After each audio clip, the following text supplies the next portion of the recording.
Yo.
Of legendary heroes, one man will rise to take all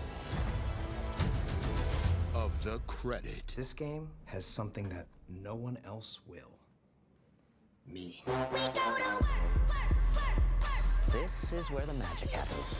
Hey, can I get a coffee? I'm coming on! Everybody has that game that they fell in love with because they make an impact. Those games were somebody's legacy. Well, this is my legacy. Our legacy. Our legacy, whatever. It's not my legacy. I have a BA in Women's Studies. What exactly is Women's Studies? It follows the experiences of women and the contributions they've made to... Inquiry withdrawn. Quick thing, I'm worried about the time. Yeah, David, I'm moving as fast as I can. It's not my fault that these watermelons don't explode like real heads. I can get you real heads. Not human. That's commitment. I built your vision. It's like you're this brilliant painter, and I'm your favorite brush. I'm just some tool to create your masterpiece. I like that metaphor, but it's not quite right, is it? Are you seriously about to noodle on my metaphor right now? I know that I can be difficult. Papa, you can't give up. We're like the Beatles. Together, we make masterpieces. I could write the lyrics and the music and everything, but it would sound completely different without the drums. Wait, I'm Ringo? Well, yeah. Of course you're Ringo. I mean, look, somebody's got to keep the beat. Oh my God! At least you brought me breakfast. Oh, this is mine. It's prescription. A prescription bagel? Legally, you're actually not allowed to ask me about Whatever.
am so glad to see you all here. Welcome.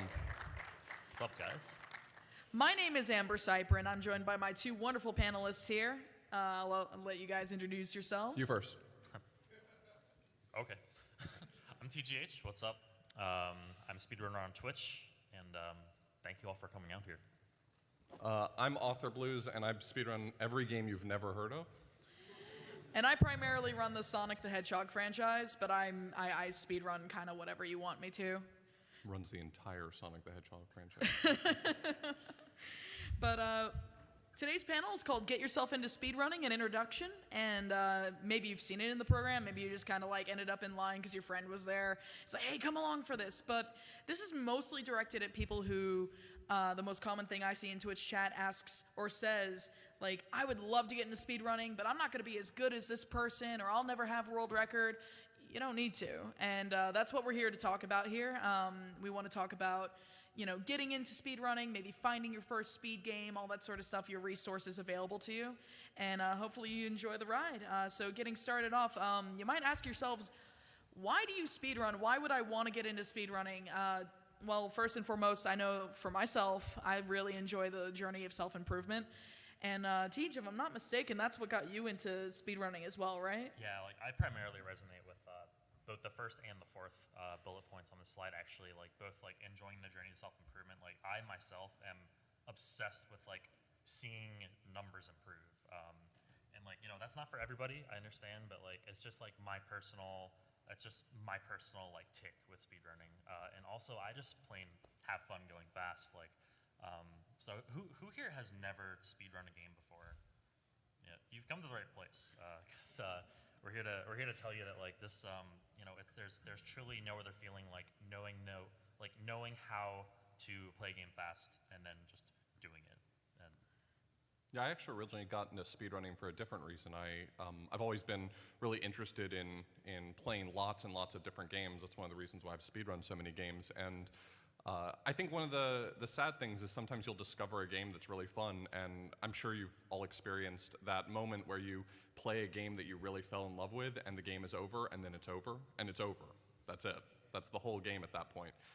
And I think speedrunning offers a really unique opportunity to turn a game that you enjoyed into basically infinite content. You never have to eventually disengage with it. You can continue enjoying it forever.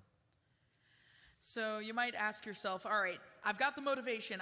Maybe it's you want to replay your game, or you want to sit there and just like watch numbers go down, and that's really satisfying. But how do I start? Well, the first thing you want to do is you want to pick a game that you love, something that you are absolutely happy with playing for hours on end.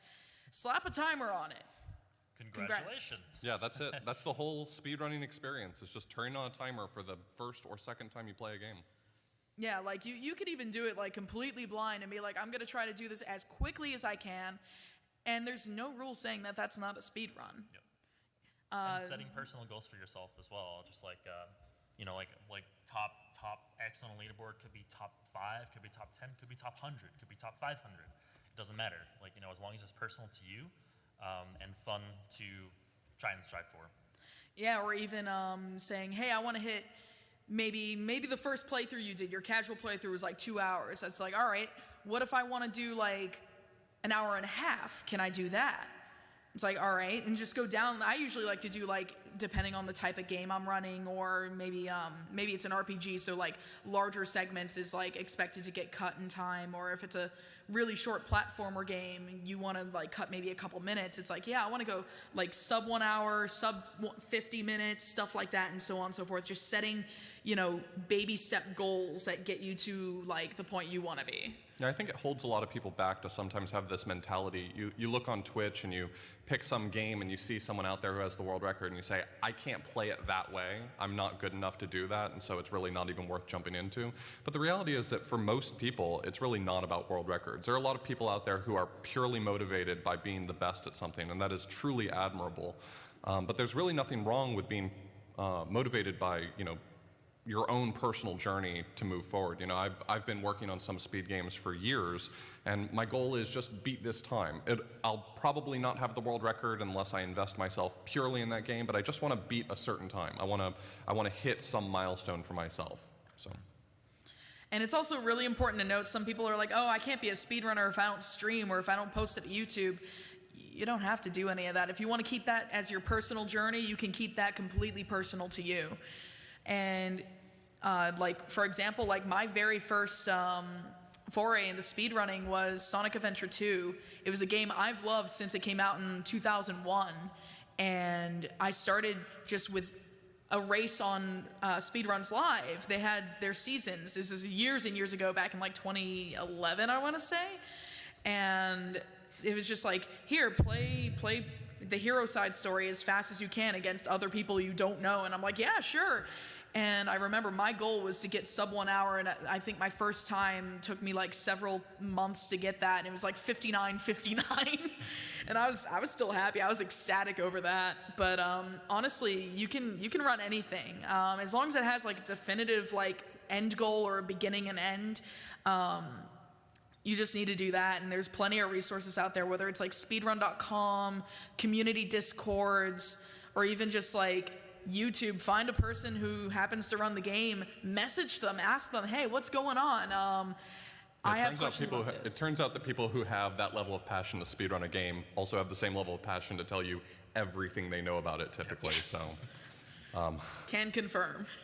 Yeah, a lot of people do sort of ask the question, you know, what's the best speed game to learn, especially when they're interested in speedrunning. They've seen maybe a Games Done Quick event or something, and they say, I want to try this. So what's the best game for me to learn? And it's always sort of an awkward question because the answer is the same every time, but it feels like a huge cop-out. You know, there's a lot of games out there with great resources, but the answer is truly just whatever game you're interested in. Do you have some game that you really like playing? Do you have some game that you played in your childhood and you like to return to, you know, once a year just to play it again? Great, do that. Do that one.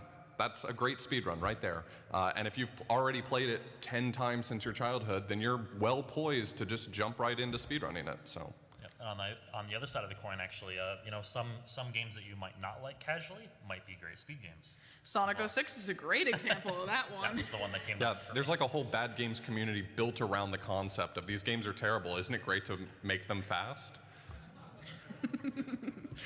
There's a very wonderful person in the audience who speedruns quite a few bad games. Shoutouts to Mike Uyama.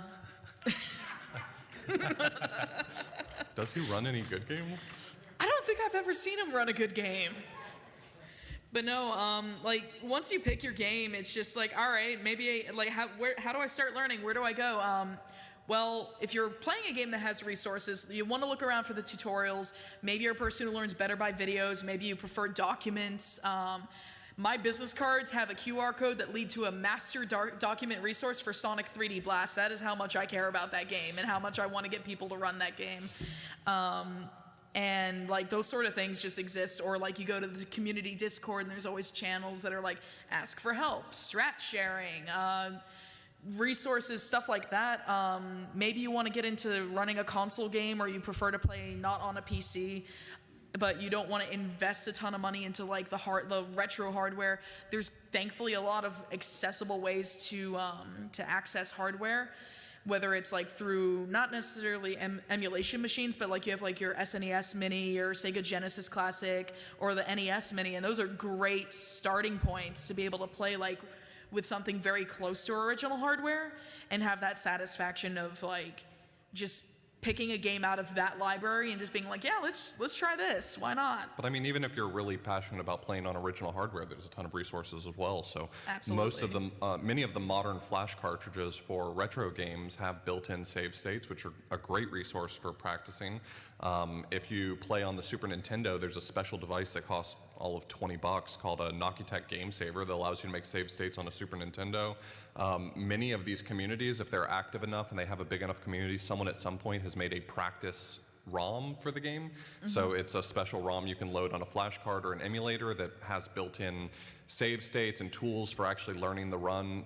So a lot of these games, I think the end result is that the more people who invest in them, eventually you're going to get a few people in the community who have the knowledge, the know-how, the savvy to be able to produce really great tools for learning the game. So if that's the route you want to go, if you're interested in some popular game, the resources are out there.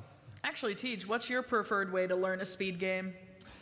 Honestly, like a lot of the speed games that I have learned have just been like from playing the game and then like saying, hey, I want to speedrun this. And I find out as much as I can on my own first, and like I just find that the most fun for me personally, and then I move on to looking at as many resources as I can.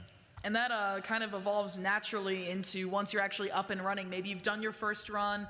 It's like, all right, I did it. I did a run with a timer. I did it. I'm a speedrunner. Where do I go from here? The next step is to just kind of like keep going, honestly. Just do another run. Do it again, but be better. Exactly. Just do it faster. It sounds really cliche, and it sounds kind of like a cop-out answer. Like, a lot of people ask whether it's Tej about Celeste or myself about, like, a Sonic game. It's like, well, how do I get started, or how do I get better, or like, I'm struggling with this, or the general movement of a game, like, where do I go? It's just like, just keep playing. You will get better. Like, I mean that. You might sit there and be like, well, I'm not doing too hot, or like, I only got like an hour and 30 in like a game where the world record is like 20 minutes or something. It's like, I feel bad about myself. It's like, no, don't discourage yourself. That's that. Like, sometimes with speedrunning, your biggest enemy is yourself with progress. It's all about mindset. Oh yeah. Yep. And a lot of it has to do with the game too. I mean, for some games you can probably do your blind playthrough and be just minutes off of the world record, but there's some games that there's so much more depth to it, and I think for a lot of people that is one of the appeals of speedrunning, is that it feels like sort of a bottomless pit of depth to become better at the game. I remember my first speedrun ever of A Link to the Past, I didn't even cut the 2-hour mark. The world record's an hour and 20 minutes. That's a huge discrepancy. But for other games, you can be right on the mark. So I think that there is a lot of potential for finding that unlimited well of improvement that you can look into. And for some people, that's very exciting, and some people that can be daunting. You can even track your progress, and if you want to talk a little bit about like the best way to track progress with like Live Split or something, Tej? Yeah, sure. So and first and foremost, it's not required to do this, but it does help to use against a program called Live Split. It allows you to do something called split, which is it allows you to keep track of the length of like segments. an individual segment. Yeah, exactly. So you time individual segments. So it's a program, and you have a bunch of again what you call splits, and you hit like your space bar, whatever key you want. Or it's like a stopwatch with its split function as well on your phone. Yeah. So you hit that in order to say like, okay, I finished this part of the game in this time. And like it just tracks those segments for you and says like, okay, you're this far behind right now, you're this far ahead of your personal best or whatever you're comparing to, and it's really useful, and it shows both you and if you're streaming and your audience exactly where you are in the run, and it's really useful. So maybe you're like, all right, I still don't have an idea of what I want to run. It's like I have games I love, but maybe they're not the kind of speed game, or maybe I don't want to like speed run them, or maybe they're like 12-hour RPGs. You might want to like look in a different direction for your very first speed game, because a 12-hour game would be pretty ambitious. But what about a 12-hour challenge? This gentleman on the screen here, his name is Golden, and he presented the 12-hour challenge. I think you know a little bit more about the origin of it, like how it came about off. Yeah, so I think it sort of piggybacks on the original Get Yourself Speedrunning series. So there was a series that happened a long time ago on Speedruns Live called Get Yourself Speedrunning, where they would do these informal small challenges, learn how to speedrun maybe a part of a game. And I think one of the big things is that as speedrunners, we've been doing it for long enough that it's not as daunting to jump in for us, but for some people that's not the case. And so, Golden said, a lot of my friends, they'll take all of their time to practice and learn a game, and by the time they finally feel like they're good enough at it, they're already burnt out. They're not willing to do runs, or maybe they just feel like they never get good enough to be willing to actually jump in. And so Golden decided on this idea called the 12-hour challenge, which is kind of an interesting idea. It's meant to get your feet wet as quickly as possible. So the idea is that within 12 hours, you go from maybe having never even tried the game before to learning the run and trying to put up your first run within 12 hours. And you don't necessarily have to do it in just one 12-hour sitting. The actual 12-hour challenge takes part over a weekend, so a lot of people split it up, maybe 4 hours one day, 4 hours Saturday, 4 hours Sunday. And so you can really break it down however long you want. You don't even have to do it at the same time everyone else is doing it, but as a concept, it really works. You don't have to spend, months or years feeling like you're finally good enough to put together a run. Just try it. Often your first run will be clumsy, you'll make mistakes, but you'll understand better how to practice better going forward, you'll understand better how to improve going forward, and so it's really actually a great help toward mindset. You were saying how important mindset is. I think sometimes people get in their own heads about you have to be great in order to speedrun, and that's simply not true. You don't even have to be good to speedrun. You just have to try. Yeah, I've actually done 2 12-hour challenges, and both of the games that I did, I actually ended up sticking with for a while. One of them was Zelda Link's Awakening DX, which I eventually actually held the world record for a while. And then I learned, actually, but yeah, after that I learned VVVVVV, or V6 for short, because who wants to say that many V's in a row, but yeah, so both those games I ended up sticking with for months or even like years after that. So. Yeah, and I've done a couple of 12-hour challenges as well, and the most notable one that I stuck with for a long time was I'd already done like some very clumsy races of Sonic 3D Blast, but a couple years back I did a 12-hour challenge to relearn or learn the 100% route, and ended up sticking with that and rerouting it, and took part in like completing a task for it. I was one of the consultants. And that task is fantastic, but it also just led me to pushing myself, as I pop the mic, pushing myself to 3rd on the leaderboard. I think I'm 4th now, but like it gave even the world record holder at that time, who had been undefeated for 6 years, like I taught Tej how to run the game. He ended up holding world record very briefly, and like it pushed the category further, because I decided, oh, I want to be dumb and like do this 12-hour challenge. Why not? And it's really low. I think the great thing is it's really low investment. Like, I mean, some of the 12-hour challenges I've done, I've gone on to continue speedrunning for years. Some of them, after the 12 hours were over, I never played it again, because you learn a lot about yourself and the game in 12 hours. So. Oh, for sure. And speaking of how I got into 3D Blast, let me tell you a story. There was a friend of mine who did an Extra Life charity stream, which means he was staying up for 24 hours, and I'm a degenerate. I was like, yeah, I'll stay up with you. I'll keep you company. And we were like, yeah, let's do a blind race of something. So we both love the Sonic franchise, and the problem is that there were a bunch of games I played and knew really well that he didn't, and there were games he played and knew really well that I didn't, and it just seemed really unequal. And then one of us, I don't remember who it was probably me, he said, hey, what about Sonic 3D Blast? That game's terrible. And he's like, yes. And we just decided to do like the 100% collect all the Chaos Emeralds just to make it even harder. And the next thing I know, like 6 years later, I'm running it seriously. Because I was like, man, I actually really enjoyed those dumb races, because it became like an annual thing for us where we jump in with a blind race just to raise money for charity. And it's a great time. Like, we've done Sonic Pocket Adventure. I think we're doing some really bad ROM hack called Sonic 3D Blast 5 next month, which is going to be an experience. But blind races are a great way to get into speedrunning as well. If you got some friends and you're all excited about maybe a new game release, or it's like, hey, I've got these people who've never played like Super Metroid before, and I've never played Super Metroid. Hey, why don't we race it? And it's just like, that's a terrible idea. I'm on board. I think one of the things is that sometimes it can just be hard to pick a game. I mean, you sometimes feel like, well, if I'm going to pick a game to speedrun, then I have to pick the right one. And blind races can be really helpful for that, but sometimes even then it can be hard to pick. So there's a lot of sort of platforms for being introduced to new games. I know that I used to participate in Mystery Tournament very often, which is put on by Speedruns Live. And Mystery Tournament is a tournament where you're in a double elimination bracket, and every single round you're given a game that you and your opponent have never seen before with some short goal. So that can be a lot of fun. There's also the Bad Games Tournament, Cuso Grande. Cuso Grande is a similar format. The only distinction there is that the games are specifically curated to be as bad as possible, and they truly do live up to their name. I've seen quite a few games in my lifetime, but they continue to surprise me with stuff I've never seen and hope to never see again. I was gonna say, you're a purveyor of bad games. And like, even games. I think they go to a little too far. Like, you run Bubsy 3D, and if you can sit there and say you've seen things that are worse than that. There are things way worse. When people say Bubsy 3D is a bad game, I sometimes think that maybe they just haven't seen enough video games in their life. That's going to be a hard agree there.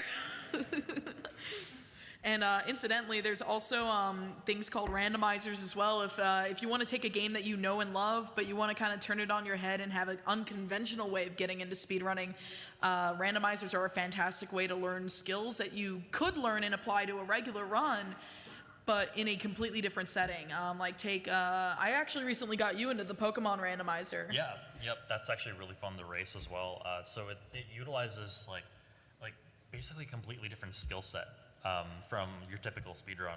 Like speedrunning is just like, I mean, unless there's a lot of RNG involved, which there is in Pokemon runs, but for randomizer, like you need to know way more about the game, and just like, so it gets you to just kind of do something different, and at the same time, learning a lot of skill sets that will help you in vanilla speedruns as well. And maybe randomizer is a little like, it's like, well, what is a randomizer? I'll use Pokemon as another example. You usually, like Pokemon Blue, you start with like Charmander, Bulbasaur, Squirtle. Well, what if your starters were all of a sudden like Zapdos, Caterpie, and like Nidorina? Pick Zapdos. Maybe. And what if their learn sets, like the moves that they get at the start and throughout like their level ups and everything, what if those are suddenly random? Like you have Zapdos knowing Flamethrower, or Nidorina knowing Psychic, or even Caterpie knowing Hyper Beam. Like, it's very possible. Yeah, these randomizers are typically outside programs, so there's ones for all sorts of games, and a lot of really popular ones as well. So you may have, if you've watched much Twitch, especially around the speedrun community, you've maybe seen Zooter, Zelda Ocarina of Time randomizer, you've maybe seen Zelda 3 randomizer. There's a lot of them out there, and so if there's a game that maybe you don't feel confident, willing, or even interested in becoming the best at that game, the randomizer gives you a great platform for learning a lot and being able to hold your own. I think one of the things that's really made randomizer appealing to the speedrunning community is that we used to hold a lot of tournaments for RTA games, real-time attack. We used to hold tournaments for them very often, and I think one of the downsides of speedrunning tournaments is that disproportionately the world record holder is going to win the tournament, which is very obvious when you think about that. But the thing that's interesting about it is that anyone really has a shot at randomizer. Certainly having more skill at the game is going to give you a disproportionate chance of winning, and often that's the case, is that the really strong players do typically perform well at the tournaments, but anyone can really hold their own. There's upsets all the time because it's a randomizer. You don't know where things are going to be. Some people make the right choices, and it's really exciting for that reason. And so you can really learn a lot about a game by doing that. And maybe randomizers aren't your cup of tea. Maybe you play one and it's like, this was all right. There's even more options. There's maybe you like ROM hacks of games that you like. There's Super Mario World has tons and tons and tons of hacks. And they're not just Kaizo hacks. Yeah, we promise you. Not all of... I need to watch my P's here. Not all of them are Kaizo difficulty. Like, I turn away from Kaizo difficulty runs. They're not a thing I enjoy. Some people really love that challenge. I'm not one of them. There's also Super Mario Maker is the closest that you can get to, like, that Super Mario World sort of, like, ROM hack feel. But... It tends to be a trade-off of like quality, because the ROM hacks themselves tend to be a little higher quality. Considerably higher quality. That's obvious. Immeasurably different. But it is a kind of like similar. It's a similar experience, and it's like getting your feet wet with like Super Mario Maker, and then you dive into the ROM hack rabbit hole. Or you can even start running fan games. I recently picked up a Sonic fan game, and there's a few different like very notable ones. There's like AM2R for Metroid. There's Mario, which is the Portal version of the hack. Like it's Mario with a portal gun. So play Super Mario Brothers 1 as you know and love it, but give Mario a portal gun. It's great.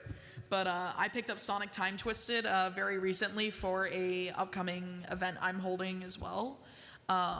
And that actually has been way more fun than I thought it would be, because I played it once like casually like 2 years ago when it came out, and I was just like, maybe I'll investigate this. I liked that a lot. And then like it turned out it was a much more fun speed game than I thought it would be.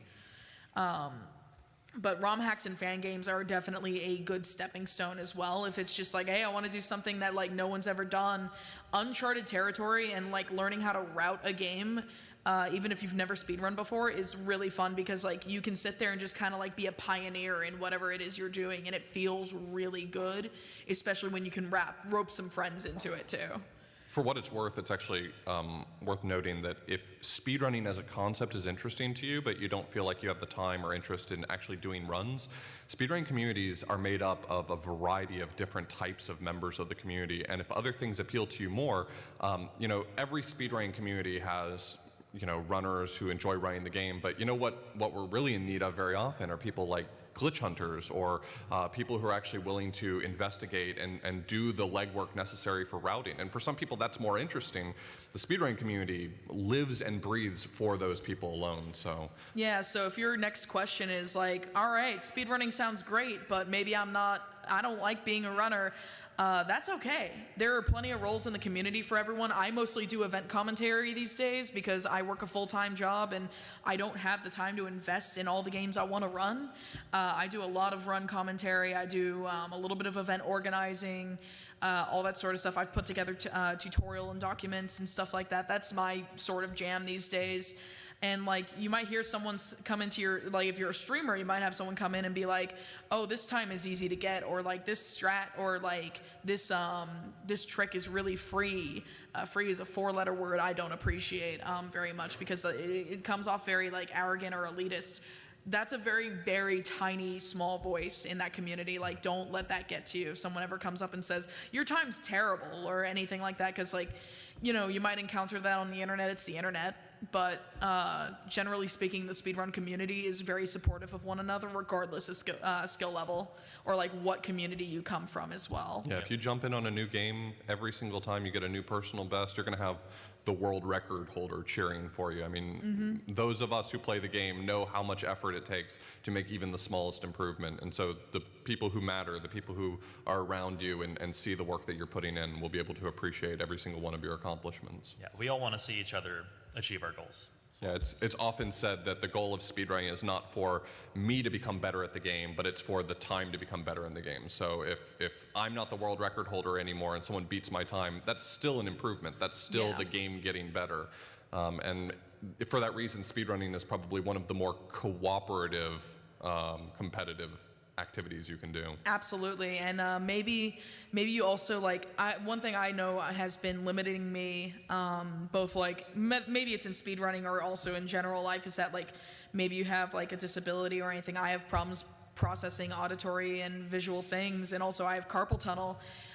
There are options to try to like access games or have games that are accessible, or like the hobby can be accessible to you, whether it's wearing compression gloves to help take care of your hands, or even like have a wrist brace, or there's games that have things like photosensitive modes, or companies like Evil Controllers or Microsoft's adaptive controller that are meant to be able to like make controls or like keybinds remappable for games that don't have remappable keys, and just like be able to play games not just like casually but also speedrun as well. Like there's a wonderful speedrunner, his name is Half Coordinated, and he speedruns everything one-handed because, you know, he has a limitation, and he's one of the best voices for like accessibility in speedrunning.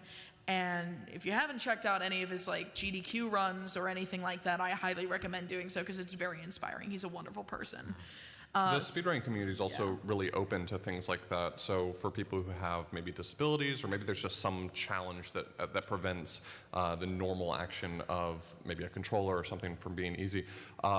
Things like, you know, remapping controllers, using third-party controllers, things like that are typically perfectly fine in the speedrunning community, with some notable limitations. You know, we don't allow for certain things. For the most part, if you're making the game more accessible, that is perfectly fine. The speedrunning community will still recognize and respect those times. So.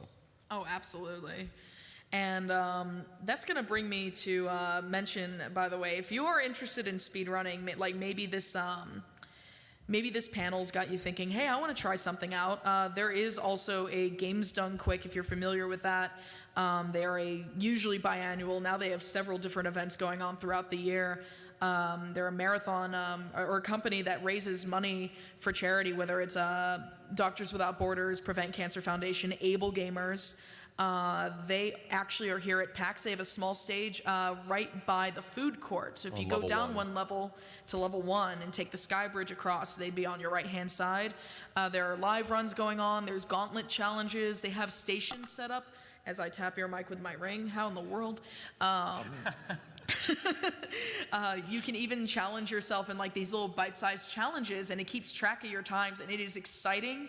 I haven't had the chance to do it because I came in late yesterday, and also I had this first part of the day. But definitely check that out, whether you want to go watch other speedruns or listen to the commentary, or even try the gauntlet yourself, because you can even go up on stage and try it yourself as well. And it's really, really, really awesome, and I'm really glad that they're here. This is their first PAX, so I'm very excited for that. And if nothing else, just going over there and talking to other people who have a similar passion for going fast at games might kindle something for you. So. Oh yeah, absolutely. And Tej, do you have any final thoughts on like getting into speedrunning before we move into like Q&A and like the Celeste demo? Honestly, I think the most important thing is just to enjoy yourself, have fun.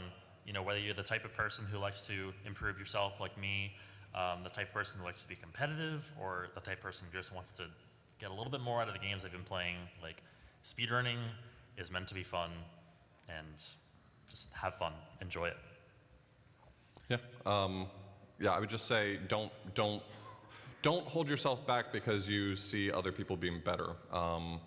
You can rise to the occasion, you can do whatever interests you. If it's just trying to figure out how to do some cool things in a game that you already love, that on its own is a noble endeavor. Even if it's never doing a run, even if it's never learning the speed run, sometimes there's just things to learn, and I think that that aspect alone can be worth the investment. Yeah, and above all else, have fun, enjoy yourself. Get your friends involved if you want to. Speedrunning, or any hobby, is more fun with friends that you can share the interests with. Or maybe you're going in solo, you'll find and make friends along the way. Like, I actually met him through speedrunning. I did a run for a marathon on his channel to raise money for a mutual friend of ours. And he and I have been together for a little over a year now, and it just it opens up the door for a lot of close friendships and relationships that you would have never had otherwise. So I definitely if nothing else, the community aspect alone is a fantastic reason to get into speedrunning. But we have little less than 30 minutes left. We're happy to take questions from the audience, and also we're going to show a little bit of Celeste by TGH. Maybe you want to see what learning a speedrun looks like, or he'll show you bits and pieces of what I consider to be one of the best more recent games that becomes accessible to speedrunning. Hit escape, you'll be fine. There we go. There you go. I know how to operate a computer, I swear. But maybe you're going to head out now, because that is our presentation portion of the panel. The rest of it's going to be Q&A and a little bit of Celeste and a little bit explaining that. Thank you so much. Otherwise, enjoy the rest of the ride. And we will be taking Q&A while he gets set up. I think we have a We had a mic, I think it was right there. Yeah, do we have a microphone set up still? Okay.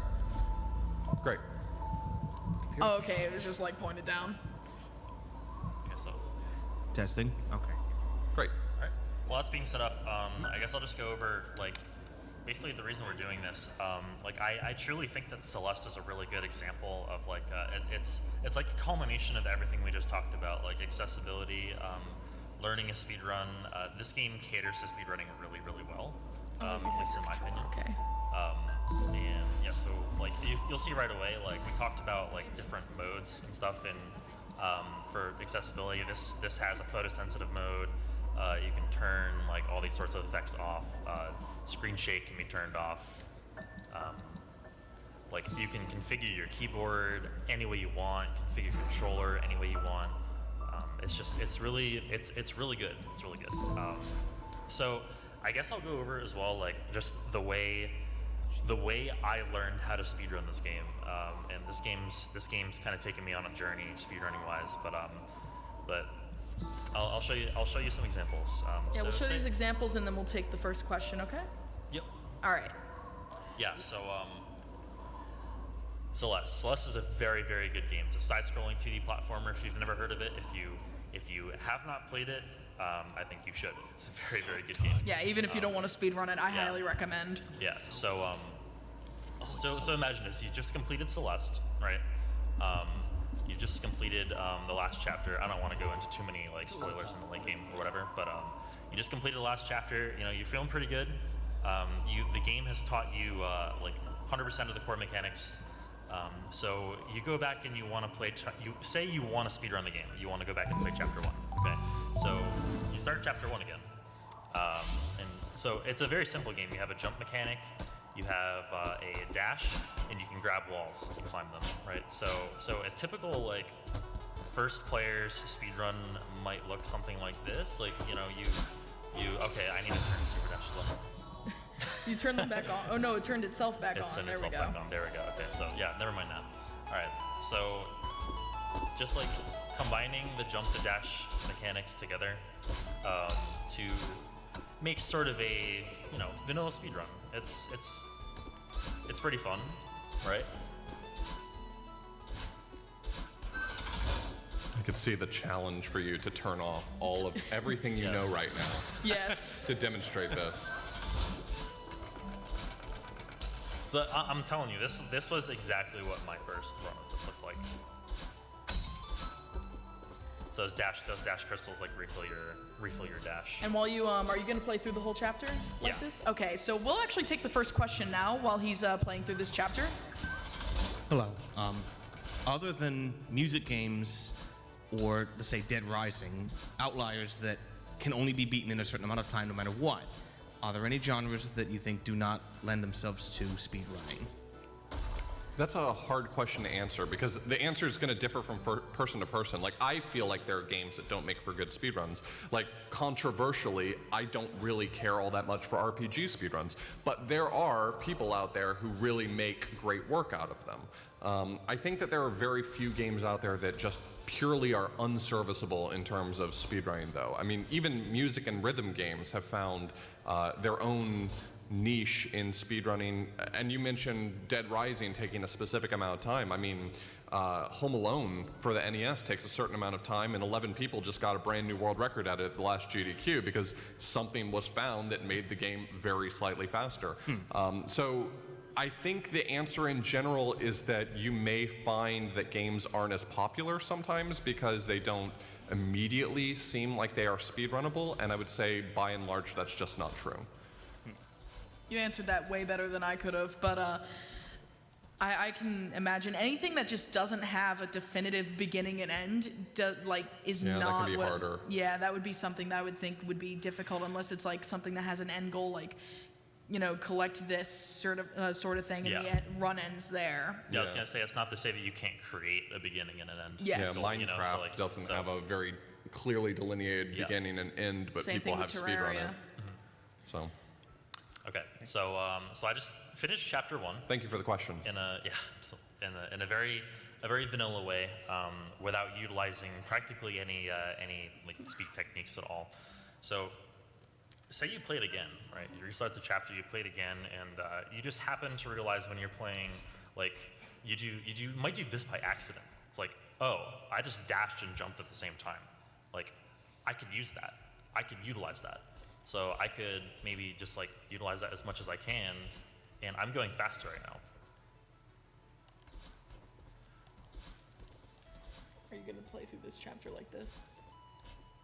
I don't think so. Okay. Yeah, I think I've done most of that. We will take the second question, though. Go ahead. Where can I go speedrun today? I'm sorry? Where can I speedrun today? Today? Today? Yes. Yes, if you actually go to, if you go down one level from here, because we're the top level, we're level 2, go down one level, go down the escalators nearby, you'll see the sky bridge. It'll take you to the other side of the building. Take that sky bridge. On your right-hand side, when you come out of the sky bridge, there's the Games Done Quick stage. They actually have some stations right now that are available to try like a speed run of like 4 different segments of 4 retro games from the SNES era. And I think right now they have Super Mario Brothers, F-Zero X, Super Metroid, and Donkey Kong Country. Donkey Kong Country. Yep. So any sort of game you might be interested in, as long as it's those 4.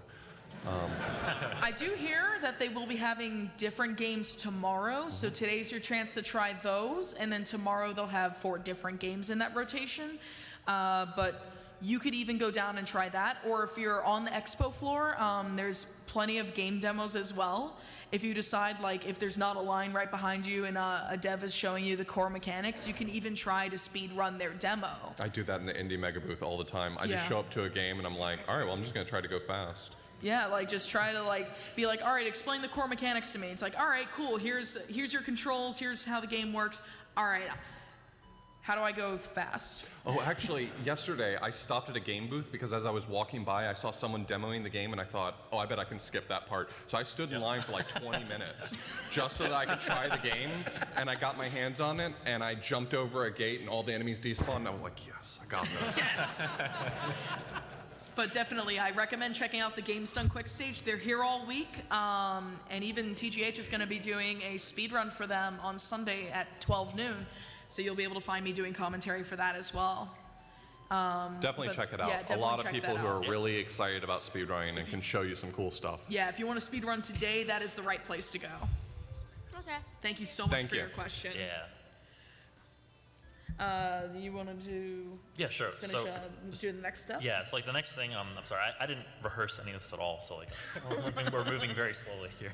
But long story short, so there are a lot more mechanics like that. So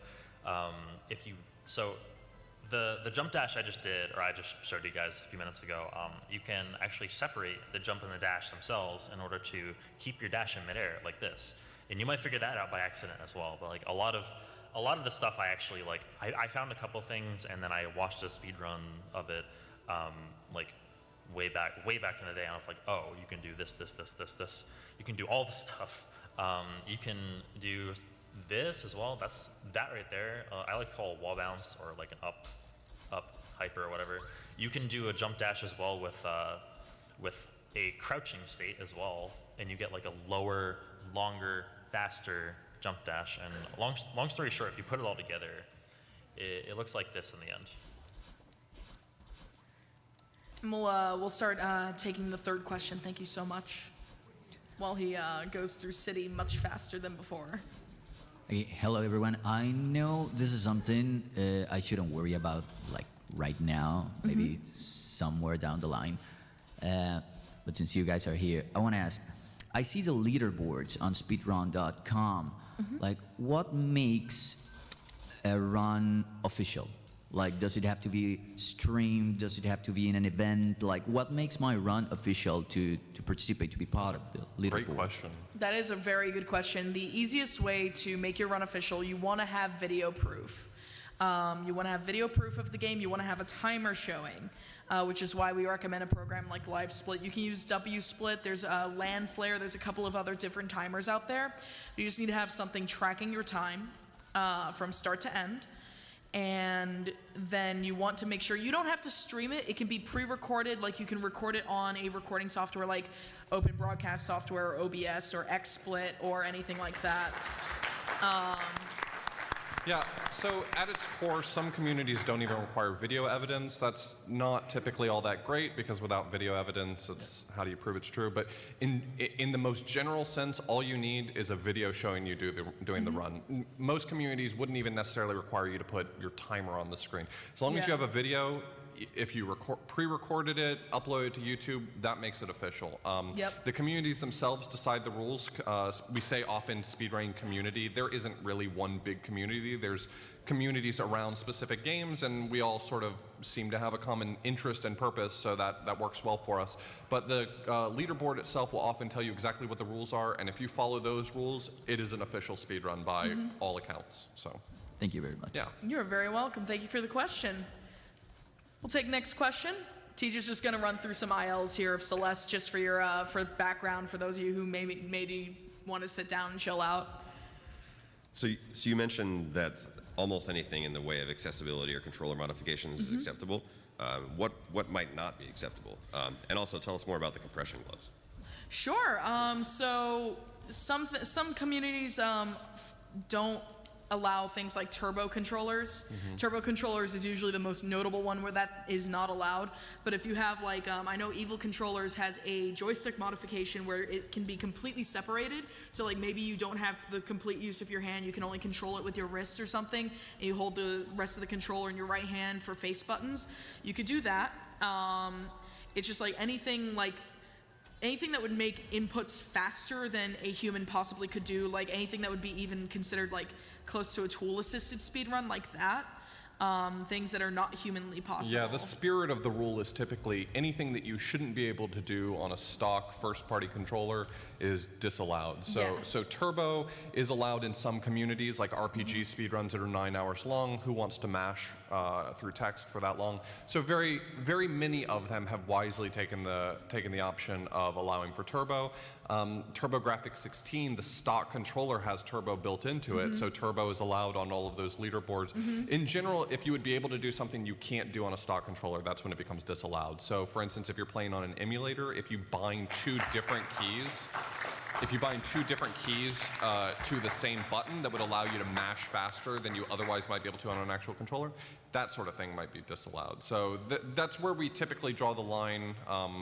There's no sort of official guidelines, but yeah, it's really a community by community basis. And to talk about the compression gloves, Tej and I have a company that we buy our gloves from. It's called Ritual Motion. I'm wearing it on my shirt. They are a relatively new company. They started fairly recently, and they make custom compression gloves. They're like the kind of gloves you would find in like a CVS, so like, except they're nicer looking, honestly, and they feel really good. They wick away moisture after you wear them for a while. They're called gaming skins. They feel like a second skin. You don't know that they're on. And I wear the Warrior 2 type that has a wristband with support as well. It helps keep me from having to wear my full wrist brace when I'm like gaming, because I can't hold a controller very well with my wrist brace because it has like a steel plate in it and everything. Yeah, they provide like just enough support without being inhibitive. Exactly. Like, that's the reason I like them so in much. general, you only have two hands in this life, so take care of yourself. Yeah. If you are going to play some long speedrun and you find yourself it's giving you hand pain, then maybe breaking it down, maybe choosing a different game might be a better option. But don't hurt yourself. It seems silly to talk about injuring yourself on a video game, but I mean it's a real thing, and you should definitely make sure that you're taking care of your health. Oh, for sure. But hopefully that answers your question. Thank you so much. Come on up. Hey, how's it going? I actually like the RPG finales at GDQ. So, Puexel does Final Fantasy VI in like 8 hours. Yeah. How do you even get to that point? Like, what are the steps that he took? Oh yeah, for a game like that, I mean, it's more about planning and understanding. For the sorts of games that I play, I might learn just the speedrun, and I might know just enough to do the speedrun. But for a game like an RPG, you really have to have a great wealth of knowledge. I mean, that alone is quite impressive. And it's really just a process of planning. What can you not do to make the game faster while still being able to complete it relatively quickly? And so often the thing about RPG speedruns that do make them interesting is that the actual run itself is perhaps the least interesting part of the speedrun, because it's the perhaps months of planning that goes into making it possible in the first place. How do you figure out how to remove certain things? How do you figure out how to make certain things faster, especially when you're dealing with a game where you can't just run twice the speed. You have to menu better, you have to make better choices. It's a numbers game, and so I think that's the science behind it is what is the most impressive part, I feel. And also, execution is great, and it's a very important part of the speedrun, but I think, like you said, to echo that, the knowledge base is, significantly, where all of that time save comes from. Just, knowing the game backwards and forwards is really, really important. You'll find, even in, platformers and stuff like that, in, the randomizer categories, or, bingo is another, outside the box option to get into speedrunning as well, that I think is more friendly towards people who have a lot of knowledge in their games. It helps just knowing what you're doing in the game. You don't have to be great at execution yet. The execution will come in time. It just keep doing the runs or practice segments, stuff like that. Once your hands get used to the muscle memory, that almost never goes away. You have to de-rust it a little bit here and there if you stop for a while, but that muscle memory, once it's built, it's there. So months of prep, though. Oh yeah, a lot of practice. It takes hours and hours of practice. Even with platformers like Celeste here, it takes I don't want to even try to think about how many hours Teacher has in this game. It's a lot. A not insignificant number. Yeah, but like if you don't have the time to invest in that, that's okay too. Like you just take it bit by bit. Yeah, the amount of time it takes for someone to get to, for instance, TGH's level at Celeste is a lot, but it doesn't take a lot to learn how to run a game. You can learn how to do the speed run for this game in perhaps 2 hours. And you can be out the door doing runs, maybe not at the level that maybe at the level he is, but not quite at that level. But you can get there in time. So it's not the sort of thing that you have to put in all the effort up front. You can learn over a long period of time, and if you're enjoying it, then you'll want to continue, and if you're not enjoying it, you move on to something you are enjoying. So.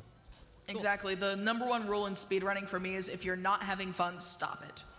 Like if you're playing a game you don't like, don't run it. That's honestly what I have to say about that. But if you enjoy RPGs, pursue that. I definitely recommend it. Like start maybe with smaller RPGs or shorter RPGs and then move forward. Like once you get like used to like menuing fast and stuff like that. Cool, thanks. Yeah, absolutely. Thank you so much for your question. Hello. Hey, Amber. Hey. So I have a dumb question and an actual question. The dumb question is, have you ever considered Olympic level professional speed walking? Because, I have to. But the actual question is, there are some legitimately old games, like some of the old Super Mario games, that are getting to the point of near perfect runs, or runs that are so perfect that they can't be improved upon outside of an addition of a computer. Certain ones are getting there, yeah. Yeah. What do you think is going to happen to those kind of communities at the point where those runs become finite? That would be a real concern, but it hasn't happened yet. That's the beauty of it, is it hasn't happened. Every single time some milestone gets hit, someone says, this run's dead now. I remember back when Narcissa got the 1810 in Ocarina of Time and famously said, the run's dead. The category is over. It will never be improved. And now the run is... The ACE thing? Well, not even just that. Even without arbitrary code execution, the run has already come down perhaps more than a minute past that. So, we never know how far it can go. I think you're probably making reference specifically to Super Mario Bros. 1, where, we're within tenths of seconds of what people know about, but that's just what people know about. The beauty is that the more effort that's put in, the more years that are spent on the game, we just keep finding things. People just keep discovering new things that open the door to new people being excited to come in and new optimizations being made, and it just seems to be sometimes a never-ending pit.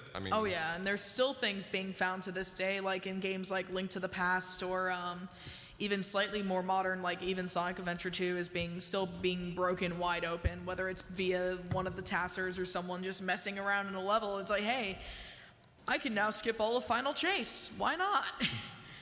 But it's just falling through space and dodging kill planes, and that was discovered last year, and that game's been out since 2001. It's not gonna stop anytime soon. So it's a real concern that we really just have no answer for, because we haven't seen it happen yet. I have not seen an entire community just dissolve because the speedrun got too good. If anything, that empowers people to just try to beat it even more. Yeah, I just think it'll be interesting at a point in time when that run is effectively out Absolutely. there, what happens. And we all know why anyone would skip Final Chase, let's be real. Thank you for your question. So my question concerns the portion of the community that's actually doing a lot of the sort of behind the scenes work with route planning and whatnot. Absolutely. Figuring out specific sort of RNG manipulation or some of the other things that come from sometimes even decompiling the code. This is, I would say, a somewhat different skill set than just simply playing the game and trying to get better at playing the game itself. You're appreciating the game as a software engineering project, not as a video game anymore at that point. Not as an end user, so to speak. Yeah, can you explain a little bit for people who might find that an interesting part of this larger speedrunning thing, how one might go about getting into that side of the game? Sure. Actually, one good example I can use that's in recent memory is the Link's Awakening 2019 community. That game recently got remade for the Nintendo Switch.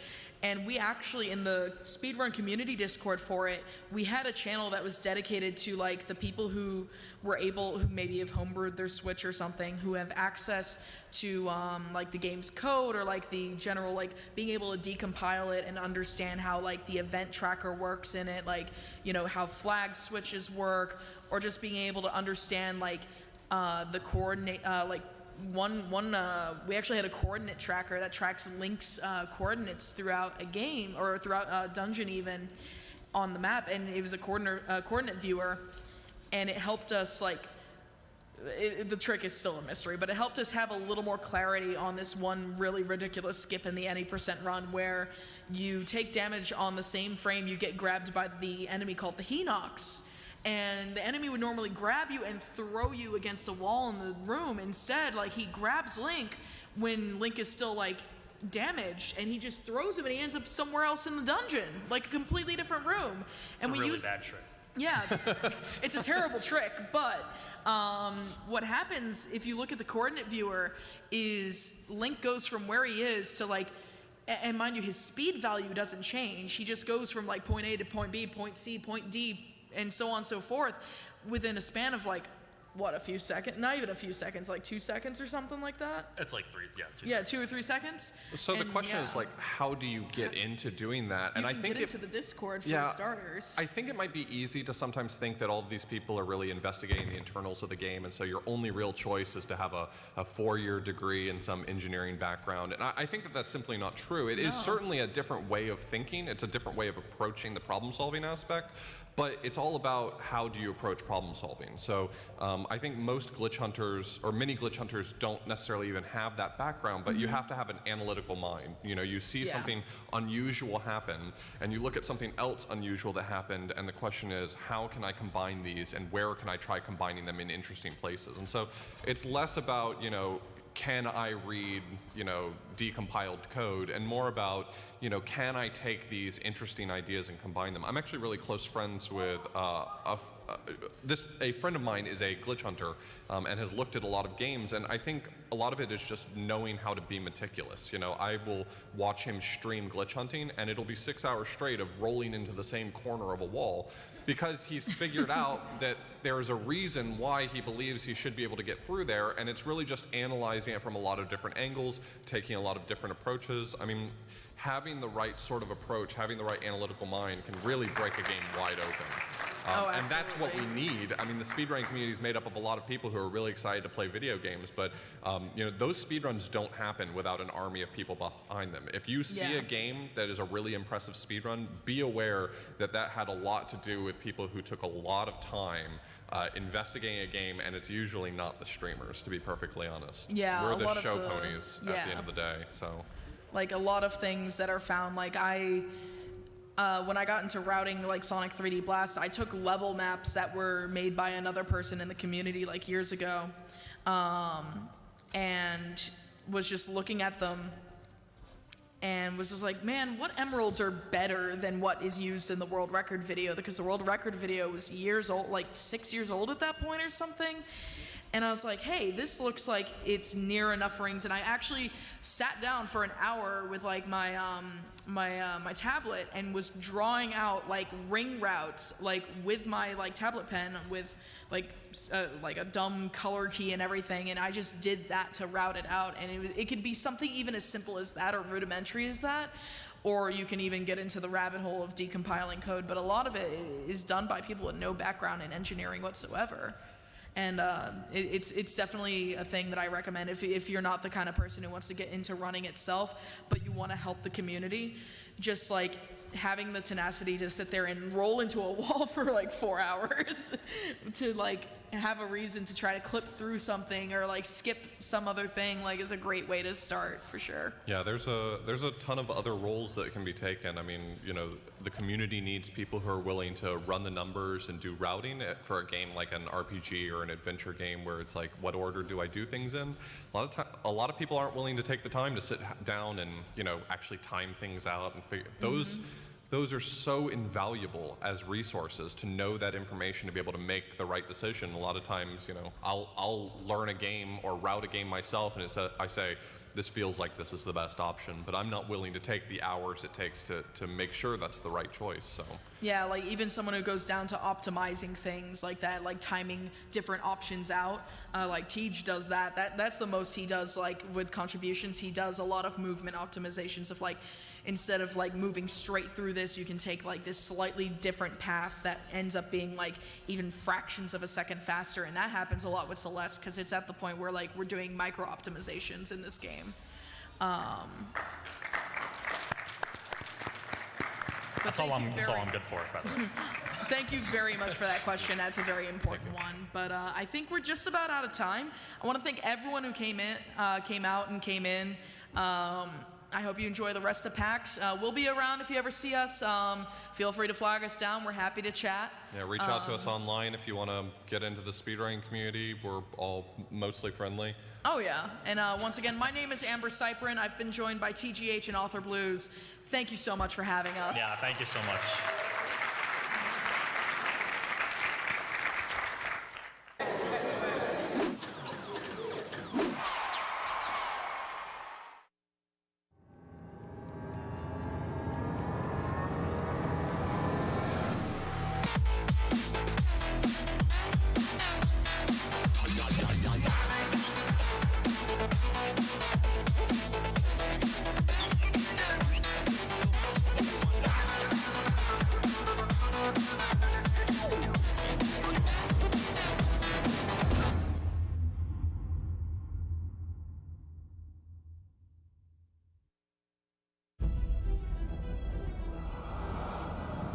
In a world of legendary heroes, one man will rise to take all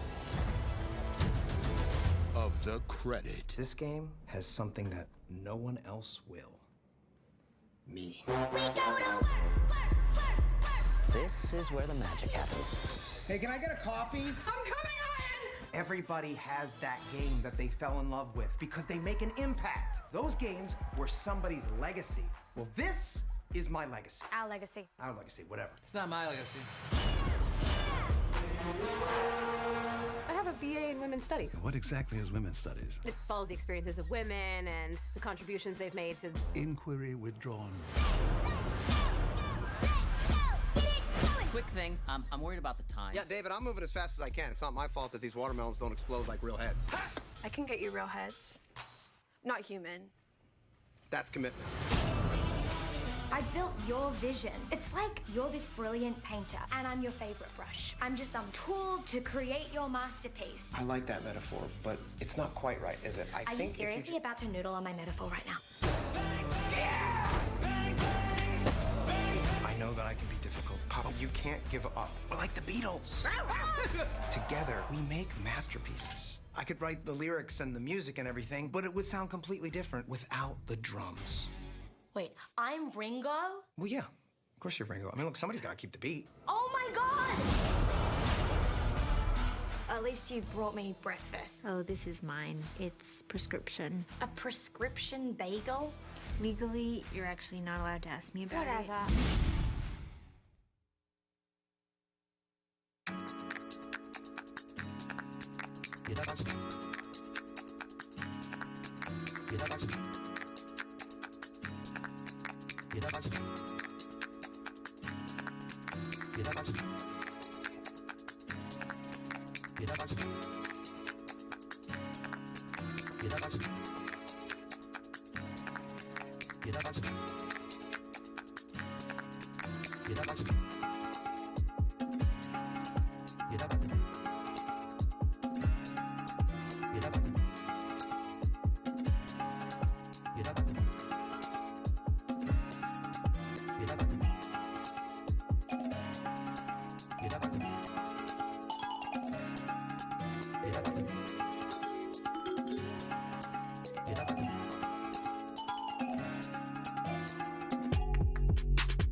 In a world of legendary heroes, one man will rise to take all of the credit. This game has something that no one else will. Me. This is where the magic happens. Hey, can I get a coffee? I'm coming on! Everybody has that game that they fell in love with because they make an impact. Those games were somebody's legacy. Well, this is my legacy. Our legacy. Our legacy, whatever. It's not my legacy. I have a BA in Women's Studies. What exactly is women's studies? It follows the experiences of women and the contributions they've made to... Inquiry withdrawn. Quick thing, I'm worried about the time. Yeah, David, I'm moving as fast as I can. It's not my fault that these watermelons don't explode like real heads. I can get you real heads. Not human. That's commitment. I built your vision. It's like you're this brilliant painter, and I'm your favorite brush. I'm just some tool to create your masterpiece. I like that metaphor, but it's not quite right, is it? Are you seriously about to noodle on my metaphor right now? I know that I can be difficult. Papa, you can't give up. We're like the Beatles. Together, we make masterpieces. I could write the lyrics and the music and everything, but it would sound completely different without the drums. Wait, I'm Ringo? Well, yeah. Of course you're Ringo. I mean, look, somebody's got to keep the beat. Oh my God! At least you brought me breakfast. Oh, this is mine. It's prescription. A prescription bagel? Legally, you're actually not allowed to ask me about it. Whatever.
I know everyone's here for me, so thank you for coming out for me.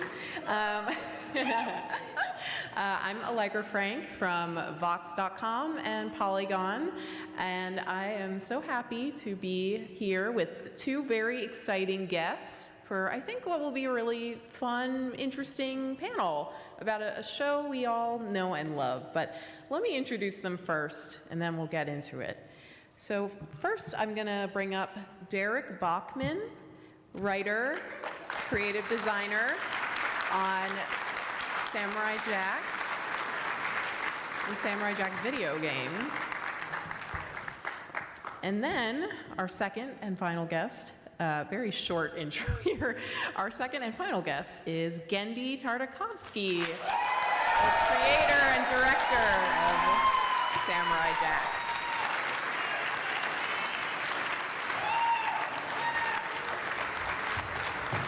All right. Hello, Boston! Yeah! This is my first time speaking in Boston. Oh, wow. Yeah. Cool. Well, I am honored to be here running that show with you. And I'm sure everyone here is super excited to be party to that. So let's get into it. Thank you guys for both being here. I think we're gonna start with a little video, but to set it up really quickly, Samurai Jack has been a huge cult success, even bigger than cult. It's just been a major success, beloved by so many people. It started as a Cartoon Network show, came back in 2017 as an Adult Swim show for a final season, and now it is having its second ever video game. And we're going to show you an exclusive behind the scenes just to kind of intro you to the game. So maybe we can roll the video, and if you guys want to look at the screen. Is as sharp as ever. Turn the lights down. My name is Phil Lamar, and I provide the voice of Samurai Jack.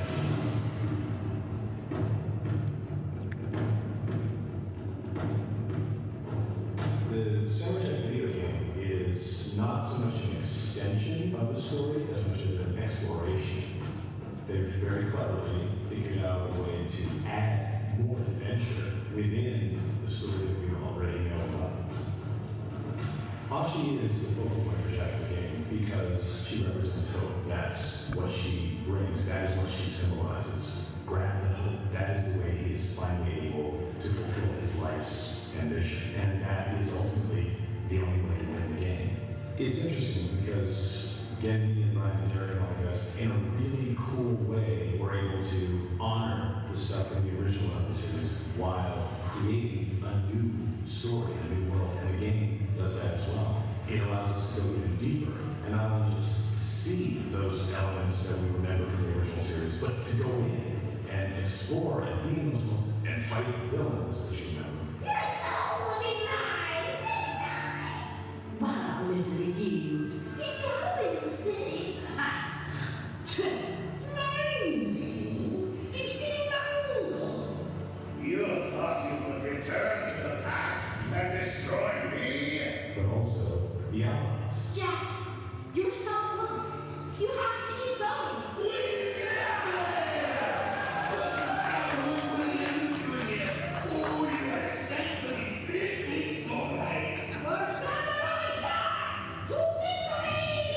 He funds these people and connects with these people. Usually saves these people. I must put an end to this madness. And they honor him, and he depends on them. Ultimately, they come to his aid. And in the game, that's part of the world. That's part of being Samurai Jack. Is there are the villains and there are the allies. Sometimes you help them, and sometimes they help you. It is good to see you too, my friend. The characters appear in a few games in the past, but this is the only one that the real team has been fully involved in, and it's only when it falls to war. So for people who are fans of the show, this is a great game.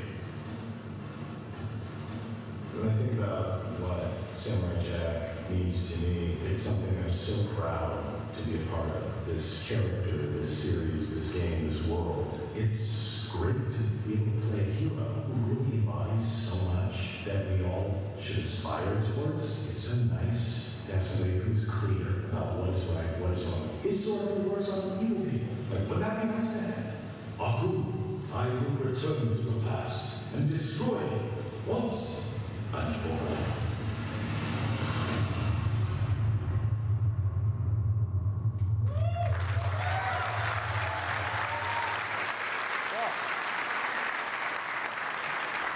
Awesome.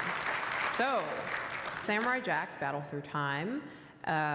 Super exciting. It looks awesome. And I think one of the really cool parts of it, as Phil Lamar mentioned in the video, is that it really draws on the lore and the story of the series itself.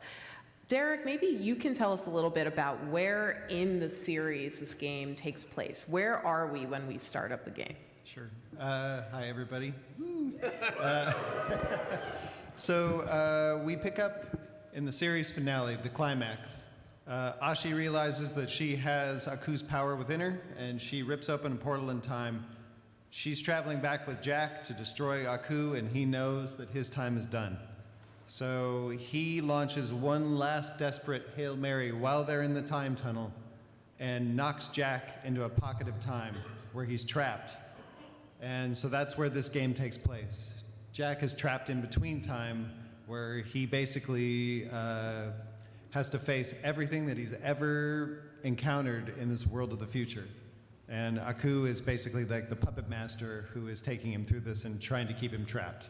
And it's great because it's everything you watched, you can now play all over again. So it's pretty cool from a fan point of view. Yeah. Like I would play it. I hope so. So yeah, I mean, that's something that's really interesting about video games based on TV shows is that we are so aware of the story and we're used to watching it in more of a linear way, especially with Samurai Jack, where there is this cohesive narrative. How do we translate this linear narrative that we watch to an interactive space? How did you guys translate us just watching Jack to becoming Jack? Well, I think we approached the story as like doing another episode of the series. So it was written as like, here's another episode, and trying to find a way to utilize the video game mechanics, but also take advantage of the fact that Jack doesn't know anything about this world. He doesn't know where he is. He just kind of wakes up. Did he get somewhere with Ashi? He doesn't know he's trapped in this place. And suddenly all these things that were familiar, that were friends, start coming at him, and everything that he thinks he knows isn't what it seems. So it's a big journey. And then there's also a great character arc where he's trying to find his way and kind of like losing hope again, And I think it's kind of like a thing with Jack. It always kind of reminded me, like when I was a kid, I would go see Bruce Lee movies.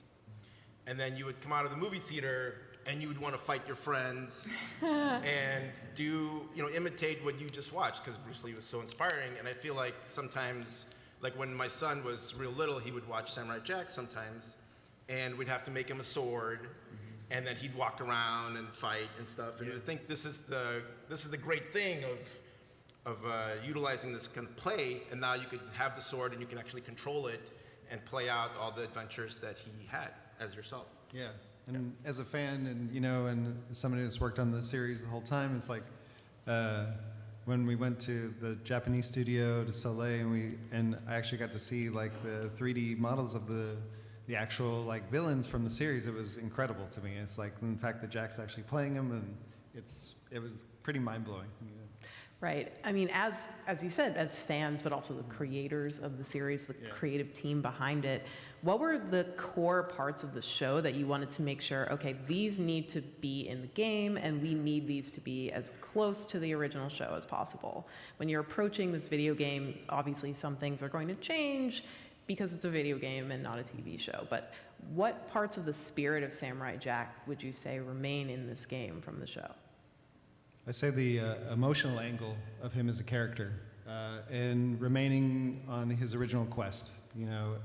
Approaching everything emotionally is kind of a big element of the series because he has been on this epic quest, and there's such a great relationship between him and Aku So it's like rekindling all of his friendships, and then the great rivalry that he has, and so it's just kind of approaching the story and making sure that the care to the actual character depth is there. Yeah, and I think we could also, it's great that you could pick out, now that Jack has been, for over 15 years, has been on the air, you can pick out what has surfaced as kind of the favorites, villains. Right. Yeah. The Demongo, of course, and and having the Scotsman come back, like all the characters that we feel really touched something with people, you can bring them back and have more adventures with them. Definitely.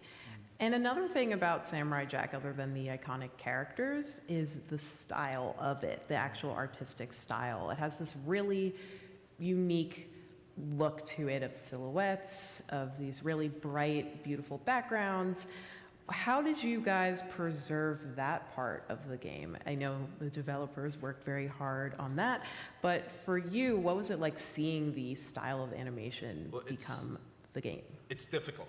Yeah. Because for Jack's world, everything is designed because he's so flat, and so we designed every shot and the way he moves, and it's not really built. And in video game world, everything is pretty much 360 degrees, right? You can put the camera wherever you want.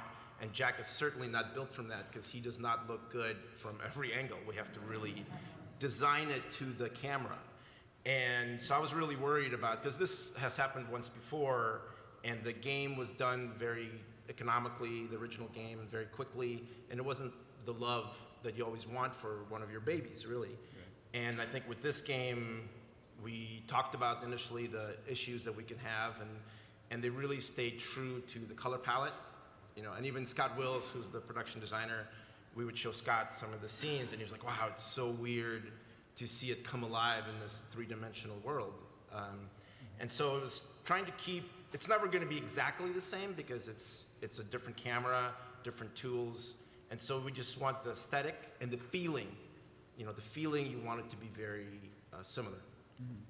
And the team at Soleil, they're huge fans of the series, so they work tirelessly to translate it, and I think it's really amazing. And when we saw the backgrounds at the studio, I was just floored by it. Right. Yeah, I mean, it does look really beautiful, especially in those cutscenes. Those were just so cartoony, but also similar, like familiar to the actual show. How did you feel when you saw the game in action, especially the cutscenes? Were you just floored by like, oh, this is our show? Yeah, I think there's one in particular level that when I saw it, I was just like, because you see it on the show and it's very flat, and then when you actually see it in the game, you're like, I couldn't believe that just the use of space and being able to see how it works. I just thought it was incredible. I think for me, like watching it develop and seeing the different stages, and when you first watch it, it's very crude and rougher, and you're like, oh, is that really how it's going to be? And then you kind of panic, but then you have faith in the process, and the next step you see more, and it's actually not just the stick, it's actually his sword that he's using and stuff. And for me, it's the color palette that I kind of mentioned that really started to come together. The animation was very true. And there's the thing, because it is a Japanese studio who was doing the animation, I always, being American, doing a style for samurai, which is kind of like their cowboys, their culture, I was always nervous about if somebody from Japan would watch Jack, if they're going to be like, this is completely incorrect. And I took time to really study how to hold a sword properly, how to do a proper slash, all this kind of read books about it. And then I remember actually while we were making the show, we had some visitors from a Japanese cable channel visiting Cartoon Network, and they wanted to see us. And then I was nervous, like they were going to yell at me. And they came up to my office and they said that we got it all right. And it was really comforting that we took the extra effort to get it there. Yeah. And you see that follow through in this video game Totally, for sure. yeah. So Gendy, you mentioned briefly that there was another video game, right? This is the second Jack video game. In 2004, there was a GameCube game, and it was a little bit less less good looking, we can say. And so that was 16 years ago. This is the first Samurai Jack video game since and this then. this is the game that I always wanted back then. Yeah. Because you want to travel the worlds, you want to meet all the characters, and before it was just like some generic land, I think with one henchman or something. It was just very low rent, right? You just have a game engine, you throw it in, you change it a little bit, and it's done. And this one had the real voices. Everything is authentic to it, and it's got all the landscapes that we know and that we want to see. And it's a big adventure. Yeah, it's a big idea, and it's, you know, it's being able to look at it now and being able to go back and go through all the whole series and pull things out. It's kind of like, you know, you have this big library to choose all your favorites, but back then it was like the show was happening, so you couldn't really have that same depth, you know. And as a story, Jack's kind of meeting all these people that are from his past, so it's almost like he's traveling through his history and becoming familiar with everybody again too. Yeah, I wanted to ask why now felt like the right time to approach Jack as a video game again versus then, and I think that speaks a lot to it, as, you know, there's more story now. But were you sort of reluctant after the not as great experience with the 2004 game? I mean, yeah, I'm always skeptical and dubious about things, but I think stepping in after, you know, when Jack finished, like, Jack did okay on air. It was, you know, it was a semi-successful show. It always was trying to find its audience because it was different at the time. And since it stopped airing, it got more and more popular. There was some figure, I remember talking to some of the DVD people back then when DVDs were still popular. They said that the same number of people buy Samurai Jack DVDs every month, right? And it was like a really weird statistic, and what that meant that the people that bought it told other people, and then they bought it, and they liked it, and they told other people. So there was this groundswell. And for the 15 years before we did the last season of Jack, it was everywhere that I spoke, everywhere that I went, there was this, when are you going to finish the story? Are you going to do a movie? Are you doing more episodes? It was a constant barrage and attack from you guys. That finally, when I got a free moment, I said, maybe it is time. Maybe now there's a brand new audience that's much bigger than what we ever had on air to do the last season. And I think that translates into a video game, how the popularity, there's something about Jack that stands the test of time. I mean, how many cartoons have gone and have came and gone through the years that you don't remember? And somehow something about Jack resonates. Well, what about Jack do you think is what resonates? I'm going to push you back on that one. Cool sword action. Yeah. No, I think it's the good versus bad. You know, the original pitch for Jack was a red background and then good versus evil, which was white and black. You know, in its purest form. And there's something about the purity of it. There's I think the elegance and the romance of the samurai culture that I always loved, that I think translates a little bit. The crazy scenarios that we put him in, and, you know, especially going through the relationship with Ashi and everything, and growing Jack as a character through that last season, I think was very impactful. And so, you know, but honestly, it's who knows. I feel like these guys probably have they have some ideas. Yeah. What about for you, Derek, as the person who, you know, had to helm the writing for this project? Mm-hmm. What do you think the driving force is for Jack that has made it something that so many people are still so committed to and in love with? I think it's just because he's 100% just a hero. You can't shake his faith. He is, at his core, he has a belief and he has a purpose, and it's very difficult to break him out of that. And I think that people can, you know, look to him as something to aspire to, you know. And I think everybody wants a hero in their life, and he's righteous. He's righteous. Yeah. And I mean, you just referenced before talking about samurais being like the Japanese equivalent of the cowboy, the Western. Kind of, yeah. Yeah, there is this it's like very much the good versus evil, like just you can reduce it right down to that. And that's such a classic storyline, right? Just the basic, this person is good and that person is bad.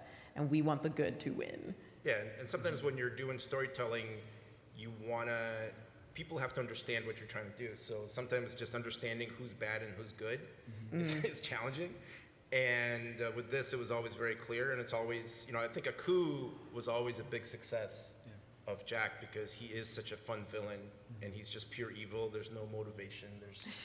He's just a bad guy, and there's something, and because we treated it more semi-comically, it kind of resonated in that kind of way to make him more unique. And sometimes as we say in the comic book world, you're always defined by your villain, right, to a degree. And this was the case with Jack too, that someone so righteous would then face somebody so evil. Yeah, but totally also quirky too. Yeah, that's what gives him so much depth. He has so many nuances, and he's neurotic, and he's super funny, and you can kind of push his buttons. And there's making the show. I remember there's always we're always walking the line, and sometimes I think, okay, we've gone too far. Like we have an episode where Jack and Aku are gonna fight man on man, and then he's like, all right, I'll meet you by those ruins. And he's like, you know how to get there, right? And he's like, yes, I know. You take the 101 to the 405. He's like, I know. And just moments like this that are very comedic to us, it builds Aku's character as this kind of quirky soul. Yeah, I think that's something that's really special about the show too, is it does really strike that perfect balance of the traditional good versus evil action story, but also this really unique, weird sense of humor. Was that something that was really crucial for you guys to continue to strike that balance of in writing and creating the show? Definitely. Yeah, I think it's always hard because it started out as a pure kind of action show, and then I think because we did, Dexter's and Powerpuff, it's hard to turn off the humor button. Yeah. And even doing Primal, right now, sometimes it takes such an effort to not try to be funny. Yeah. And sometimes it sneaks in, but it's part of the relevance, whatever. And in Jack, it was important, and we still had all the humor buttons from doing all the other shows, and it felt right. A lot of times, you figure out a show to a certain point, and then when you start making it, you have to let it evolve organically, and you kind of trust your instincts and your gut. Okay, this feels right, whoa, this doesn't feel right. And sometimes you can't define it, and I've done that since the beginning, because especially in my younger days when doing Dexter, I was 25, I had no clue what was what, and I was just trying to get things done, and so you just trust your gut, and hopefully people will know that it's sincere and it's coming from the right place. Right. I want to actually go back to Dexter, if we can go all the way back there. Thinking about how you went from Dexter's Lab, which is this really funny, pure comedic show, to Samurai Jack, which, as we said, does have this humor.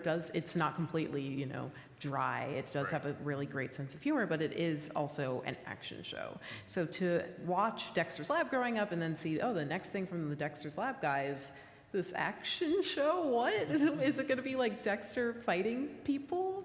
What elements of Dexter do you think you carried forward to Samurai Jack? I mean, I think everything. It's funny because if you really watch Dexter, there was a lot of action. And we always did it in a comedic sense. And so there's this action comedy where Jack was some comedy, but a lot of times we did go in pure action and emotion. And so it was just a very natural extension of what we were already trying to do on Dexter, and just kind of growing with it. And then, Samurai came, I think I started doing it about halfway through Powerpuff. So I did about 2 seasons of Powerpuff, and then I started to develop Jack. And by the 4th season of Powerpuff, I was gone off the show. And so it was all very similar in our sensibility. And then I wanted to push Jack to whatever that next level was. But Dexter was the beginning for me, and it kind of, in a very quick way, defined all the things I wanted to do. And then if you look at Primal, you could probably see a lot of the same things, just more mature, or more adult, or more sophisticated, if I can use that word. And even when we were doing the last season of Jack, we were able to have so much more depth, and more kind of emotional gravitas or whatever. So it's just made everything better. Yeah. How much did the shift from Cartoon Network, which is where the majority of your shows before Primal and then the last season of Samurai Jack lived, how did that shift affect your ability to touch that sort of deeper nerve emotionally? Going from Cartoon Network to Adult Swim? Yeah. I mean, a lot. I mean, you're basically, and the funny thing is, it's the same boss. Yeah, it's the same channel, literally. And it was Mike Lazo, who was one of the people who greenlit Dexter's Lab in the very early days, and then greenlit Samurai Jack. It was him and I at dinner. He's like, what do you want to do next? And I go, well, I got this idea. It's a samurai, super stylized, not a lot of talking, and kills robots. Sounds great. And then even through Primal. So the shift was very natural. It was just about addressing these more serious tones and having Jack have a really crazy emotional effect from all the years of fighting Aku. Right. Yeah, the emotional depth in the fifth season, we were able to tell a more adult story, but we never lost sight of the original series. Like, we always talk about how it's like, you know, because that was aimed at a younger audience, and we didn't want to lose sight of that, you know, because that's the core of the show. So it's still maintaining that nucleus, but being able to tell a bigger, more in-depth adult story. Right. Yeah, I mean, making that change from family-friendly, you know, afternoon hours to after dark, right? Like, the pool is closed, it's Adult Swim only, right? That was the whole Adult Swim pitch. That seems like it could be a hard move to make. You know, we've seen other kids shows try making swings at being more adult friendly. I think for us, like, we've approached everything, it's from a sincere point of view. You know, like, I don't know what a 6-year-old likes or an 8-year-old likes when we were doing Dexter. It was just, if we can make everybody on the crew laugh, we've got something, as long as we're honest about it. And then doing Jack, like, this is what I like, this is what entertains me. And when we were doing the adult version of it, this seems important to us, this feels right for the character. And it is, the one interesting thing is, like, something that I haven't felt since Clone Wars, there was a pressure. And the preconceived notion, like, when you're doing Star Wars, you know, okay, it's for the Star Wars audience, and they're gonna judge the shit out of it, right? And originally when we were doing Jack, nobody had any preconceptions, right? So it's kind of whatever goes. Now we've got 15 years of fan buildup, and people liking it, knowing the show, and oh crap, like, now I have to think about what I'm trying to say. Is this right for the character? Right. Should I call somebody and ask? Yeah. Should we do a fan poll? And then you try to go like, right, you know, we created it, we made all these shows, we're gonna be honest to who we know Jack is and the story and the way it evolves, and let that kind of guide us. And there's also an interesting angle that the audience that did watch it as kids had grown. Yes. You know, so Totally. during that time period, so as Jack grew as a character, so did they. So it's kind of a fun parallel. Right. Yeah, it's funny to compare the Samurai Jack fan base to, like, the Star Wars fan base. You definitely had probably less intense, probably a little more accepting than Star Wars fans can be. But it's like, yeah, you already had that run with the Star Wars fans having to try and cater to people with very strong wants and needs and expectations. Yeah. But with Samurai Jack, so you felt that kind of pressure. But were you confident that you could meet any demands that people had? I just didn't think about it. I just knew we had to do the best storytelling that we could, and I'm always super hard on myself about trying to do the best possible work I could do at the time.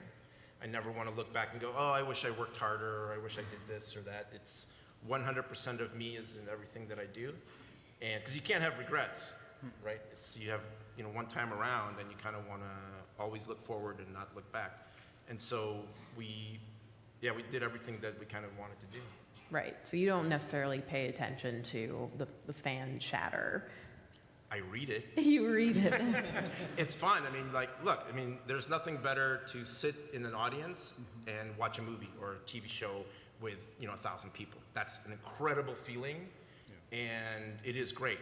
At the same time, yeah, when you're just watching it at home on TV, it is what it is. Like, you know, I'm not affected by it. Like, I love when people like it. When they don't like it, I'm interested by it.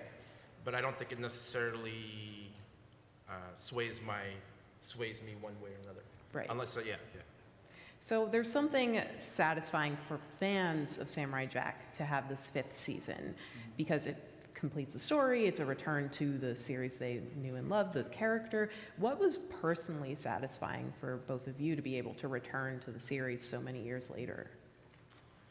I mean, just doing it, and then, because yeah, it's really it's true, the fan base, because I've been trying to make it a movie for, ever since we stopped. It's gone through like 5 different producers, 4 different studios, and the one problem was, we love Jack because of A, B, and C, and D.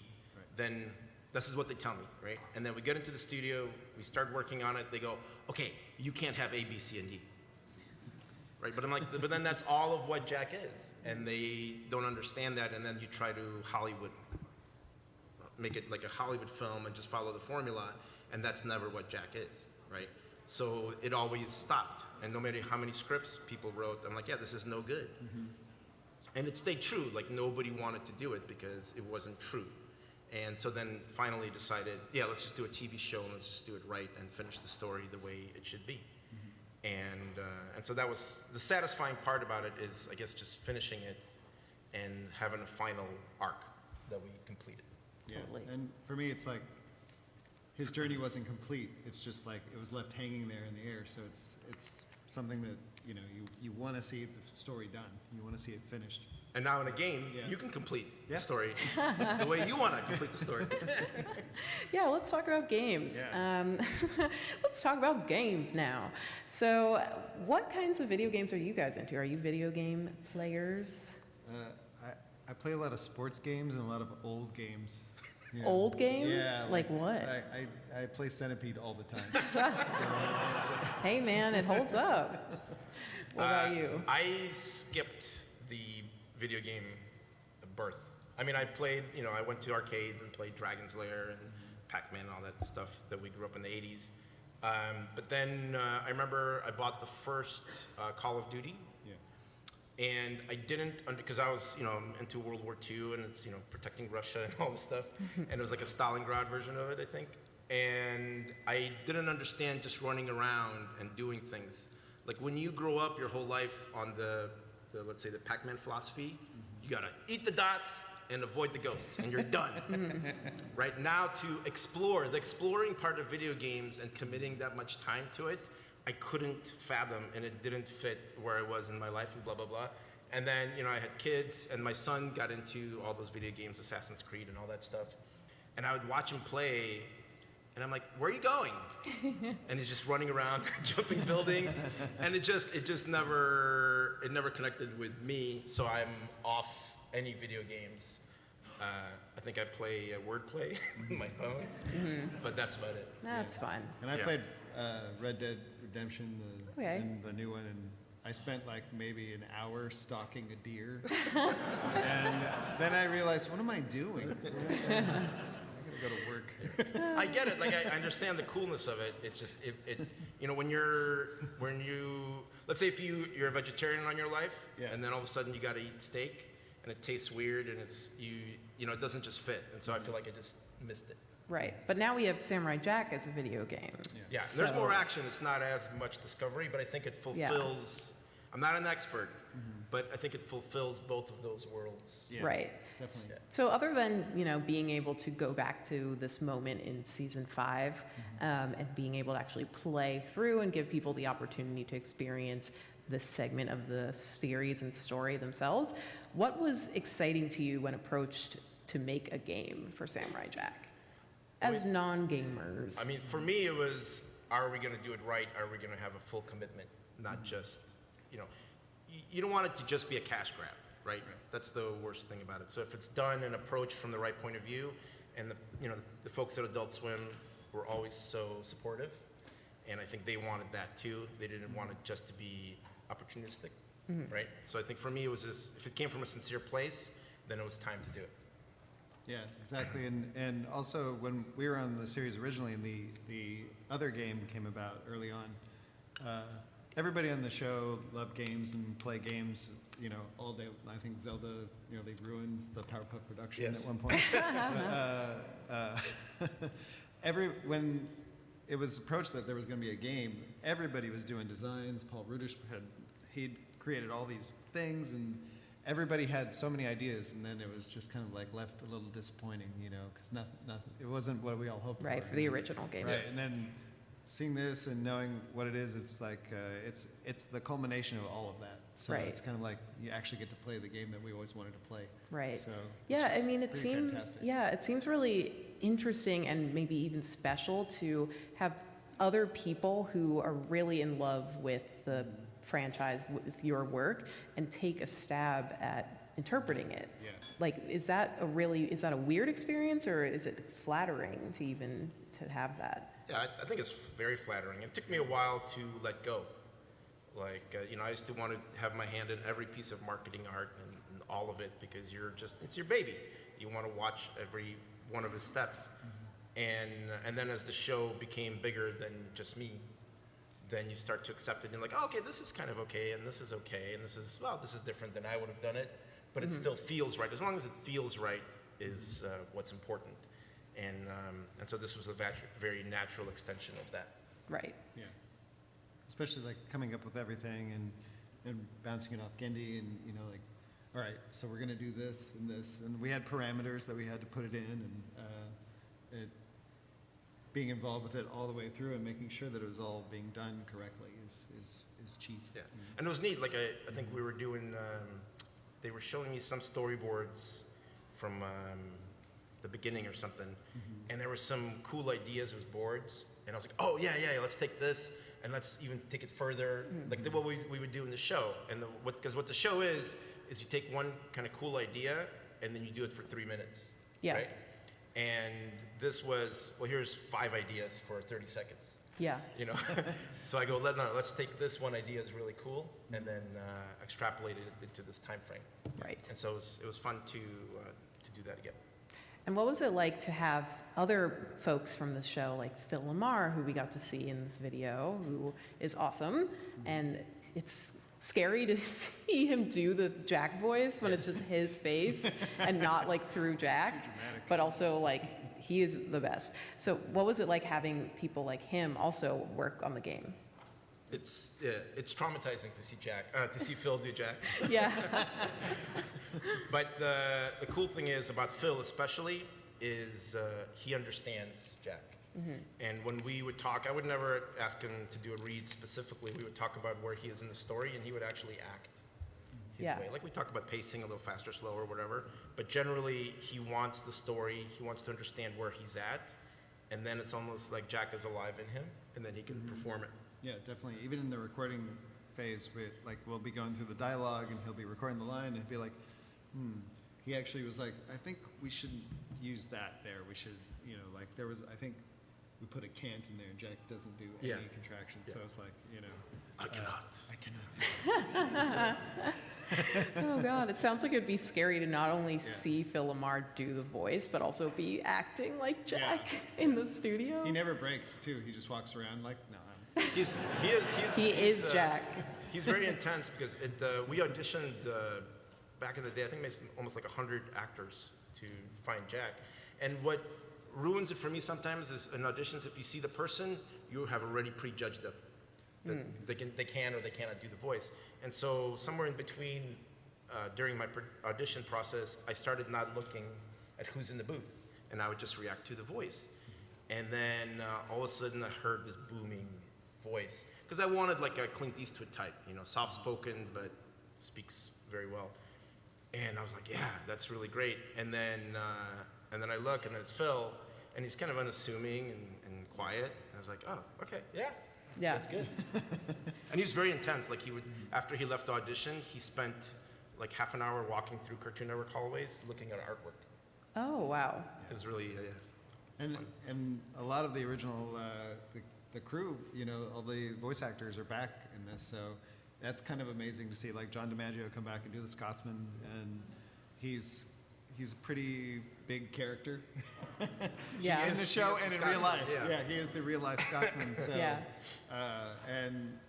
Even actors, like one actor had retired, and so we had to patch him in from Maine, and it was was pretty incredible to get everybody back in, but also be like, okay, who was I? And you're like, okay, this is who, remember? Right. And it's like, oh yeah, okay, yeah, I know which one that was. And right, So- and Kevin, who plays Demongo, thought that he never did it that high. He thought we would like automate it or something. I'm like, no, you went that high. Yeah. Oh, wow. No pitching up required. Yeah, I mean, it's so amazing. It seems like it must be such an amazing experience to have all of these people still so in love with and committed to this show that they worked on years ago, right? Like Yeah, and 20 years ago almost. they get it from a completely different angle than we do because they are loved for their voices, right? And they're each super good and professional, and they do a lot of different voices. And so I think they get bombarded in a much different way.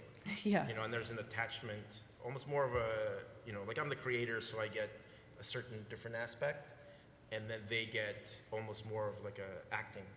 Right. You know, like people love their acting and their performances, and so it's a whole different point of view. Yeah, like you're Jack's dad, but Phil Lamar is Jack.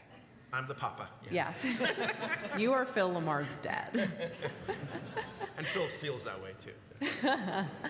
Yeah, I mean, that's what seems so special about this project, but also season 5, is you guys were able to pick up Samurai Jack almost as if it hadn't been so many years since. And it doesn't even feel weird necessarily to have a Samurai Jack video game come out right now, even though season 5 aired 3 years ago.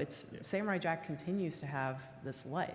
Yeah, I don't think we squoze the life of it yet. Right. It's just the beginning of it all. There's still more. Oh, just the beginning? Do you have more to say about that? No. Movie when? Season 6 when? I want to open the floor to questions shortly, but I do want to ask, so just over the years and years and years that you've spent working on Samurai Jack, are there particular favorite memories, moments, or episodes that really stand out to you still as like, this is what I love the most about this show? I mean, there's a couple of moments, and they're kind of like the aha, we have something type of scenarios where we got the first episode as a work print, so no sound, and that training sequence is like a 7-minute montage with no dialogue. And I was in the editing room, and Mike Lazo and Linda Szymanski, who were the executives back then, wanted to see it. And we sat through the first 10 minutes of it, and they go, wow, this is unlike anything we've ever seen. And we knew we had something. And we understood the story with no music, without anything. Mm-hmm. And then when we were doing the Blind Archers episode, like that's the one we're like, yeah, that's the show. You know, like everything connected, and it was an experience of that episode. Right. What about you, Derek? There's so many, just because we were on it for so long, and just seeing the storyboard pitches themselves are so memorable. There are so many that they're so funny, and so many great people working on them. And so we would have these pitches, and the whole crew would come to them, and they'd just be super entertaining and really, really funny. And what Derek's talking about is for every storyboard, which is half an hour, maybe 500, 600 panels, maybe more, we would pin them all along the walls, and the artists would take us through and pitch the whole episode the way they kind of envision it. And then I would go through and put Post-its and fix things, and that was the process. And so when you're doing maybe a 5-minute fight sequence, it comes over here. And then half the people are sleeping because it's so long, but you know that when you're going to do it in real time, it's going to be incredible. Yeah, but they're all very memorable. And especially like the Spartans episode, that was like a 700-page storyboard. And the storyboard artists, Brian Andrews and Brian Larson, they do a lot of poses, so there's a lot of animation in there. So there was just piles and piles of boards that had pages, pinned to them, and then it would just be like, okay, hold on, we got to bring in this one. The next They board, were all outside the room. They had to just keep bringing them in, and it was amazing to watch. Wow, that is 700 pages of anything makes me feel very tired. I cannot look at that many pages at once. Okay, so I think I want to open the floor up to questions, if that's cool with you guys. So there's actually a mic in the middle here, where this lovely lady is raising her hands. So please be careful lining up. But yeah, I think Half the people are leaving, and the other half want to ask questions. some people are like, I hate Q&A, and then some people are like, I love Q&A. I came Questions, here I'm for out. Q&A. Yeah. I only came to this panel for Q&A. I just showed up. Okay, cool. Well, let's start in a minute when the chatter kind of dies down a little Sure, bit. they can talk over it. Yeah, that's fine. Okay, so we have about 10 minutes for questions. So, Go ahead. yeah, first up. Hello, big fan. I've been working on my pitch for a cartoon for a while. I want to know what's the best way to pitch at studios. So when you're pitching, think of it as you're selling a product, okay? And you have to try to figure out what is the simplest way, the clearest way, and the most entertaining way to communicate your product, right? So if I'm selling this bottled water, it's gonna quench your thirst, and it's clear, right? And you have to figure out a very simple way, because as creators, we love our minutia, you know? And like I know for Steven's Universe, Rebecca came to me when she was developing the show, and she had all these great ideas, right? And I go, these are all awesome, and this is awesome for you and for the show, but the one really bit of advice that I gave her, I go, just sell what the relationship is.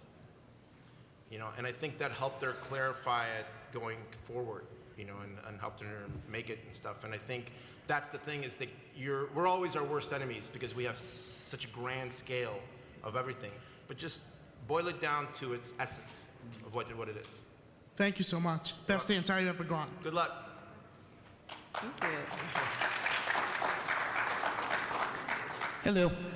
Sorry. I had a question about, with Primal and Samurai Jack, you know, Samurai Jack has like minimal dialogue and Primal has no dialogue. I was wondering, is there like a different way you like approach storyboards or scripting with that compared to like a more dialogue-heavy show? Yeah, I mean, there is no scripts. Yeah. So it's basically, like Derek and I would write the episode, and we just go what happens in every sequence in a general sense, and where the emotions are, and where the character things are. And then when I get down to boarding, then I'll kind of break down what I'm trying to say. And then usually I could visualize it before I start drawing. So I kind of picture the energy. And that's really what I'm trying to do, especially for Primal, is what's the energy I'm trying to communicate? Sad, happy, excited. And then I get into it, and it's basically trying to almost do it in real time. So I'll do whatever, 20 panels, and then I'll pitch back to myself. Because you're trying to sell a rhythm, and it's like making music, really, but through drawings. And that's the best way I can really communicate how I work, is I go as fast as I can in the beginning, and then I'll go back and draw things a little better. But generally, I'm trying to create an energy. Thank you. Awesome. I'm short. Oh. All right, so my question is, how has Samurai Jack affected your life in a personal way, like with fans, just real life? I mean, it's kind of, I try not to think about my big picture in a way, right? And because I still feel like my career is just starting, even though this is my 4th decade. I've been working in 4 decades. I try not to think about the effect of it, all that kind of big stuff. It's too big to think about. But then sometimes you get a person coming up to you and sharing a story that's really emotional to them. Like when I was in New York, some girl came up to me and she said, yeah, I used to travel. I was like an army kid, and I would grow up on bases. And she grew up in Africa. And then when she came to France as a little kid, she started to watch Dexter. And she learned how to speak English kind of from that show, and it was her first cartoon show she ever watched, and which is it's like a huge deal. It's like a Bugs Bunny to me or something, and those kind of emotional stories, a lot of stories about parents and kids watching it together, that's the stuff that makes you feel really good and affects you. But when I start to do my work, I can't think about it, because then it becomes too big, and then I can't focus. Because when doing animation, you're here, and then the rest of the world is there. And so if I let this world invade my little space, it's not going to be honest. Then I'm like, well, this worked, so I'm going to try to please that person over here. So that's the way I kind of approach it. You taught me how to say cheese in French. Yes, cheese omelet, yeah. Hi, so going from Cartoon Network originally, finishing off with stuff like Symbionic Titan, and then transitioning to Sony, doing that awesome test for Popeye, which was some of the most incredible translation of 2D into a 3D style I've ever seen. Coming back to something like Samurai Jack that you yourself created, is there this catharsis as a creator or this sort of nostalgia you have for your earlier work? How does that really function for you? And do you ever think about where you could go with some of your other earlier projects like Dexter or Titan, which didn't really, ever have an ending, really, Yeah, I think I have a fondness for drawings, obviously, so I think that's where I always tend to go first is what can I do in 2D with drawings that hasn't been done? Where can I push myself with drawings that I haven't done before? And again, like I'll talk a lot about feel and energy because I feel like when you're watching most animated shows, you just watch and there's some funny dialogue here and there and then you're done, right? What I try to sell is a feeling.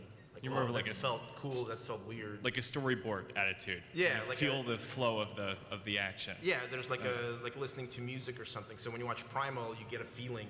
Yeah. Sometimes bad, sometimes good. Yeah. And so that's what's really fun to me, and that's more complicated and difficult to do. And so I feel like that's where I'm heading. And I don't care as you start to realize, like in the beginning of Dexter, it was about the cool style and snappy animation, and because that's all we were trying to do is something kind of snappy and very iconic and very graphic. And same thing through Powerpuff and through Jack, of course.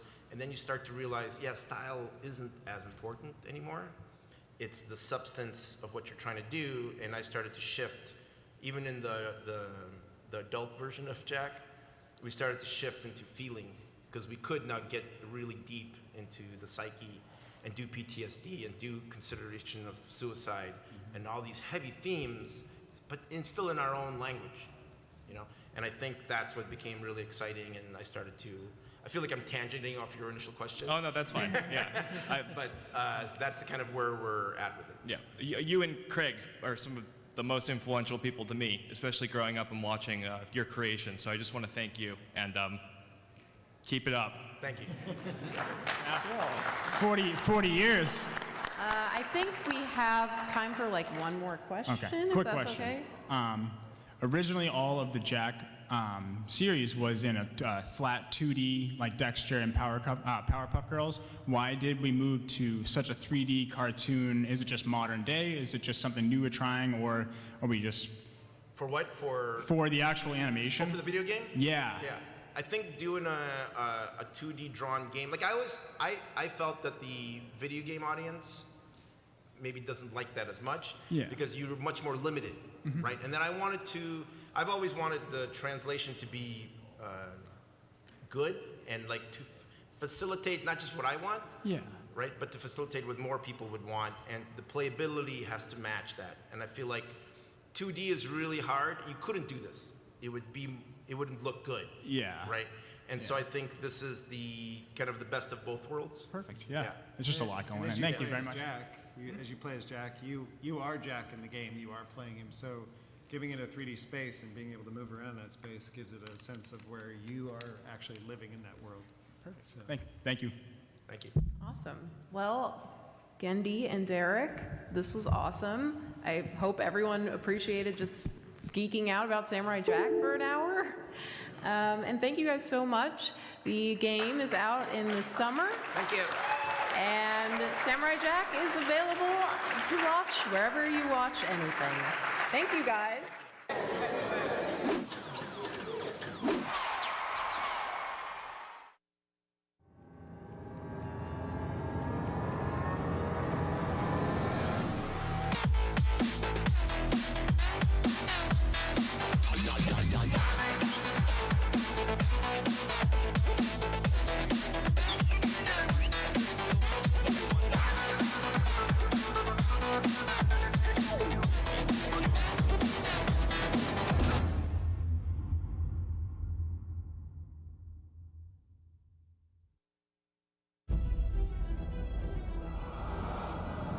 In a world of legendary heroes, one man will rise to take all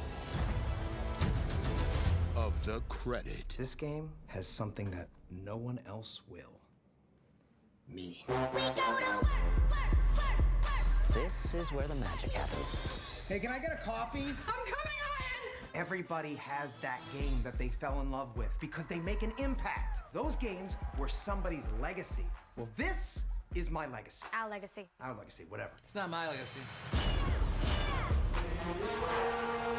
I have a BA in Women's Studies. What exactly is women's studies? It follows the experiences of women and the contributions they've made to... Inquiry withdrawn. Quick thing, I'm worried about the time. Yeah, David, I'm moving as fast as I can. It's not my fault that these watermelons don't explode like real heads. I can get you real heads. Not human. That's commitment. I built your vision. It's like you're this brilliant painter, and I'm your favorite brush. I'm just some tool to create your masterpiece. I like that metaphor, but it's not quite right, is it? Are you seriously about to noodle on my metaphor right now? I know that I can be difficult, Papa. You can't give up. We're like the Beatles. Together, we make masterpieces. I could write the lyrics and the music and everything, but it would sound completely different without the drums. Wait, I'm Ringo? Well, yeah. Of course you're Ringo. I mean, look, somebody's got to keep the beat. Oh my God! At least you brought me breakfast. Oh, this is mine. It's prescription. A prescription bagel? Legally, you're actually not allowed to ask me about Whatever. it.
of legendary heroes.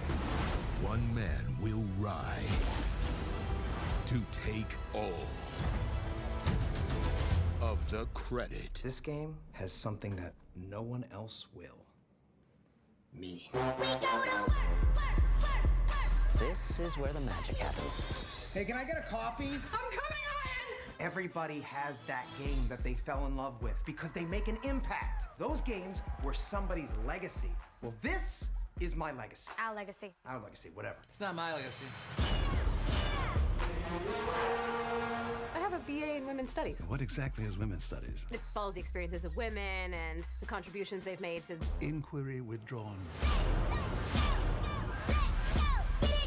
Quick thing, I'm worried about the time. Yeah, David, I'm moving as fast as I can. It's not my fault that these watermelons don't explode like real heads. I can get you real heads. Not human. That's commitment. I built your vision. It's like you're this brilliant painter, and I'm your favorite brush. I'm just some tool to create your masterpiece. I like that metaphor, but it's not quite right, is it? Are you seriously about to noodle on my metaphor right now? I know that I can be difficult, Papa. You can't give up. We're like the Beatles. Together, we make masterpieces. I could write the lyrics and the music and everything, but it would sound completely different without the drums. Wait, I'm Ringo? Well, yeah. Of course you're Ringo. I mean, look, somebody's got to keep the beat. Oh my God! At least you brought me breakfast. Oh, this is mine. It's prescription. A prescription bagel? Legally, you're actually not allowed to ask me about Whatever. it.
it's back. No, it's back. It's over. It's over. I'm out of here. Rise alive so well. Are you kidding me? Oh, God. Spin it down. Go, go. Making a ton of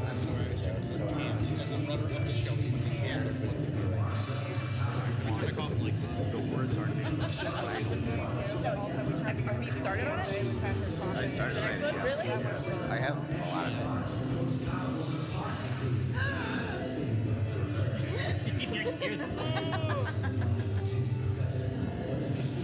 I haven't done my shit.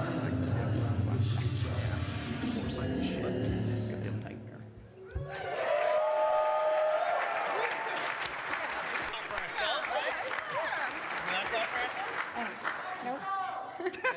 Better show. Hello, everyone, and welcome to the C-Team Better Advice Panel, where you will get to know more about us and yourselves in the most optimal way possible. Intimate. Jerry, do you want to take us away? Sure. Hello. I am Tycho Brahe of Penny Arcade and PAX. I am also a Manifest Hereward Drawn CEO of Acquisitions Incorporated. But today, I am helping the Scotch Goblin, Illicit Grant, introduce the C-Team Better Advice Panel. Oh, wait. Is that the time? Was Yes. that my So, cue? so understand that Kate got a cricket. You know what I mean? I don't mean like the bug. I mean like those cutter things. And so she's been crafting like a motherfucker. Oh, did you get like a J.R.R. Holken type? Yeah, I got the font. Nice. I got the font for Scotch Goblin. Exactly. So, having introduced myself, is it now appropriate for me to unfold this shirt? Generally, you are our internet friend. Oh, indeed. Yeah, your internet friend. But today, hang on. What could it be? Hey. Hey. Does it say DM Daddy? Jerry only wears black t-shirts, so. I get it. That's so cool. I get now, jokes. Good fun. Let's finish the introductions. To my left. Nope. No, God, I do that. I fucked it up already. God, Sorry, no, rerun the intro. To my right. Okay, do you rep the natural world, or which one do you do? Holy shit. Wow. You know I do. Dragon-born narcissist, Dinar Blitzen. All right. And it's the smallest size it came. What we got? What we got?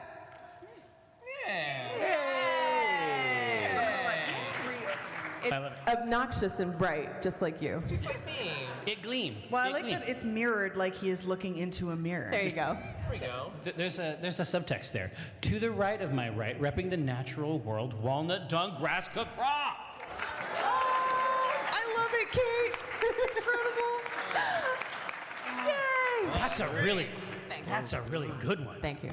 That's a good one. It's especially good. Obviously, we love them all equally. To my left, not your grandma's grandma, except in those rare cases where she is your grandma's grandma, Rosie B. Stinger.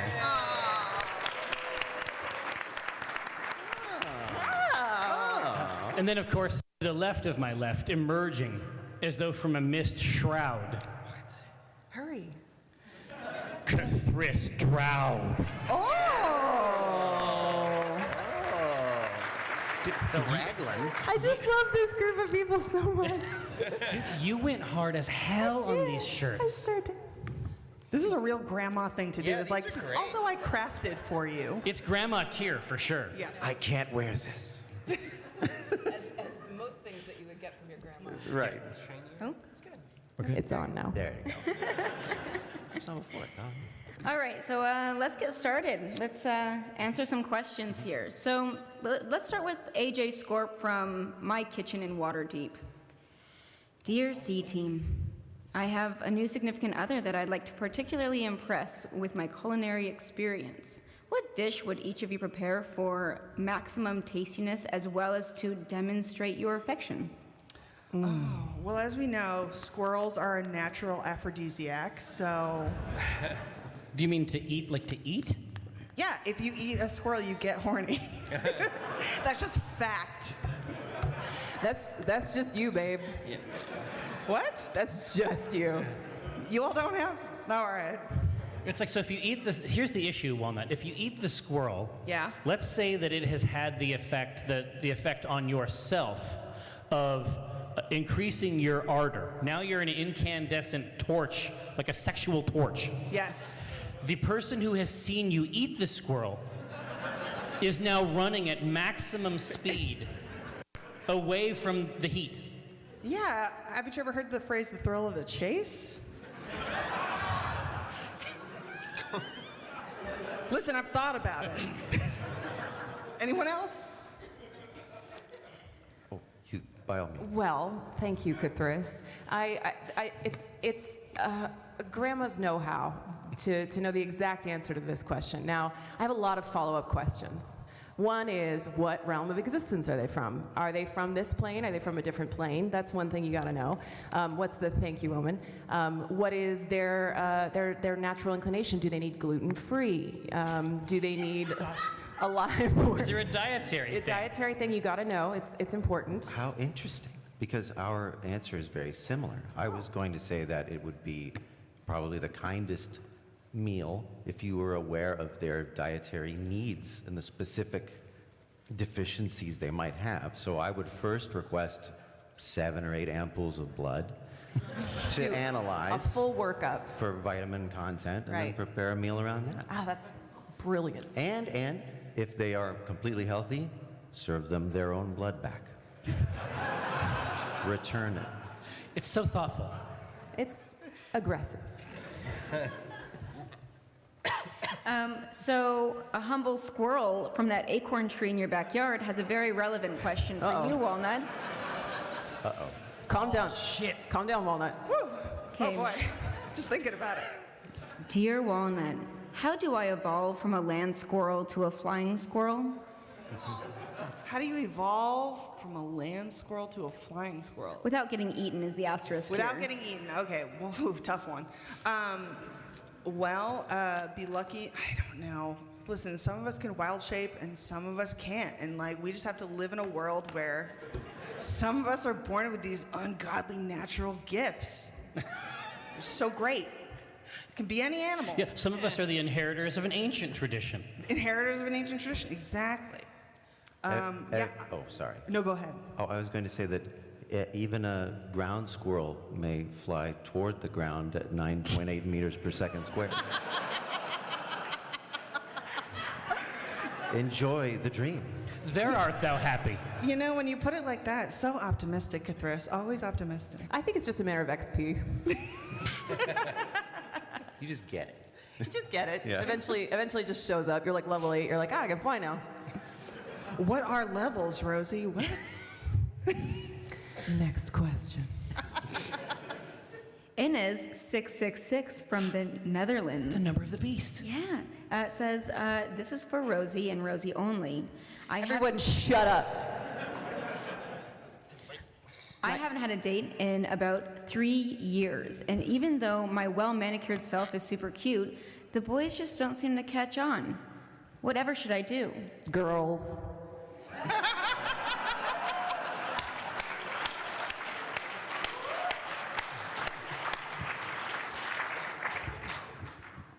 Incredible.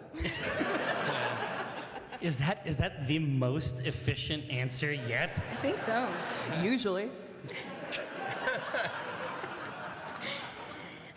Doc Winnick from Twin Cities says, Dear Donar, you have to answer this. I know, god damn it. I went so far without talking.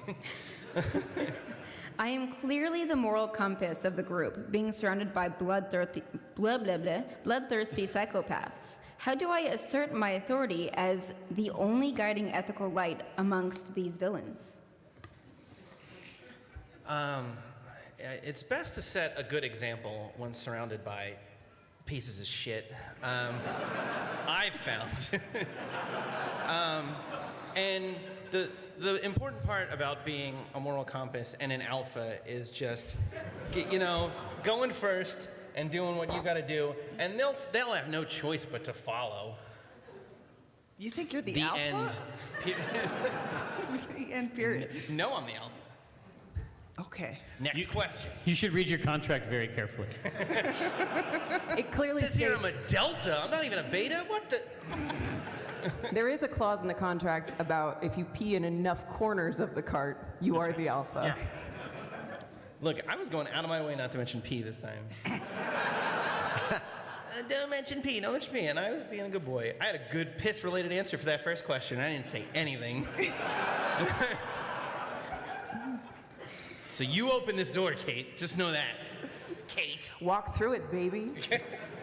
I hope all of you know that I filtered out all of the pee-related questions, and that was the majority of them. It's okay. And now you can drink it. Like the kidney. Filtered pee, now you can drink it. Yeah. Yeah, we get it. I brought It's a my good own from joke. home. I pee into my Brita 3 times a day. Smells bad, but tastes okay. Barry G. Singer from Neverwinter says, "Hi, C-Team. My grandmother is really embarrassing. She constantly talks about all the people she's doinked." She's what? Like the clown? As I quote, doinked. Is it like a boop? No. I mean, it's like a boop on your inside. Yeah. It's what you might call an inward boop. Yeah.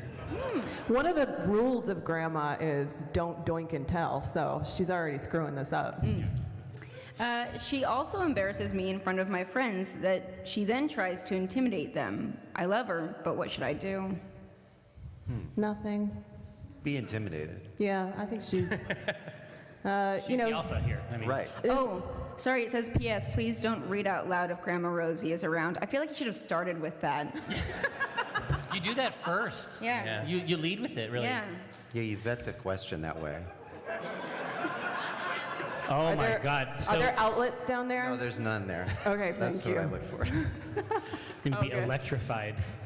Well, your grandma might get surprised and spill water all over the panel if you were to confront her with this kind of a thing. But one of the consolations I always hold in my mind when I'm hanging out with old people who won't shut up is they're probably going to die soon. Yeah. It's a timeline. Just wait it out. Yeah, jeez. Cathrissa's old.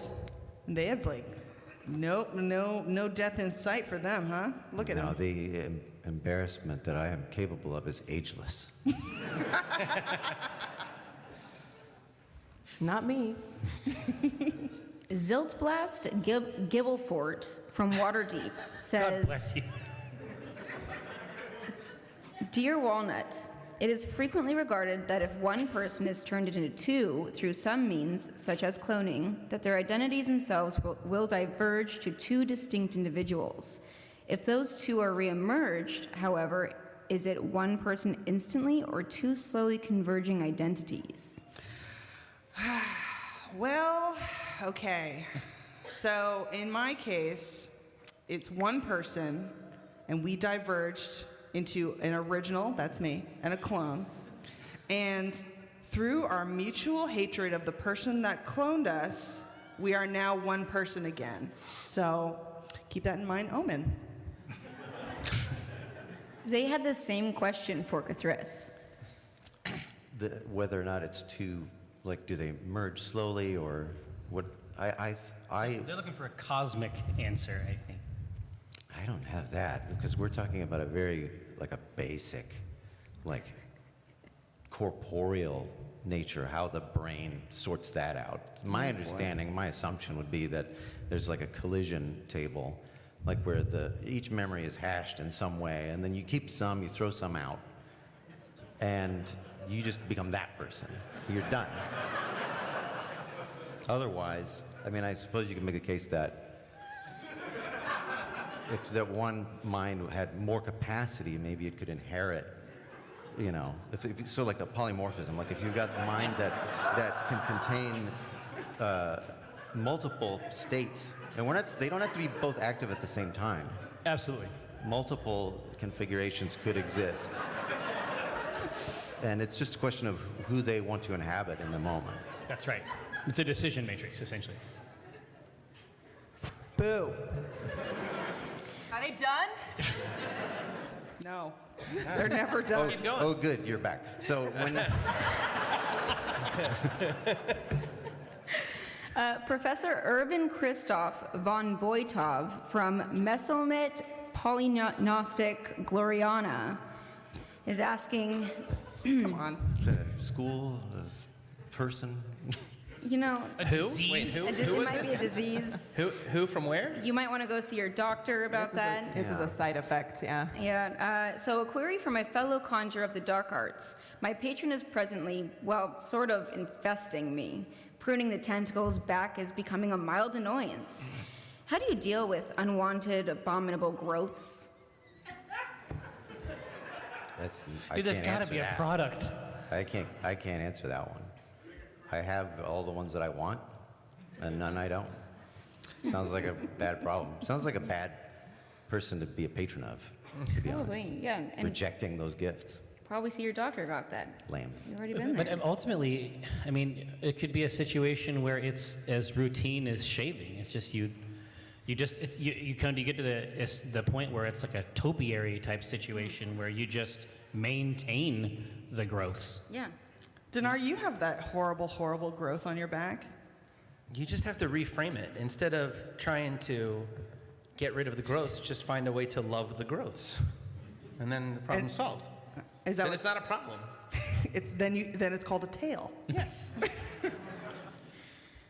And follow-up question, best breed of bat for guano production, settling a bet. Sorry, I'm going to throw this one to Chris again. I don't know if I've ever looked at them from that standpoint. I don't have that data point, unfortunately. I suppose you might want to feed them more. That would probably do it. Pretty much any bat, yeah. Yeah. How much do they need? Dr. DM from the Frozen North says, Grandmother Rosie, I have several things of your children in my game, and you yourself have made a cameo. If they become so rambunctious, may I please have permission to kill a couple of them off? If you could be so kind, please inform me of the best methodology to dispatch with your offspring. This is some twisted shit. Hey, no. Is that my reputation? Yes. Stop nodding. No, you do not have my permission to kill off my beautiful, perfect babies, no matter how unruly they get, unless, thank you, we have like an assassinating Rosie kind of situation. If they come after the me in your game, then all bets are off. But if they're just like, no, I don't know what. What's the mischief? No. I was just about to say, I'm juggling bird eggs. Like what? I don't know. No. Those unruly teens. What are the youths up to these days? No, that's the only time is if they come after Grandma. I should take them out, throw them off the train. So you could encourage them to come after Rosie. That is they the could way be to do encouraged. it. Yes, Rosie could. This parallel Rosie. Me could send them taunting letters, fruitcakes that are stale. These kinds of things tend to really annoy children. So, Vi Eartheneyes, formerly from Ravnica, says, I'm a centaur wizard who, due to a magical accident, found himself in Waterdeep. Through the efforts of John, Coffee Robot, I joined an AI franchise. However, I'm not sure what position to take. Should I play to my strengths or be more creative? P.S. Tell Rosie centaurs aren't horny. P.S. Happy Valentine's Day. Tell that to the last 3 centaurs I met. Yeah. Grandma, stop talking about who you don't. I don't like it. It wasn't all of them. All right, so as we all know, the rule is all centaurs are hot. On this, we can all agree. Even the mantar, the person that's like, half human and then half other human on the bottom, still hot. Isn't that just a person? It's like a tall No, guy. it's like a person and a half. So tall. Like if you were on your hands and knees and then another torso was growing out of your neck. Yeah. What the fuck? I'm saying it's hot. Anyway. It keeps getting sent to myself and to Walnut saying, is this hot? The answer is yes. Move on. Yes, but I'm saying if you are a hot centaur, what is the best job for you in acting? Let's see. Well, the best job is Documancer, and you have extra limbs, so that might make you better at processing paperwork. But dude, think about that. Think about this. I mean, the only thing that could make a centaur more hot would be paperwork. You know, absolutely. Right? And so imagine a situation where the saddlebag is itself the documency bag. That's What it. are you, typing with your hooves? Yeah, why not? Like a big-ass typer. Well, remember, the centaur, they don't have hooves up here. I mean, I don't know what Wait, centaurs this you've been is looking at. It's not like hooves up here. And then the hands down at the fucking bottom. Wait, what's a centaur? See, this is exactly it, Dinar. Yeah. I'm saying horse top. Well, yeah, but no, Documancer is great, but the problem is that the centaur is facing that way, and the perfect writing surface is behind them. So if you have a centaur that is actually facing the horse's rump, then they could use the saddle area. A recumbent centaur. A desk. There you go. They could actually do the work right there. It's like sitting AC Slater style in the toilet. Yeah. Yeah. And then you got like a work surface. Wait, You what? got- Yeah, wait, what? You got to take your pants off, but then then you sit, and then you can like Exactly. have a meal while you go to the bathroom, or I like that. the top part of the toilet right here facing you. You don't ever have to leave. Keep going. You put your switch on it. Yeah, all right. We all do this. I haven't, but I'm Then you're about acting to. like you know. Right after this. Right after this, I'm trying it out. Wow. I learned a lot. But you have to take your pants off. Yeah. How did we make a panel out of just our normal conversation? It's true. This But is the pretty answer, standard. to get back on track, the answer is obviously decisionist, because then you could just tell the rest of them to do whatever you want. So it's Okay. like all of the other roles combined. I say cartographer. Here's why. You've been transported from a different place via magical accident. That's 2 whole maps you can already make right off the bat. I'm just saying. Well, and you can also hitch the cart directly to your own ass. Wow. This is optimal in a lot of ways. Imagine that. You need to consider the savings at the franchise level. That's a whole team in and of itself. That's right. One person. Wow. So let me review. We have decisionists, Yeah. documancer, Yeah. Sure. and cartographer. But we haven't heard from Catrice yet. Is there another one that we want to throw in there? I was just going to recommend transport for the team. No position other than the cart pulling. You're ruining the bit here, dude. Well, you'd have them be the horse person. Yeah, they're a horse person. That was so next level. Thank you. Thank you. But no, there's a case to be made for the transport, because 2 could sit on the back, and then one could just sit. It'd be like a piggyback thing. Oh yeah, Right? like a totem pole. Oh yeah. This sounds demeaning. It's fun. It's their best use. Yeah.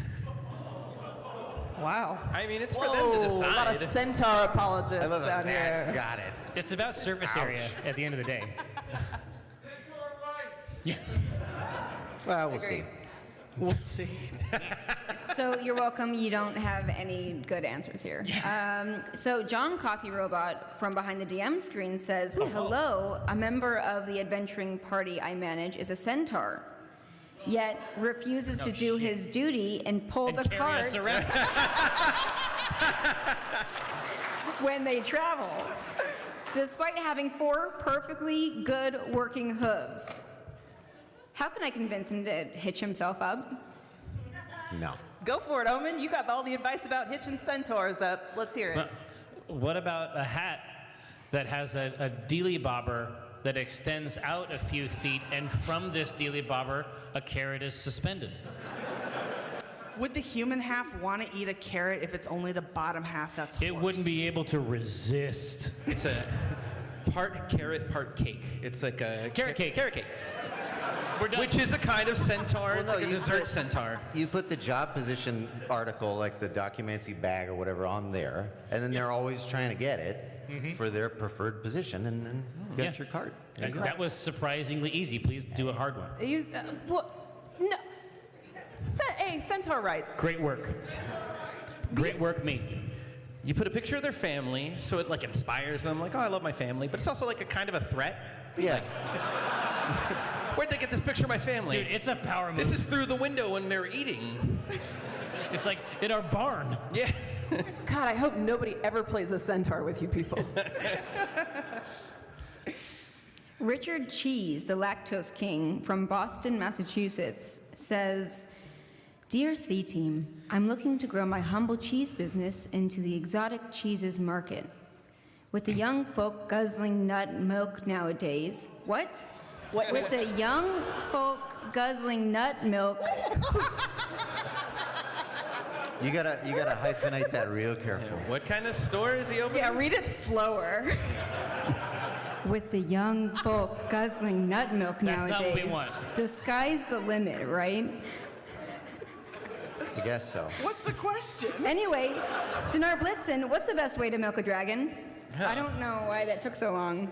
What's the best way to milk a dragon? Both hands. Both You can't hands, milk baby. a dragon. Both hands. You can only milk filthy mammals like pigs and mostly pigs. What are those other things? Yeah, centaurs. Yeah.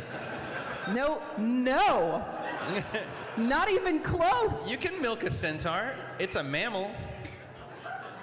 Part of it. What if it's a guy centaur? You jerk it off. I don't know. You can Am I a milk doctor? guy centaur.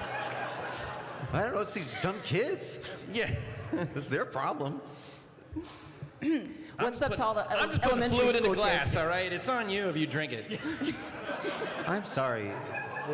Shadow Chancellor, I don't understand why we have to answer these. These have nothing to do with our work. That was for Dinar. You don't have to answer Yeah, you don't this. have to answer it. Dinar, is Get it? that thick, ropey milk. What? Okay, Now, AJ score. here's a quick question. Can you make cheese out of it? AJ Scorp from the alley next to the Drawn and Courtier. I'm haunted. It's an honest question, and you know what? It's Coffee Robot's fault. So Asks, Dear C-Team, hey, so I recently I came into possession of a golden acorn. Knowing what you know now, what should I do with this thing? And my advice to you is don't do anything with it if this is what you have to deal with. What would I do with a golden acorn knowing now what it does, i.e. takes you into a plane of existence that is a hellscape from which there is only one escape? True. Just huck it in a river. Just throw it away. And then tell your boss you did the thing that you were supposed to do. And that's it. The end. now, can you milk that?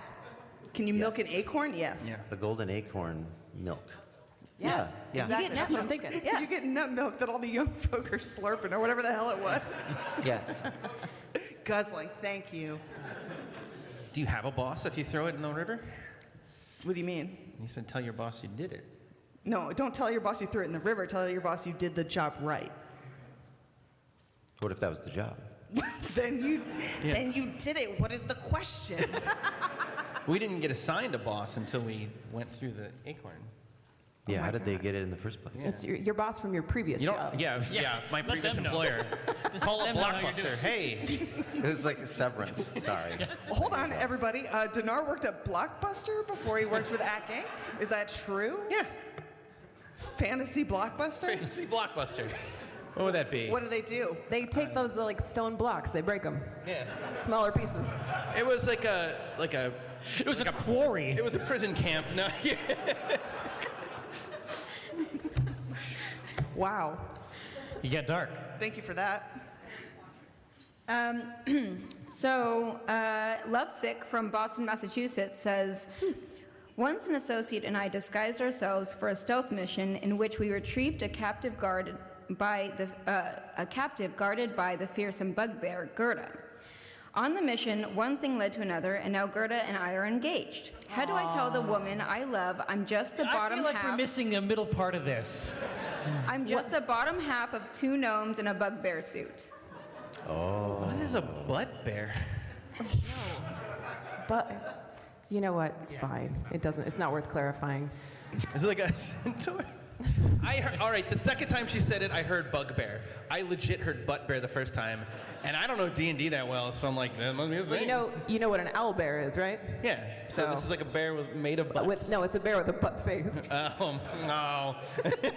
Which is a kind of centaur, as we've established. Yeah. Okay. Still hot. Ugh. So. Anal. What? What are they worried Next about? question. Yeah, are they worried that the bugbear is going to leave them once they find out? I mean, I think or like they're worried they're going to be eaten once they're found out. How does the top gnome feel about it? Yeah, in my mind, I think that they're all on the same page at this point. If they're engaged, they have to have had a lot of exposure to this person. It's probably up to the top gnome to who's driving it, because it's like that's their role. Once you're near a bugbear, it's the top one who has the choice. Like, I'm going to kiss this bugbear. Yeah, I'm going to get and that they beak in obviously there. they have. Yeah. What if it's like a prestige situation where they rotate? Oh, yeah. Yeah. That way, if there's one that's like, I'm not so into this bugbear, 50% of the time, it's golden. And I feel like one of them would have pieced out already if they really didn't like this bugbear. Yeah, just get stilts. Yeah. It's trivial. Yeah, if Waste. it's only one of them, get stilts. If it's all three of them, then just rotate. I think this is solid. Yeah. Yeah. Okay. So Tilt Whirl, a Dragonborn rogue from Trollbark, says, I did some mercenary work for Jim Darkmagic, but have yet to be paid for my time and expertise. Reminders and threats haven't worked, and frankly, I would rather be paid than murder this velvet-clad weirdo. Who do I have to talk to at AI in order to get the money I rightfully deserve? Thanks. Jim doesn't even have a company card. Like, I don't even know how he would pay. I think, on it to a certain extent, I think if you're engaging in any kind of business practice with Jim Darkmagic, you have earned everything that happens after that point. You done goofed at some point. Yeah, honestly, that's a test and you failed it. They don't deserve to be paid at that point. Yeah, that's the lesson. If you think so lowly of your number one, what does that say about you? Say about us. Dinar, please, you're not part of this. Stop. Avadelia Erisondorol Mac Il Onfide. We had questions from this person during the Q&A panel. Did you? How God did you bless say you. it? How did you say it? No, the best was Mike. Mike gave up halfway through. He had a shock of white in his hair, just attempting to contain this name. Yeah. So this person says, Dear C-Team, my brother's picked up painting as his new life ambition, but he's been crippled with doubt ever since I made a sarcastic remark. Help. What? What? Okay. How is this your problem? Yeah. Don't be a dick to your sweet brother or cousin, whatever. What was it? You should be nice to your brother and your cousin, is what I'm hearing. Okay, all right. So you said a sarcastic remark to them, and now they have crushing doubt. Well, yeah, and now they're just sort of standing, like sort of gently teetering in front of a blank canvas, I guess. Forever? Is that what? What was the sarcastic remark? I feel like that's the information we need to undo the spell. Was it a cantrip? Is it just something a bard does that I don't know about? Right. And did it punish them in a way where they cannot paint because they are petrified? They physically cannot move anymore. That could be it. If there's one thing I know about artists, it's that tormenting them actually improves their art. So I've heard this. That sounds right. Perhaps this is actually a boon, and that this person's art is going to do nothing but improve. So I say keep the sarcastic remarks coming. Yeah, good job. You're welcome. Yeah, if anything, you haven't berated them enough to get them to start again. That's the issue. Right now they're in a kind of psychic cocoon.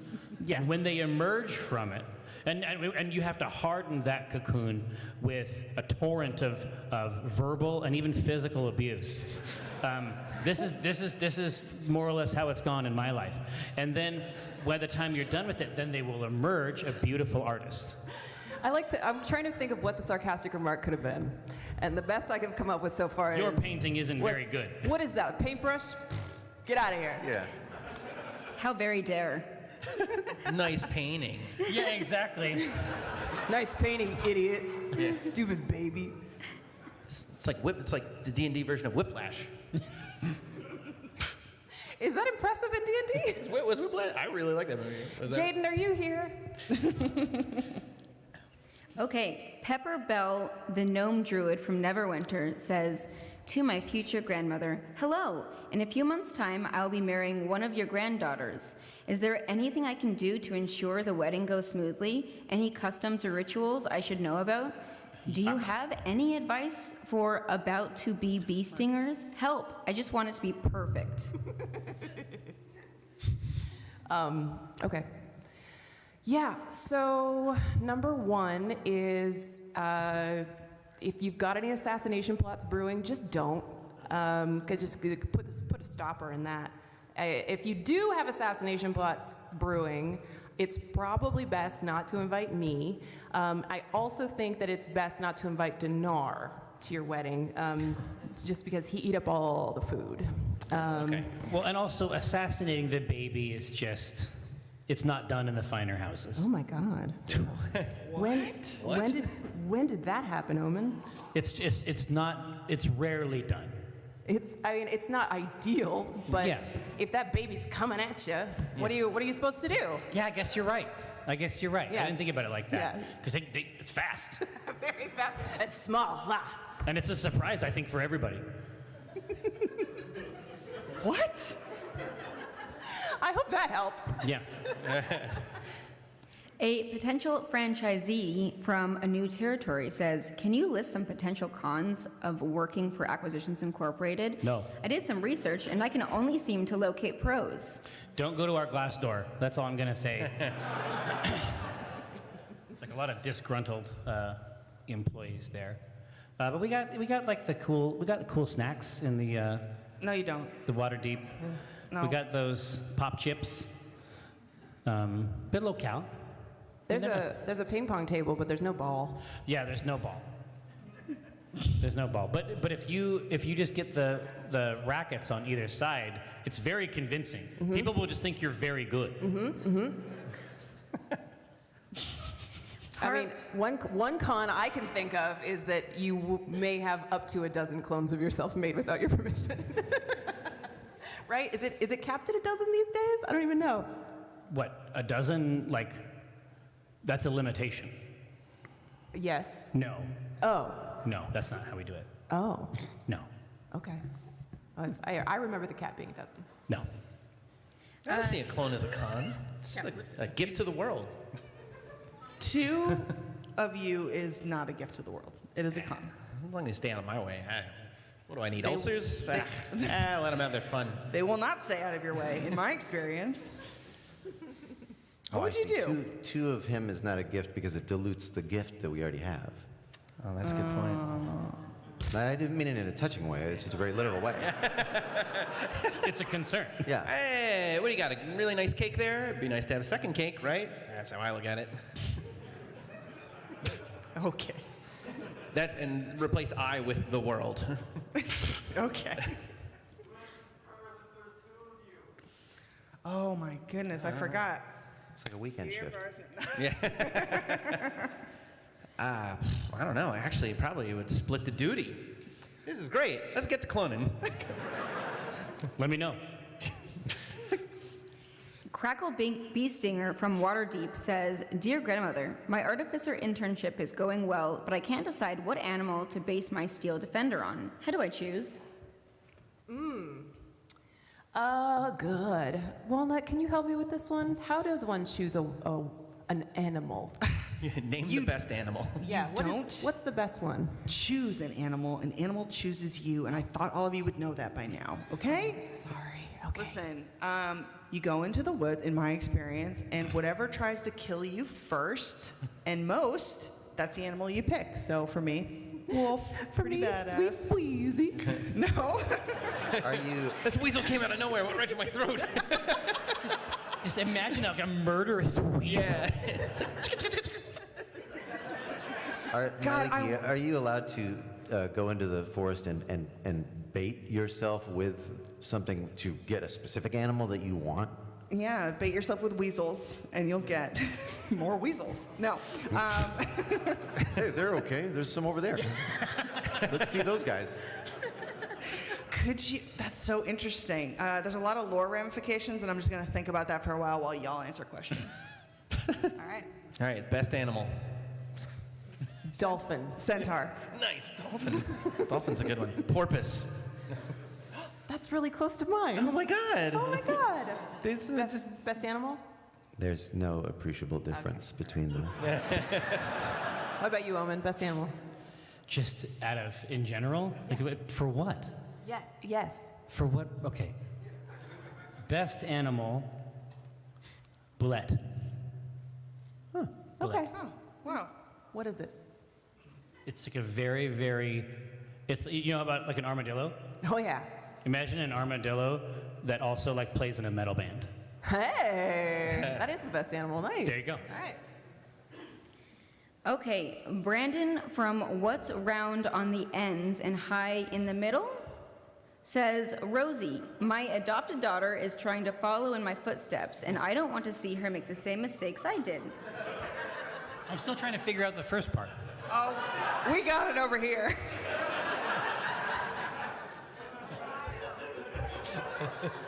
Oh, it's Ohio. Jerry, it's Ohio. Fantasy Ohio?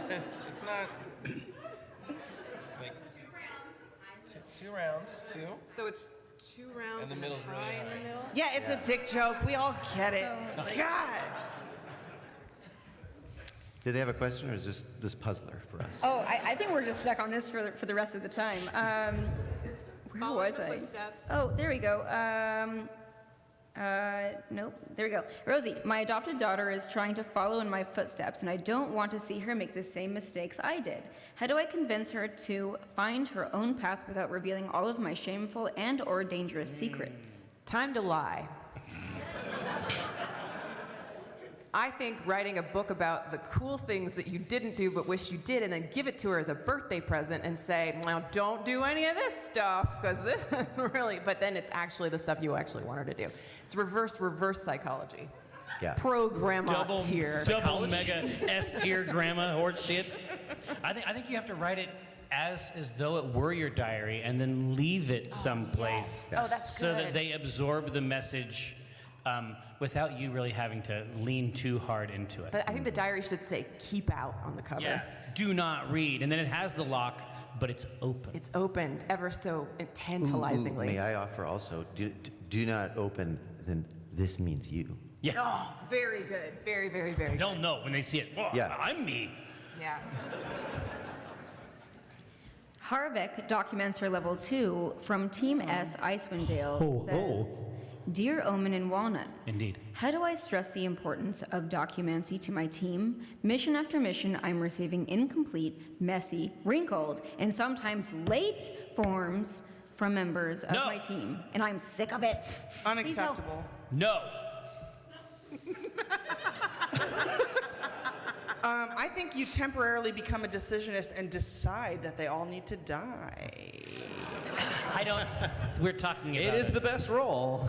Look, I mean, here's the key. I think that you make a few slight modifications to the documents that they have brought in. These modifications either make inert or request the opposite of the things that they've done, and then the universe itself will scourge them for their sloth. And historically, that's been a great motivator. Or kill. Or you killed it. Yeah. Or more killing. Hey, yes. Hey, Walnut. It solves a lot of problems. What, Rosie? Hey, quick question. Is there like a desire in your heart to become a decisionist and kill your party? What? That's crazy. No. Not at all. It just came up really fast as an option. And then it was delivered in such a smooth way. It was delivered as though the morning news. It was heartwarming, really. Very, yeah, honestly. I was like, no, wait, no. No, that was just right off the dome. That's just kind of what I thought maybe, I don't know, anyone would think. The end. Next question? Is that something that decisioners can do? Level 3. Oh, shit. That's good info. The Mind Taker from Gui-Oop says, the C-Team is now a classic Hanna-Barbera-esque serial detective series. What is your wacky animal/inanimate object sidekick, and what is their catchphrase? I don't know. It's like a Scooby-Doo version of Dinar, and he just keeps saying, what do you say? I say that. I say it a lot. That's pretty good. Say it all the time, yeah. I thought it was Ryan. I can't really see over there. That's it. It's just another Dinar, but he can only say. Oh, I hate Dinar so much. What can you have you out a fantasy partner? Dinar. No, No, answer over. My turn. No, anything but walnut. I mean, but literally, she's asking for a second I know. Dinar. More Dinars. And she was the first one to bring up cloning Dinar. That's She not wants what to I meant. double up. No, I meant instead of himself, he is the subservient dog character. All right. That's not what any of us heard.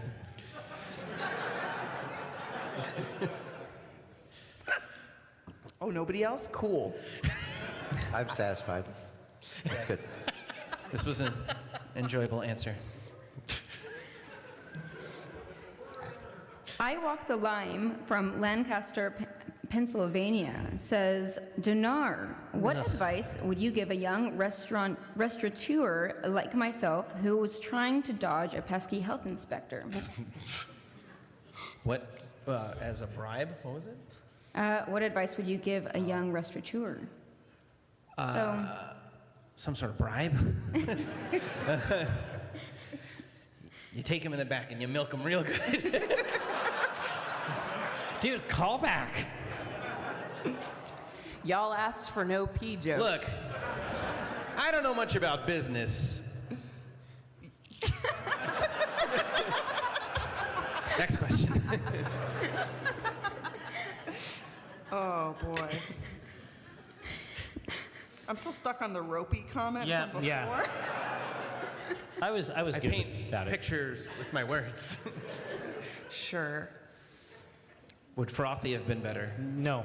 Stop it. No. Spidey Mark from Ireland says, Dear Cathris, if time is the enemy, who is the enemy of my enemy? Oh no. Chillin'. My friend? Is this another riddle? Is it a dick? Who is the enemy of time? What's the anti-time? I don't like, I get their brochures from time to time, a pamphlet, they're stopping me on the street. I'm like, no, I don't have time for this. I don't want to be a part of that. And they're like, exactly. That's why I signed up. Because they finally did convince me with that. I guess space, because that's the other thing. There's time and there's space. It's not space or time, though. Yeah. Unless it is. What about time going backwards? How about that? That's the enemy of time. Because then you don't get either one, you just stop. Nega time? Yeah, final answer. Are you positing the existence of nega time? Honestly, that's the first time Cathris has ever made sense to me, so. It lined up real nice, didn't it? Toll of Team N says, from Daggerford says, a member of my team has taken it upon themselves to act as my personal wingman when we go to taverns or bars. I have tried being polite and refusing their help, but they insist in helping me, and I'm soft-spoken by nature. How do I put my foot down without hurting their feelings? Wingman. Ugh, birds are truly annoying. And let me give you tips for getting rid of them. Eradicating birds, a step-by-step process by Walnut. Step 1, eradicate them. Yeah. Bird busting. I'm done.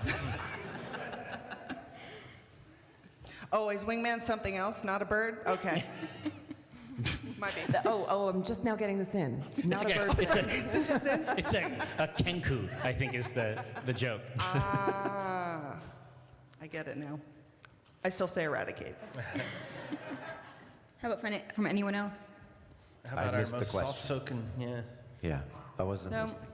So the idea is that they don't want a wingman, but this person is just pushing themselves in, and they don't know how to say, please don't do that without hurting their feelings. Well, maybe this wingman needs, the other person has to become the wingman's wingman. Yeah, that's the only way. And then pair them off. Yeah, and then you're free. done. Right. And then you're done. There's a switcheroo. Imagine a scenario where there is an idol, a golden idol, and then the idol is removed, and then the sack of sand is replacing it, on the platform. This has to occur, but in a romantic context with the wingman. Say, you know what? There really is a lot of benefit to romance. Why don't you do it instead? I'm too scared. Show me how it's done. Yes, exactly. Please teach me, and then they'll never see you again. Right. Kika from Seattle says, Kika? Kika. Oh, okay. I was like, he could ask me this anytime he wants. Kiko from the office next door is asking, Dear Rosie. Oh. That doesn't seem like something Kiko. Nice. I took your advice on getting back into dating, which you gave me at a previous event. Now I have more suitors than I know what to do with. Do I just pick one, or should I look into polyamory as an option? Perhaps I should put them all in as oblette. As an oblette? Oubliette? Oh, yeah. Oubliette? Yes. In an evil prison? What even? Oh, yeah, I see. Basically, they're talking about sequestering all the suitors into a prison tower. Oh, and they want to date whoever survives. That's what they just said. Oh, boy. Oh, so that's just going to be the one who managed to eat the others to survive. This sounds like an incredible reality program.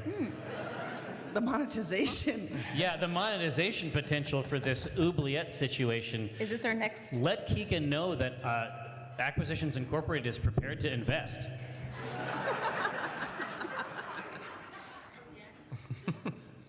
All right, we're going to end the baddies, guys? Are we the baddies? No! All right. Are we? We will end it off with this. Adam from 3 rows away from you. Adam, are you here? Hi, Adam. Literally 3 rows? Wow. That was amazing. Well done. Impressive. Says, if you could fulfill a new role, like an obviator or a occultant, etc., in the Acquisitions Incorporated business, what would it be? Ooh, obviator. I mean, either one of those actually is very good. But I've considered the obviator. Obviator's good. Yes. I know that Fen is very fond Is of that the because of position. Fen? Yeah. Because you There's a lot there. Yeah, that's pretty cute. A lot to enjoy. And I believe Evelyn is a secretarian. Okay. I could see that. Oh, that's a perfect match Yeah. for Evelyn. Right? She's a secretarian. Oh my gosh, easy peas. Yeah. I don't know. I don't know if there's anything I would do better than cartography. I'm old. I'm set in my ways. I'm not interested in changing at this point. So, no answer. Dumb question. No. He's right there. Yeah, get him. I can think of one role that I might want to do. And it's, what's it called? CEO. That's what I'm talking about. I Coming think for you, buddy. What I'd like to see is a scenario where documentancy, but with kisses, where you can kiss and even marry the documents. Omen, we don't talk about that stuff outside the meetings. You can't do that now? Yeah, is there a rule? Yeah, what's stopping you now? It's D&D, baby. Do what you want. Yeah, go nuts. I feel so free now. It was always right there. Thank you, Dinar. What about you, Dinar? Good hire. I mean, Decisionist is the best because it's all of the roles. So. What? It's the puppet master. Excuse me? You just tell the other roles what to do. You could even Go decide. cartograph. That is not what the Decisionist does. Agree to disagree. Did you even read? As the Decisionist, I say we agree, though. What? I use your vote to agree with me. Yes. And then I do that 3 more times. And on that note, thank you all for joining us today for this advice panel.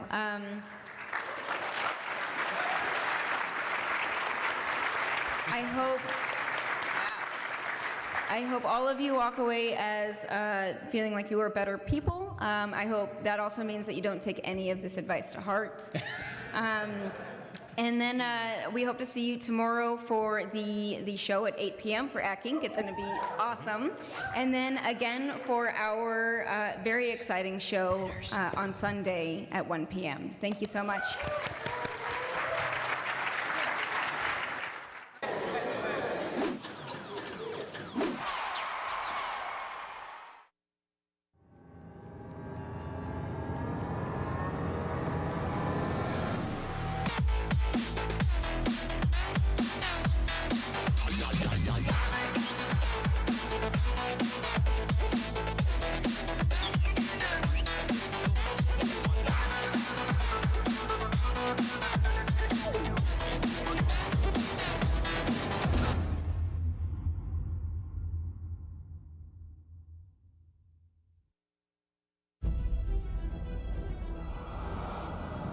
In a world of legendary heroes, one man will rise to take all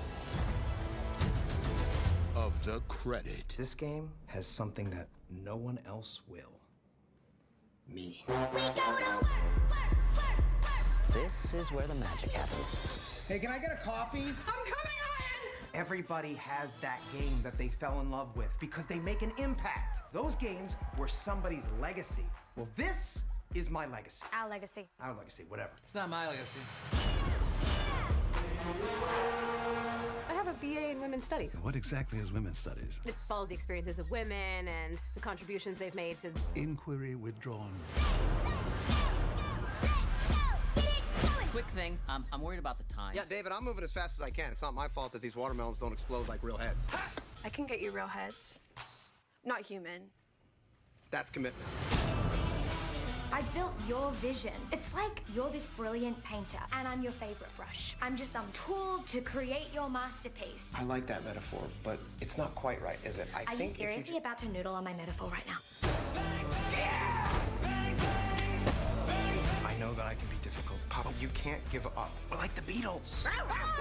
Together, we make masterpieces. I could write the lyrics and the music and everything, but it would sound completely different without the drums. Wait, I'm Ringo? Well, yeah. Of course you're Ringo. I mean, look, somebody's got to keep the beat. Oh my God! At least you brought me breakfast. Oh, this is mine. It's prescription. A prescription bagel? Legally, you're actually not allowed to ask me about it. Whatever.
In a world of legendary heroes, one man will rise to take all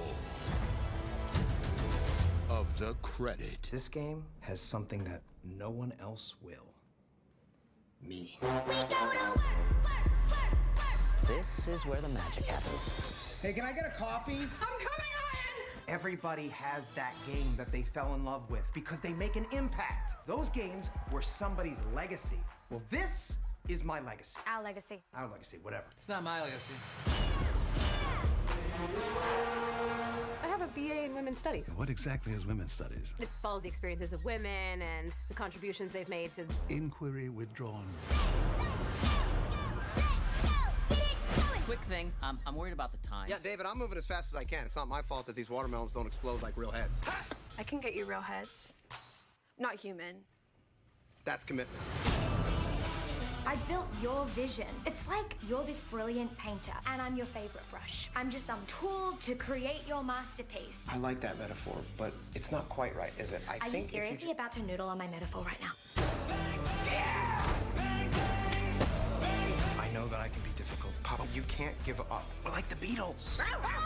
Together, we make masterpieces. I could write the lyrics and the music and everything, but it would sound completely different without the drums.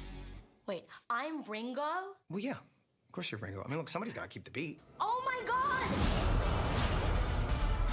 At least you brought me breakfast. Oh, this is mine. It's prescription. A prescription bagel? Legally, you're actually not allowed to ask me about Whatever. it.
Last night, we had, my wife and I, for those of you following up, we had a long conversation on the phone.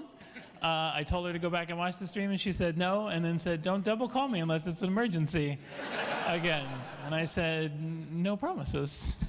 I'd have no reason to call her during this match at all, though, because disc jam is not something she teaches in kindergarten. So that one's not a big concern yet, someone says. Disc jam, if you haven't seen, it is somewhat volleyball and tennis and Tron discs and frisbee and lasers and explosions. So, you know, real coherent game. We have 4 games this time around. We are going to have our pairs of teams face off. They are looking to get best 3 out of 5. So for us, we want it to be, you know, a 2-3, you know, 2-2, and then a win game. Don't go real fast. If you're pulling out ahead, just give them like 2, so that we can make this last longer. We got lots of time. So to get us going, we do need God Save the Queens. Please come down. Red. First 2 chairs in the red. Facing They Might Be Giants. Perhaps and possibly. We have decided if you want to customize whom you are playing, or also maybe even just find out who you are, one at a time you have to customize. So character would be how you change, but now you know that you're that giant, man. Customizations, going down to character. We're going back to the giant man. I don't know who this one is, so I actually don't know who's changing from there to Gator. He's very serious. He's a very serious man. He wears that mustache. It's a thing you wear. Oh, 2 of them. I feel like it's what Ash Ketchum grows up into. Like I can't throw Pokeballs anymore, so I throw a disc. Oh, a ninja and Old Man Ketchum. And we're sticking with, nope, we're changing from Lady Volleyball to Lady Football. Nope, now we're going back. Lady Volleyball. All right. Big Man Lady Volleyball versus Old Man Ketchum and the Ninja. Start match. We hope that customization stays for the wins. Red should be on the top half, blue should be on the bottom half. You just throw discs at things and you score points in the back. 50 points wins a set. Match? I never know this bit. I did not tennis.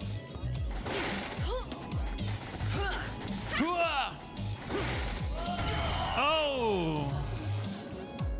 Big Man blown up.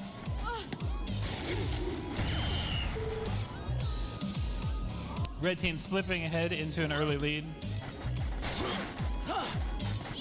Throwing backwards away from the scoreboard. That was a nice little lobber right there.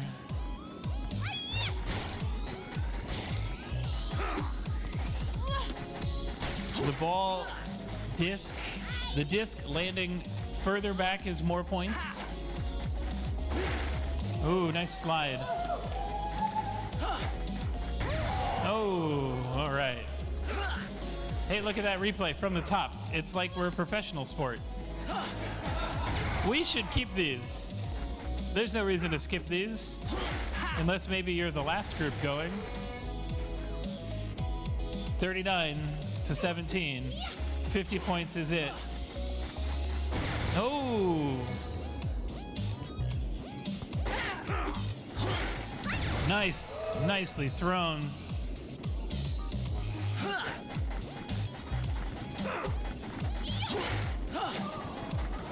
Oh! All right. Set one. Red team. Red team are the God Save the Queens. Oh!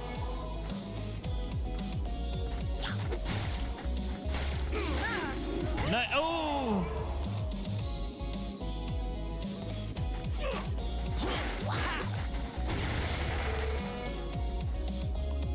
We discovered yesterday the block works really good when you're playing against the unmanned controller.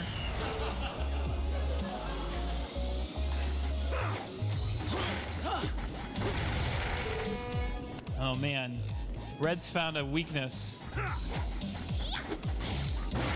called right down the left side.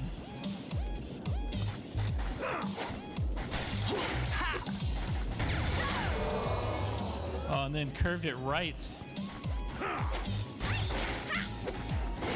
Yeah, there it was. Nice turn. That's the softest throw from the biggest person on the field. I have all the muscle. I can't throw. Oh, get there. Nice.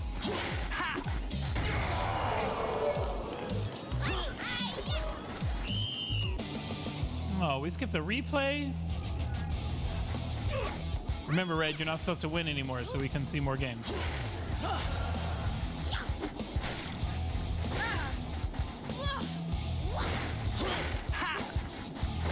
Oh.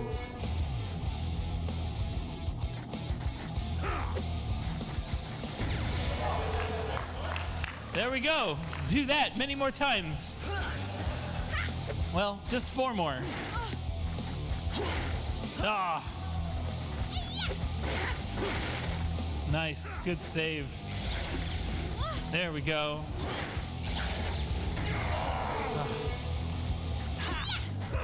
Yeah.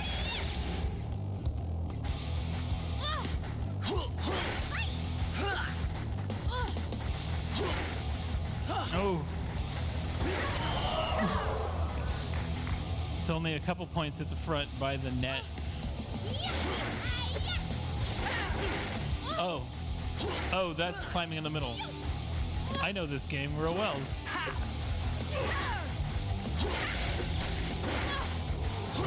Hey! That was a healthy amount of points. Red, I didn't mean you actually had to lose. If you wanted to win, that's cool. I feel bad that you thought I meant that for reals. Way to go, Lady Volleyball. No.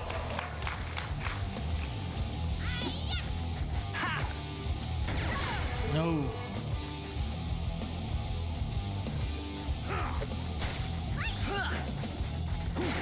Nice.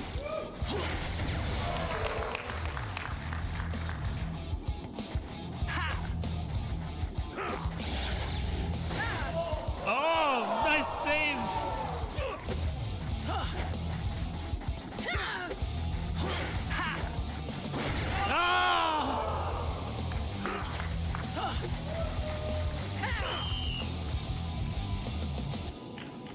All right. That means God Save the Queens continue on. They Might Be Giants have fallen. What's that, you ask? Yes, this new bag is also available at the Child's Play booth. How'd that happen? I don't know. Here's this. Here's that. Look, the game starts all over, and we're down to just one ninja. All right. While we get this set, let's figure out who's next. Also, should we make them play a little bit more? Because how long did that take? That took 8 minutes.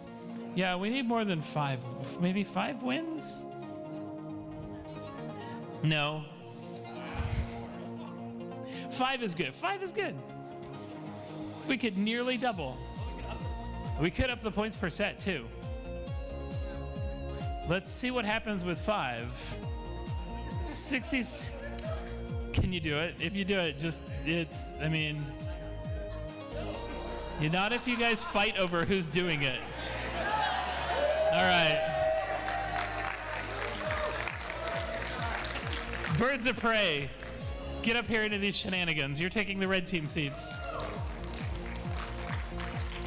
Showtime, bro time! If you guys don't pick the most broiest characters...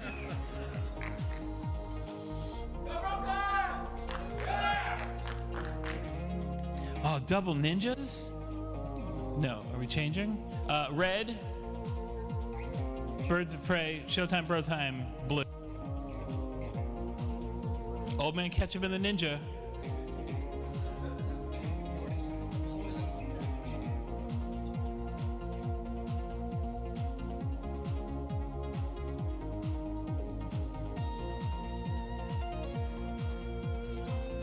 All right, we good? Showtime, Bro Time. Which one of you is Lady Football?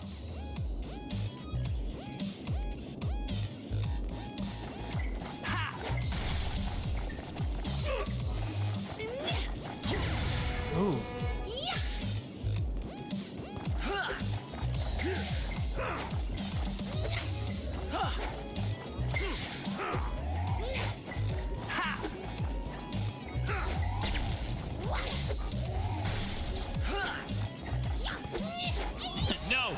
No!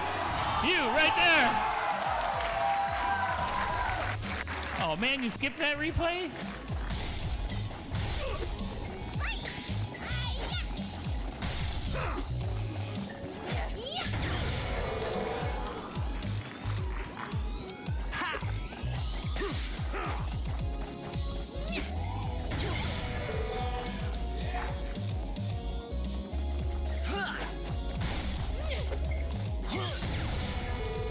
Just kidding, we're not playing that game again. Now we will. To the same results. Oh.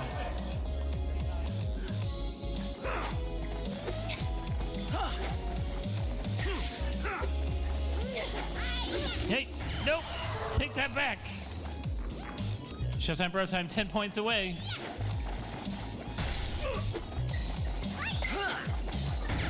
Ooh, nice throw.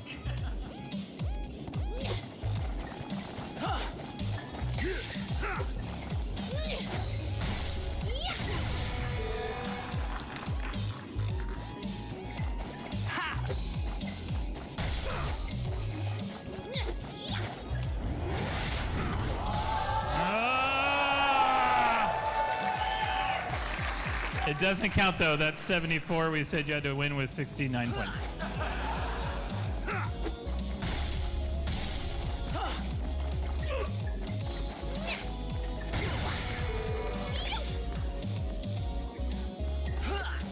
Throw, catch. Boom. Volley. Laser. Patience.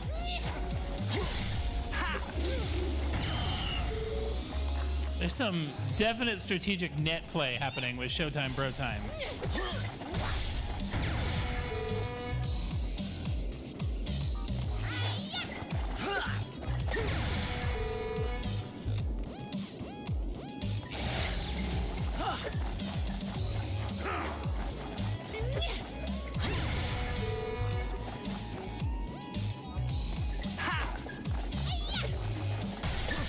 Ooh, a misjudge.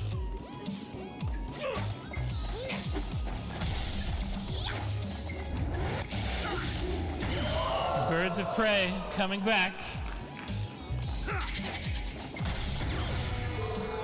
I mean, I guess for a second.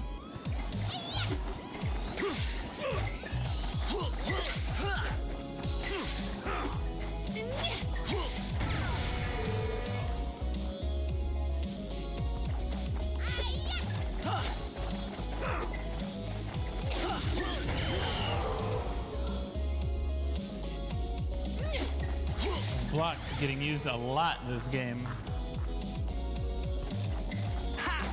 You other teams, take note.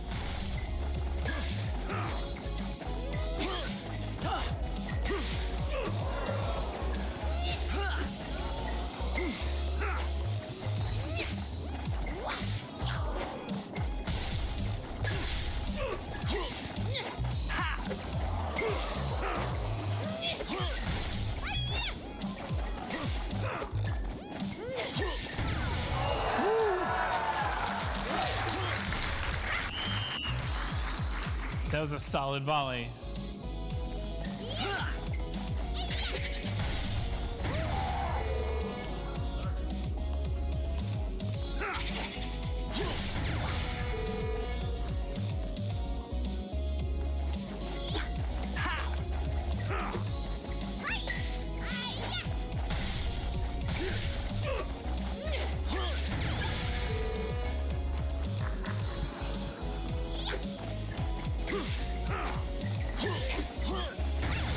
Ooh, nice curve.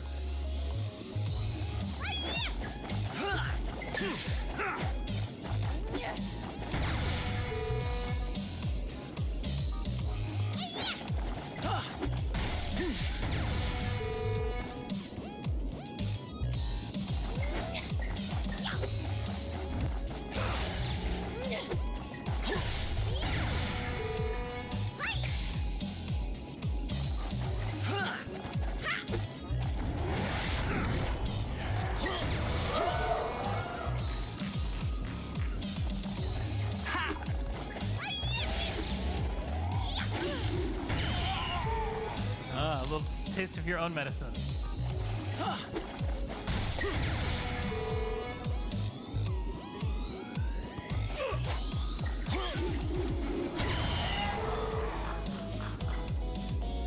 Eight points away.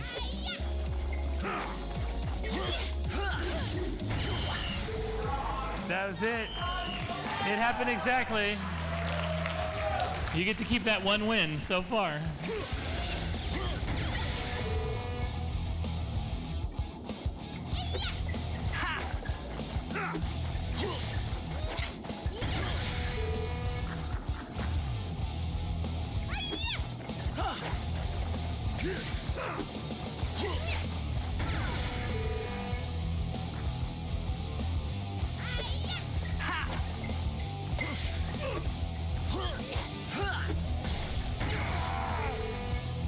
Nice return, old man Ash.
Oh man, 9 points.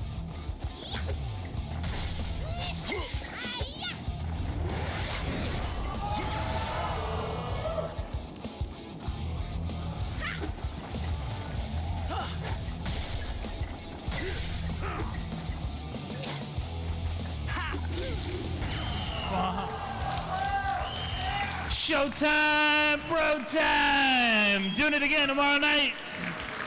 Birds of Prey.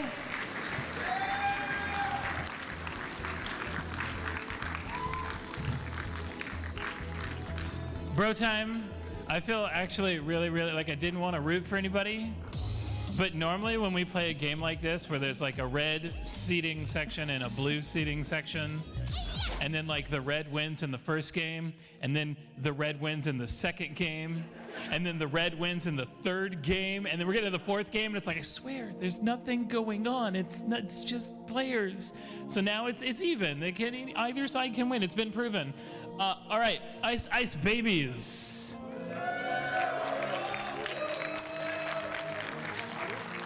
Oh, this is blue, but you gotta be red because that messes up all of our things. Wait, eyes? Is there a... Oh, ice. Oh, I see. All right. For half a moment. Seeking sweet revenge. Seeking it, sweet revenge. I just realized you guys are Cinco Clinkoing it over there. I feel personally attacked. Okay.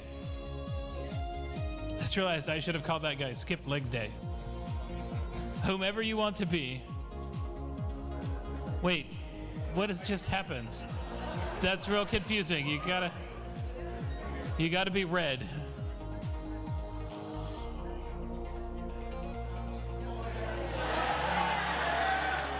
I'll take that as reddish.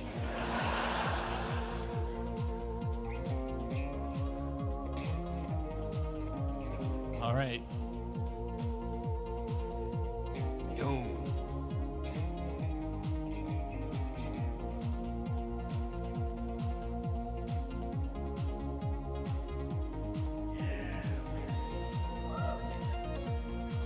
Yeah. Did it get changed back? Okay. I believe we're good to start. It's a big statement of changing completely the colors. And oh, yep, go back, leave. That's okay. Split screen, because you're player one. Doubles. Join. Nope, that's unjoining. Now, let's come drive this, Ben. What happens? We're not on the internets now. Alright, you're eliminated. Yep, there we go. That's it. Sorry, Ice Ice Baby. Yeah, here.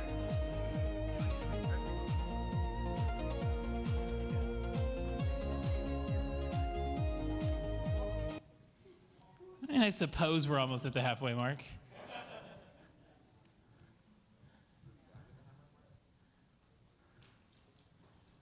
$54, so we got 8 minutes to be exactly at the halfway mark, so we can waste 8 minutes.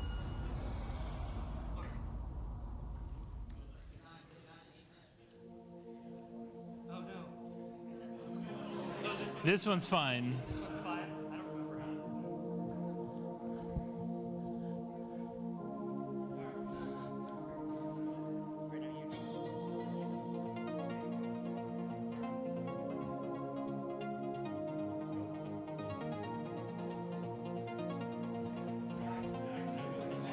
Are we, nope, we need to get the bronze.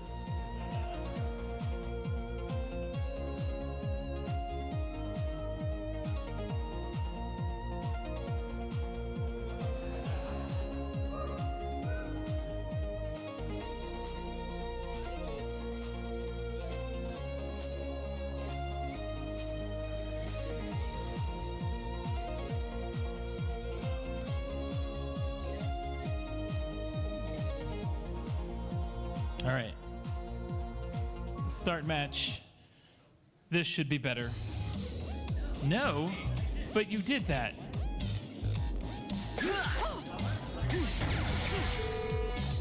Yeah, leave match. Split screen. Doubles. Join. Join. Join. Now pick your peoples.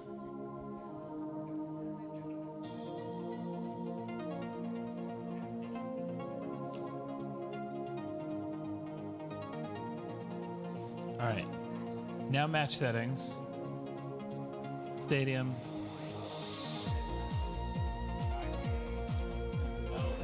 Oh. 4. Seems confirmed. Let me call my wife real quick and see if she's got tips.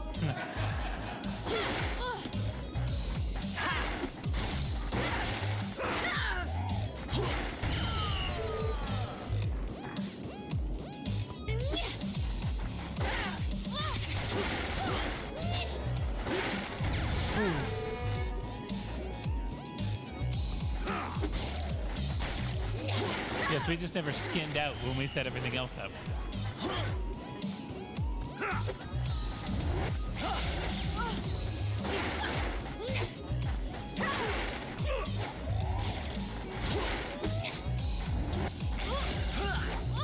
Here, you, no, you. I'm gonna go down the net. Woo.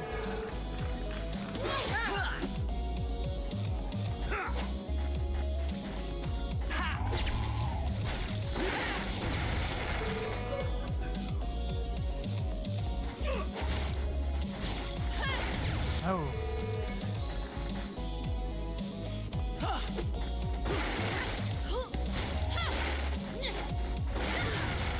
Nice throw.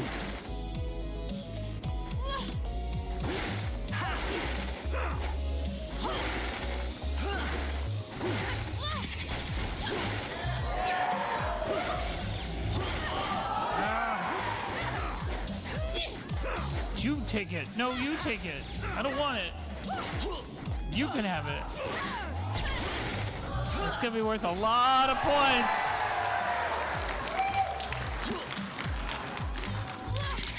Minus 50 points for skipping the replay.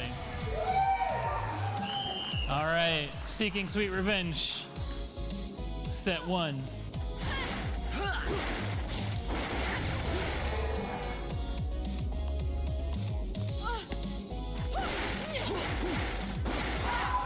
Oh, well done. Nice recovery.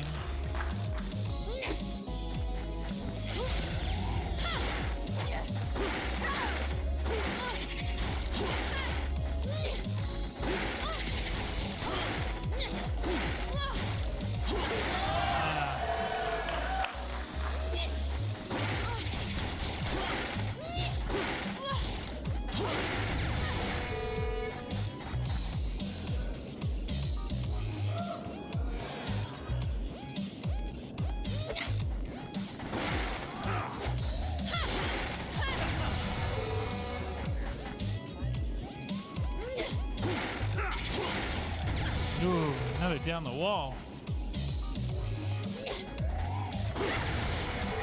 Ice Ice Baby's sleeping on that volley.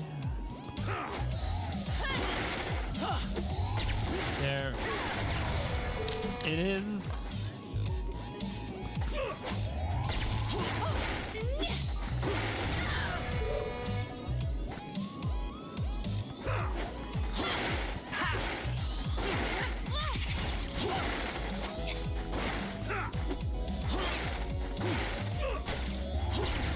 Ooh.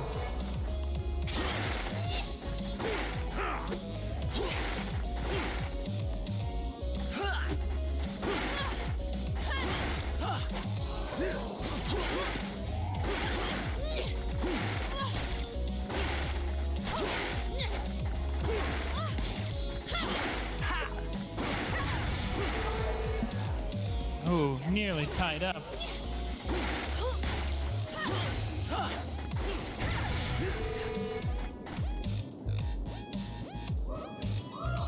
Old Man Ketchup, stoic as ever.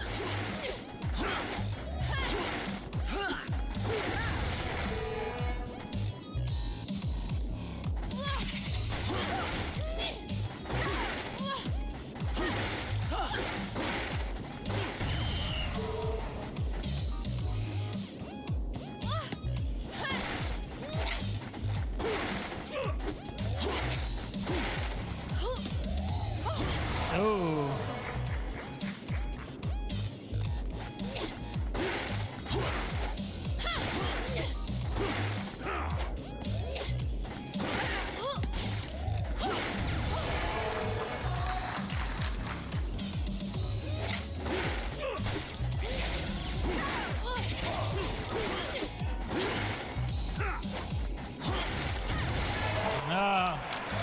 Pushing it over the edge of that volley. 1-1.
That back corner.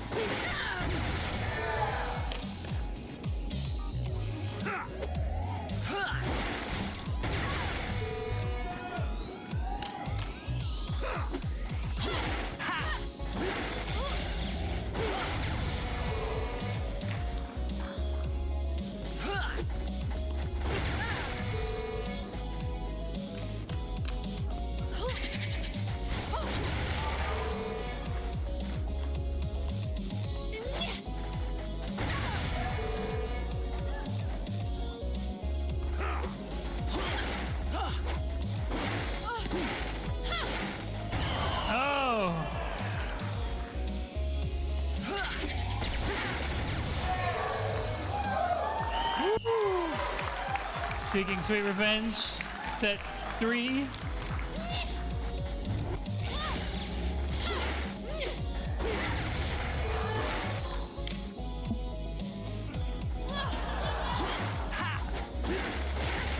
Just kidding over here. Boink.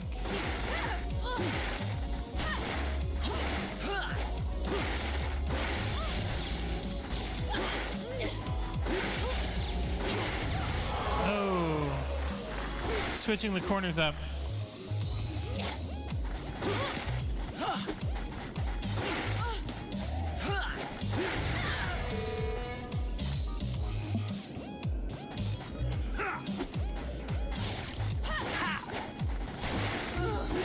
Oh! That was insult to injury.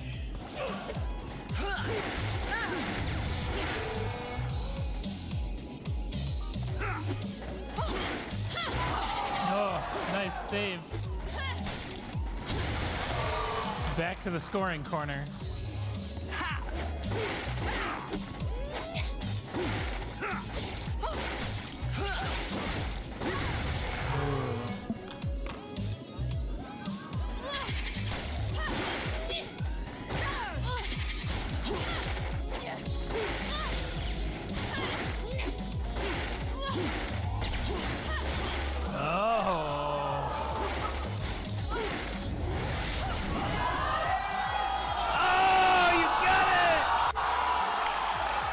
Return! Oh, you stole that replay from us. You all can talk to them outside.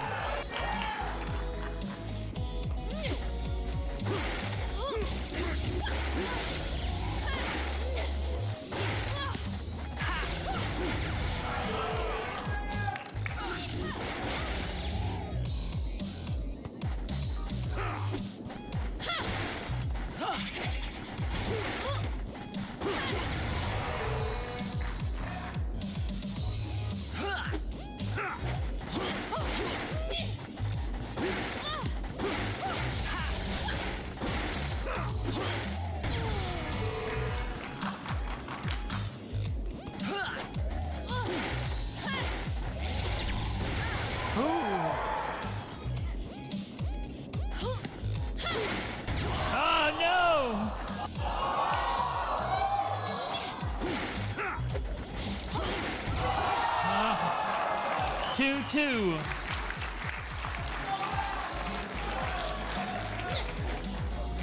Hey, first two games, was it too much to ask for a back and forth like this?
Just creeping their way up, seeking sweet revenge.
Nine all.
Just a floater down the side.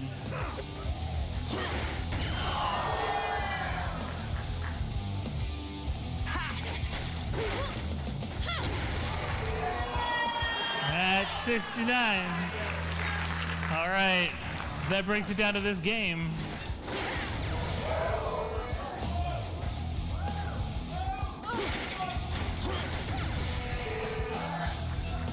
Yeah, you guys can pick and cheer for a side.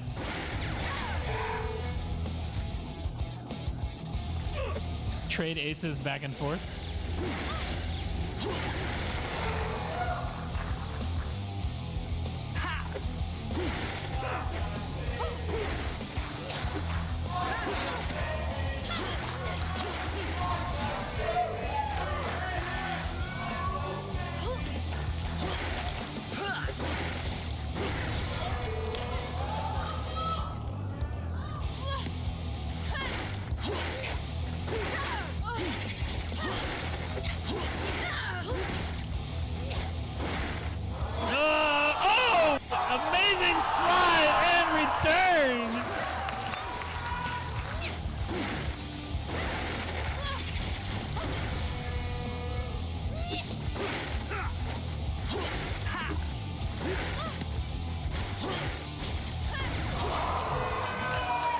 Oh man, sliding right in the front.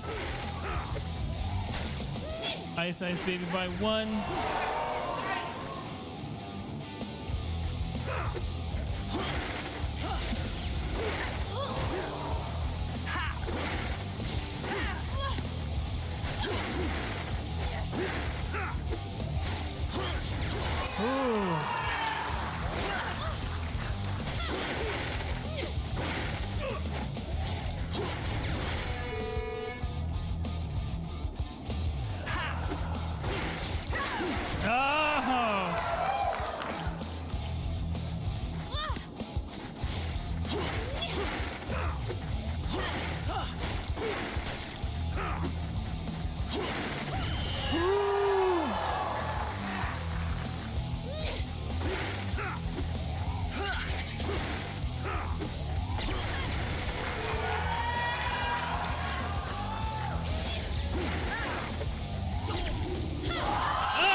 Team Ice Ice Baby moving forward, seeking sweet revenge.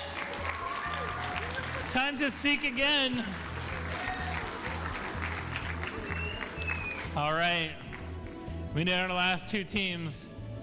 Commonwealth 64, come on down, please. Gentlemen Thieves, 'tis your time to thieve.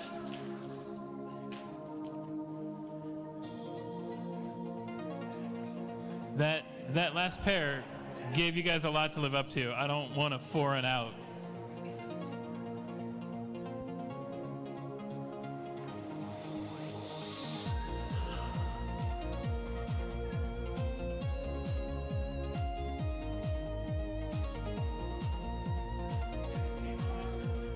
Yep.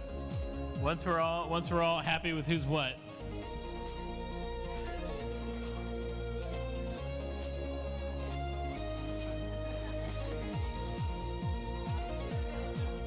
Nope, you can't change that one. Nope. Just hold your deep breath and hold it once. I think the smallest one we had left. It's what happens when you lose your shirt. Your arms look good though, let me tell you. They look... Okay, so go down to match settings. Match settings. Player 1, you're player 1. Someone's doing this. Up. 69, 4 wins, confirm. Here we go. These costume shenanigans better get us 9 matches.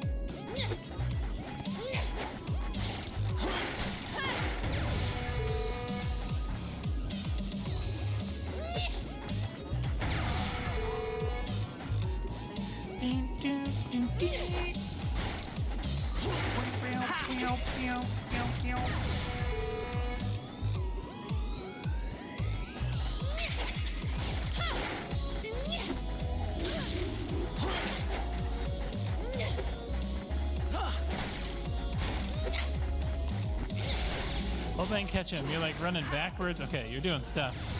Things are happening. I was unsure for a minute.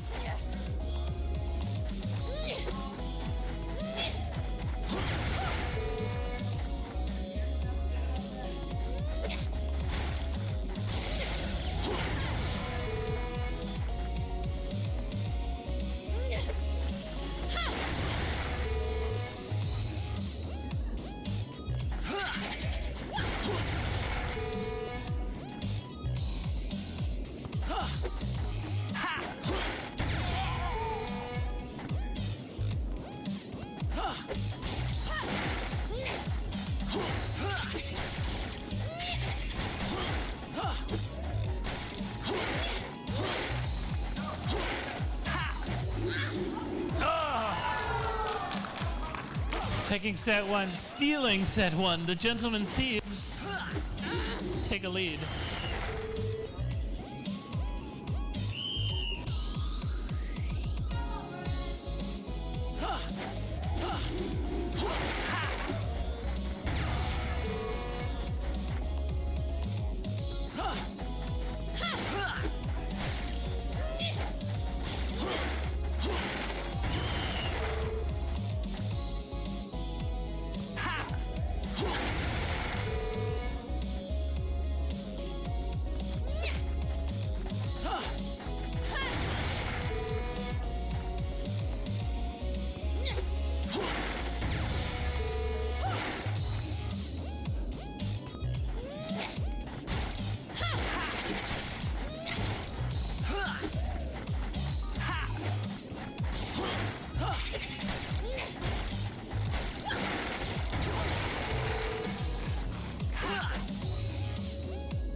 Keeping their groove, Commonwealth 64.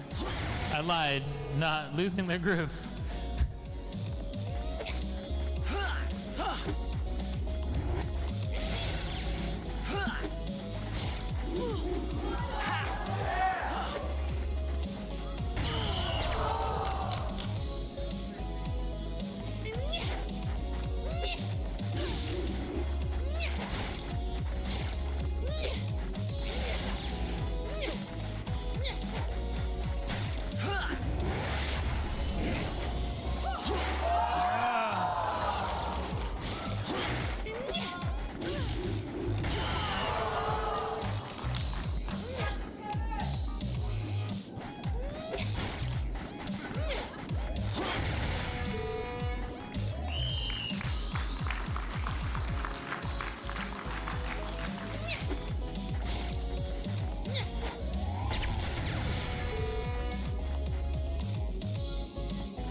Both down.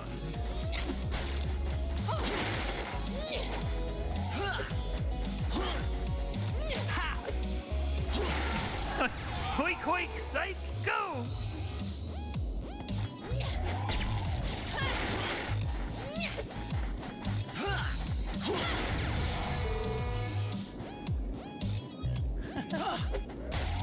He's on the other side, wearing yellow. You're just trying to catch him in that disc. You're just like, come on, Pikachu, get back.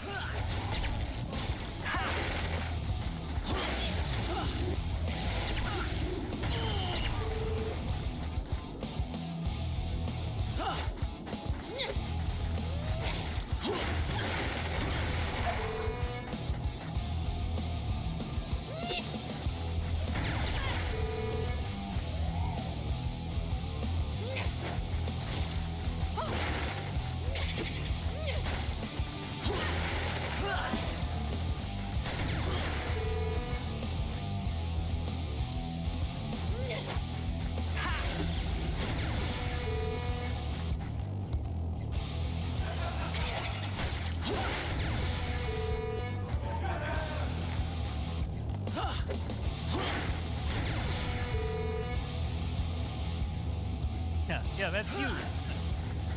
Shut it down.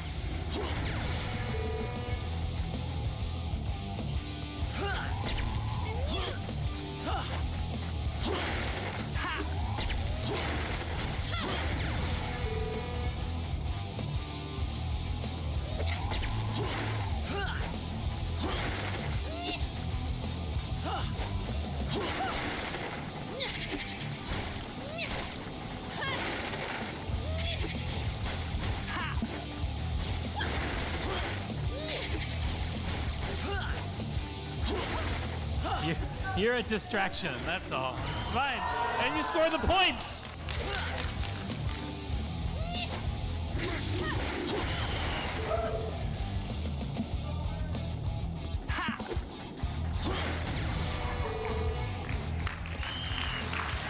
Gentlemen Thieves moving forward. Commonwealth 64. Your medals. Now, last night, we had to rush out of here so quickly. Can we give a huge round of applause to all the eliminated Omeganauts tonight and last night? Thank you to them for putting up with these shenanigans that we do. Tomorrow, back here, fling to the finish. We have 4 teams, each team vying for a spot on the final stage for a trip to any PAX that they want. Thank you for coming. We'll see you tomorrow.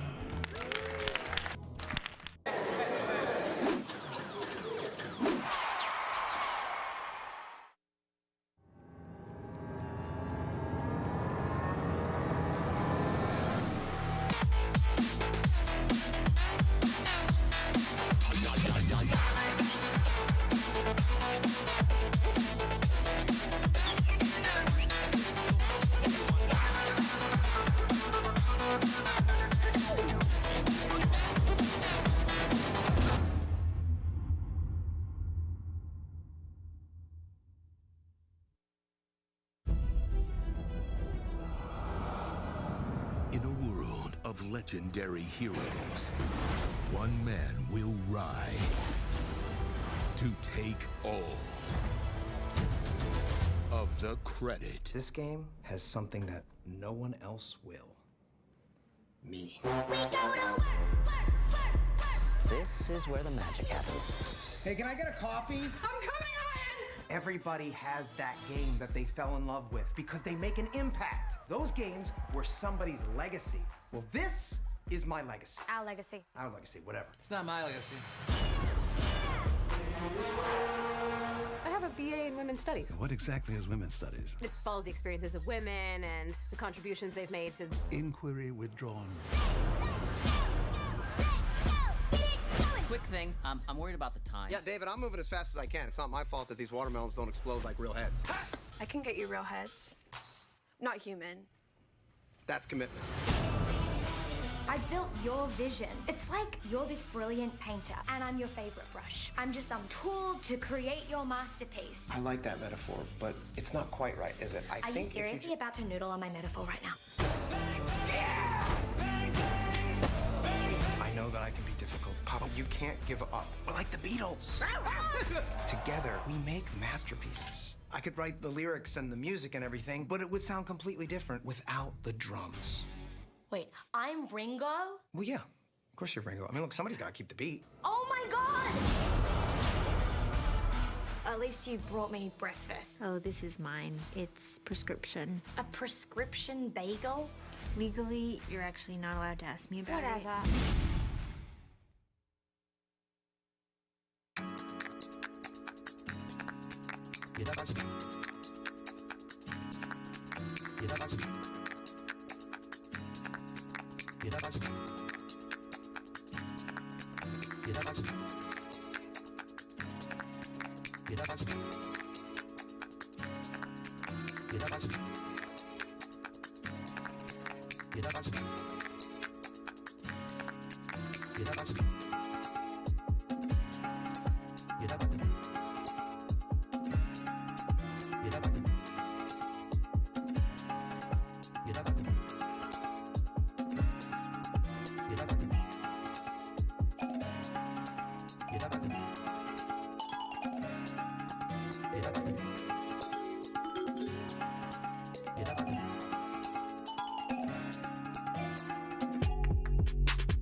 In a world of legendary heroes, one man will rise to take all of the credit. This game has something that no one else will. Me.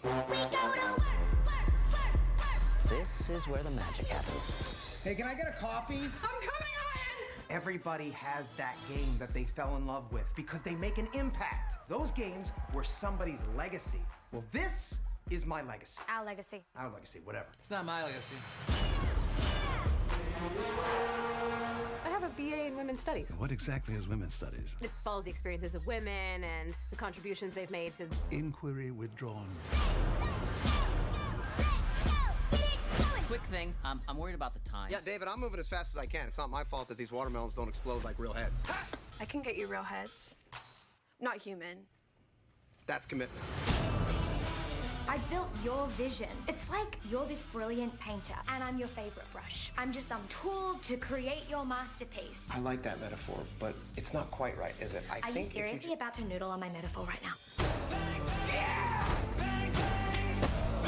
I know that I can be difficult, Papa. You can't give up. We're like the Beatles.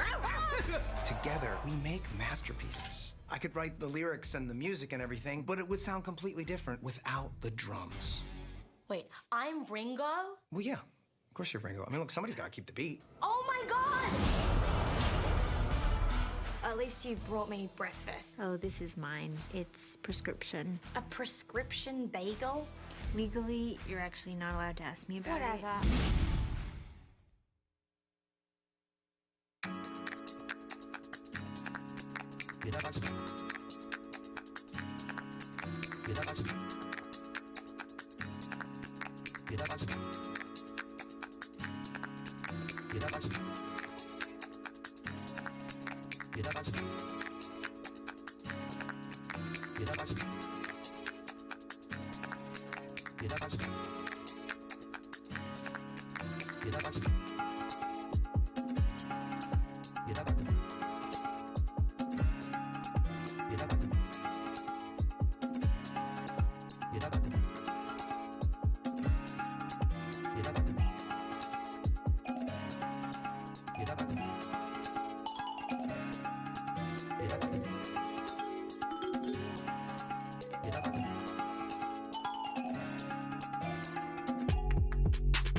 I'm Mike Selinker. It's a pleasure to meet you all. I haven't had dinner yet, so this should be fun. This is Mike Selinker's Can You Survive This panel.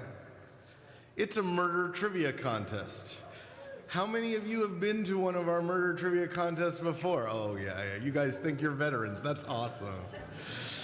You might think you have a better chance to survive. That's cute. I just want to let you know that we have some great co-hosts here. Before we get started, we have, they're behind us now, so I'm going to introduce them in a bit. Yeah, so that's Tommy Moranges and Corey O'Brien. Have you guys heard of the game Inhuman Conditions? Well, apparently not enough of them. Why don't you tell them quickly what it is? Go, Tommy, go. Hi, I'm Human Tommy Moranges, and I made Inhuman Conditions, a 2-player, 5-minute interrogation about telling which of your friends is human and which ones are robots. I know what half of you are thinking. Oh, this is just the Void Conf test. Yeah, we all know you read books. It's fine. It's that. It's an interrogation. And it starts... Any of you backers? Great news. Shipping is very soon. Yay. It's a really great game, and if you like this idea, you'll like that idea a lot. Mm-hmm. So anyway, that's Tommy and Corey. They'll be up here in a second. I'm going to vamp for a minute. Mike, you gave us very helpful advice early on in the game when we were trying to decide whether it was going to be any good or not. So we have a copy for you here. So thank you for giving us advice. Yeah, it was definitely worth more than just the copy, so we still come out way ahead. Aww. The rest of you have to wait. Okay, we also have, oh man, this is gorgeous. Look at this thing. Look at this thing. You want this thing. It's real good. All right. We also have our guy Keith Richmond over there. You can see him. He's President Lone Shark. We have Shane Steed in the audience somewhere. I don't know where he is. In the back, Trin Garatano. Trin Pierce, where are you, Trin? Trin's over here on the floor. Anyway, they're all awesome. And importantly, they're on your side. All right, let me explain how this game works for those of you who haven't played. It's not for the faint of heart. We're going to have some casualties. Can't be helped. Sorry if anybody in here doesn't want to die. I can't really guarantee that's not going to happen. But don't worry. You guys wrote all the questions. So you'll be fine, some of you, because you know the answers to your questions. Some of you. Here's how the game works. Rule 1 is that Tommy is in charge. You should really be nice to Tommy. Because if Tommy turns on you, you have no shot. I'm really just here for the blood sport. Yeah. I'm just a fan of the game. So, in each round, this is rule 2. In each round, we're going to pull somebody up from the audience. Shane will grab somebody. He's not particularly interested in whether or not you want to be up here. He'll just bring you up here. But you'll be coming up here, one of you at a time, and then you'll sit next to me in a chair that I will invent shortly. Tommy is going to look at 3 of your questions. The person who's up here gets, he'll read the subjects of those questions. The person who's up here will eliminate one of those subjects. I'll eliminate another, and the third one is the one we keep. So if Tommy says sci-fi movies, sports, and penguins, and you think I am just the world's expert on penguins, you should probably choose that one, right? You know how penguins are. Okay, so we'll be down to that question. Rule 3, one of us will win. Tommy is going to ask the question, and he's going to ask us to do, Tommy and Corey are going to ask us to do this answer in a way that they think is amusing, right? So, okay, so I have to do the Cthulhu fingers for, whatever, right? And so everybody should be real quiet during this. If you know the answer, this is not the time for you to shout it out. Either I or the person will answer first. If they get it right first, nobody dies. If the person who answers first gets it wrong, the other person will have a chance to answer. But if I win, some of you die. There will be a question that's asked by Corey and Tommy. I'll make a choice, I'll write that down. If you like choice 1, you raise your card. If you don't like choice 1, you keep your card down. If you pick the one I didn't pick, you die. So you have to get in my head, which is why I have so much information on all of you. Thank you for giving us that. If I kill all of you, I win. But if even one of you survives this panel, then you'll all come back to life at the end. This is event 6 in this series. I have never won. But I've gotten down to one person 3 times. I think that has to end. So we'll see how that goes. Okay, those are the rules. Does anybody? No, I don't care. We'll figure it out in post. All right, how are you guys doing back there? Great. Pretty good. I think we got a lot of we got a lot of good questions. We have a lot more bad questions. Yeah, that's how that works. Yeah. Some of you are bad. All right, well, do you feel you're ready, or do you need me to vamp a little more? No, I think we're ready. Let's do it. Okay, Tommy, you have the helm. The rest of you, try not to die. First thing we're going to do, right after we put a chair here, which seems like the really valuable thing, is for Shane to bring up our first potential survivor. We should start putting these in. We need to start putting those in like category. Yeah, give them a shuffle, but we want them to be somewhat different. Hiya. Hello. What's your name? Mike. Yeah. Okay, well. Shane, one job. No. 2 mics. One of us is a robot. It's fine. Don't worry about it. Okay, so let's get going. Great. So Mike, here are your options for categories: math, musicals, and history. So Mike, you get to pick you discard one: math, musicals, or history. Discard musicals. Discard musicals. By the way, you're always welcome to keep that around and use it again if you like it. All right. Someone likes musicals. Someone's hoping that one sticks around.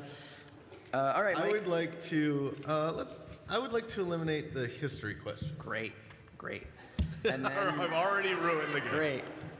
And then we find out whether this is a fascist or a liberal policy. Okay. What method should we use to ring in, Tommy? Let's see. Whoever can add 5 and 7 fastest gets to tell me what the sieve of Eratosthenes does. Oh, man. The sieve of Eratosthenes. Oh, man, I used to know this. You want to take a shot? No. Remember, there's no penalty for taking a shot. It's the adding, I like to think, that's getting them. Yes. I've had trouble with 5 and 7 my whole life. Man, I know that phrase. I know you do. I'm gonna say, and you're gonna be like, of course, obviously, I knew that. All right. It sounds like we're not buzzing in on this one. All right, great. What is the answer? It's an algorithm for finding prime numbers. It saves out compound numbers. I almost just shot that out just to. Boy, find $1 for every time. Okay. Yeah. All right. So give us another one. All right.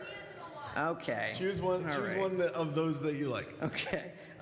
Your categories here are. No, just of the ones we didn't. Oh, of the ones you didn't. Great. All right. Whoever can. Yeah. Okay. That came somewhere out of this. This is not a time for auditions to be hosts. All right. Whoever meows first can tell us Go ahead. What is the name of the man who wrote Cats? Yes, Mike. Yes, Mike. Well, there are several ways to answer this question, but I think I think the word on those cards are T.S. Eliot. No, the category was musicals. Okay, then I can expand in great detail. Okay, I'll bet. Mike, you want to, for the steal? No. Okay. All right, back to Mike. Is it Andrew Lloyd Webber? It is Andrew Lloyd It Webber. is Andrew Lloyd Webber. Okay. Well, thank you, Mike. You've been great. You being up here. but Everyone give Mike a brief round of applause. Yes. And now. All right, that's plenty. And now consider your mortality. Okay. Corey, you have a binary question for us? Yes. You guys are all trying to guess which side of this Mike Selinker is going to fall on. The question is Mike Selinker a better game designer than God?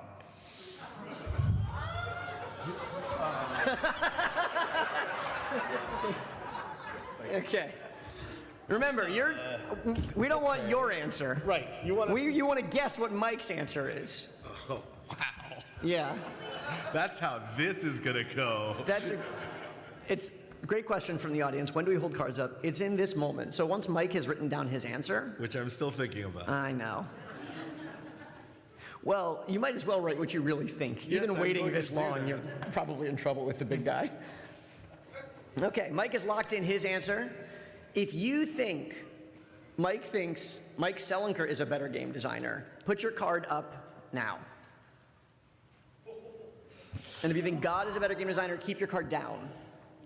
Okay. Mike? Yes, I'm a better game designer. Okay.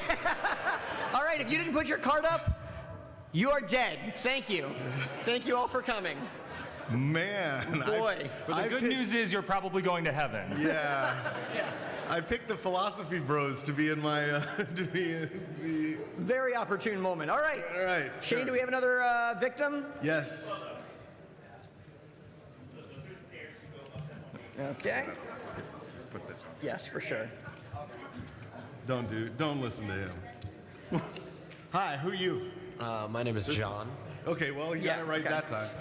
John, where are you from? I am from New Jersey. All right. Jersey in the house. I like that. All right.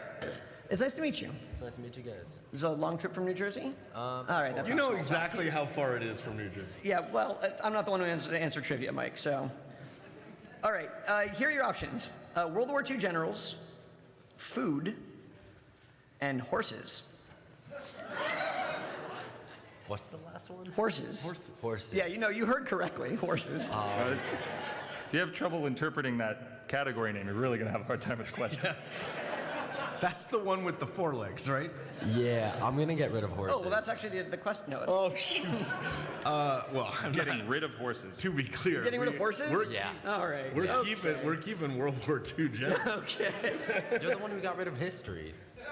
Yeah, but I wrote a game called Axis and Allies Revised. That's just not fair. And then a game called Axis and Allies D-Day.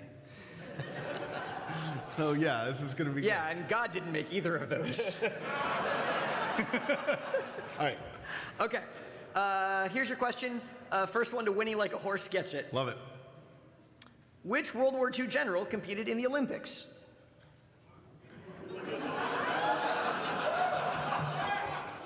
You didn't tell us to pick easy questions. No, that's a great question. This is true. That is not a great answer. No. Hey, he hasn't buzzed in. No, I have not. All right, someone's got to have something, or else it's going to be horses. It's horses. Wow. All right. Audience, was that like a horse that's enough? the best I got. Yeah. Okay. All right. Yeah. I think it's Pershing. It is not Pershing. Damn it. You want to guess a World War II general? Is it bad that I'm learning this now and I don't know? Is it what? I'm learning this now and I don't know any World War II general. That's okay. Not one. Not one. Not one that got, say, Every day elected someone finds president out. after that point. Not general, no. Mm-mm. History is not my thing. All right. Yeah, for sure. Who is that? It's Patton. Patton? Well, did it say what he competed in? No, and so. What did he compete in? Equestrian, of course. Yeah, obviously, yeah. So it's a horses category. So I got an idea. I'm gonna guess the horses question. The answer is patent. Yeah, all three of them, the answer was patent. Which horse competed against General Patton? All right, let's. It was MacArthur. Okay. New question. First one to winning gets it. Yeah. How many stomachs does a horse have? Yes. I'm gonna go with 2. No. Damn. All right, it's 4. Nope. One stomach on a horse. Stomach? What's so obvious? One stomach It's on so a horse. obvious. I'm not going to say I threw that question, but I really just wanted to hear Tommy say, no, it's 1. Nope. 1.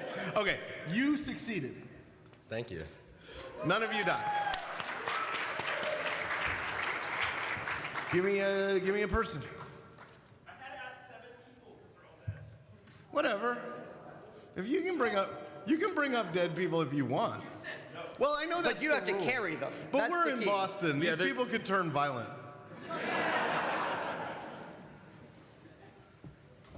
Hiya. Hi. Who are you? I'm Andrea. Hi, Andrea. Hi, Mike. What brought you here? Several trains in a car. Nice. What you guys got? Okay, so Andrea and I would like to know. Andrea, your categories are vertebrate biology. I wrote that one. This is probably the good one. Right up at the top. There it says Andrea, and I'm like, what are the odds? Somebody else But no, did vertebrate biology. Andrea, That was your me. handwriting is very good. Thank you. I just want to say thank you for having good handwriting. Your categories are Broadway, video games, and pop culture. I would like to eliminate video games. Okay. I mean, like forever? This is a hard crowd to do that. Hey, just when right you're up now. here, you can pick video games, okay? Andrea decides. Andrea says. That's right. The other two were? Broadway and pop culture. I did just do a musicals category. Let's eliminate Broadway. Okay. Noticing a pattern here. You don't like fun. I'm not the one who eliminated You know who likes video fun? games. God. He can make fun better than I can. All right. Your question, and this is to whoever can hoot like an owl first. Is it all gonna be animals? Yep. All right. Yeah, well, we could go back to math if you prefer. No. Sure. Okay. All right. What classic Disney princess has a star on the Hollywood Walk of Fame? Wow, there's so many possible answers.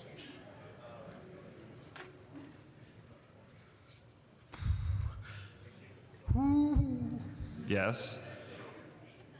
I think it's Cinderella. Okay. This is not how you spell Cinderella. No. Okay, all right. I took a shot. Classic Disney princess. You did say classic. You did say classic. Oh yeah, Say yeah. classic. Okay, full disclosure, I'm 38 years old. Classic is a lot of stuff for me. No. It's Not for Mike though. He's 12. How far back are we going? All the way. All the way back? I'm gonna guess Snow White. That's correct. That's Snow White. That was my other answer. Like, I swear to God, it was like totally binary, right? It was one of those two. Congratulations, you win nothing. Go back to your seat. Look how heroic Andrea was there. That was pretty good.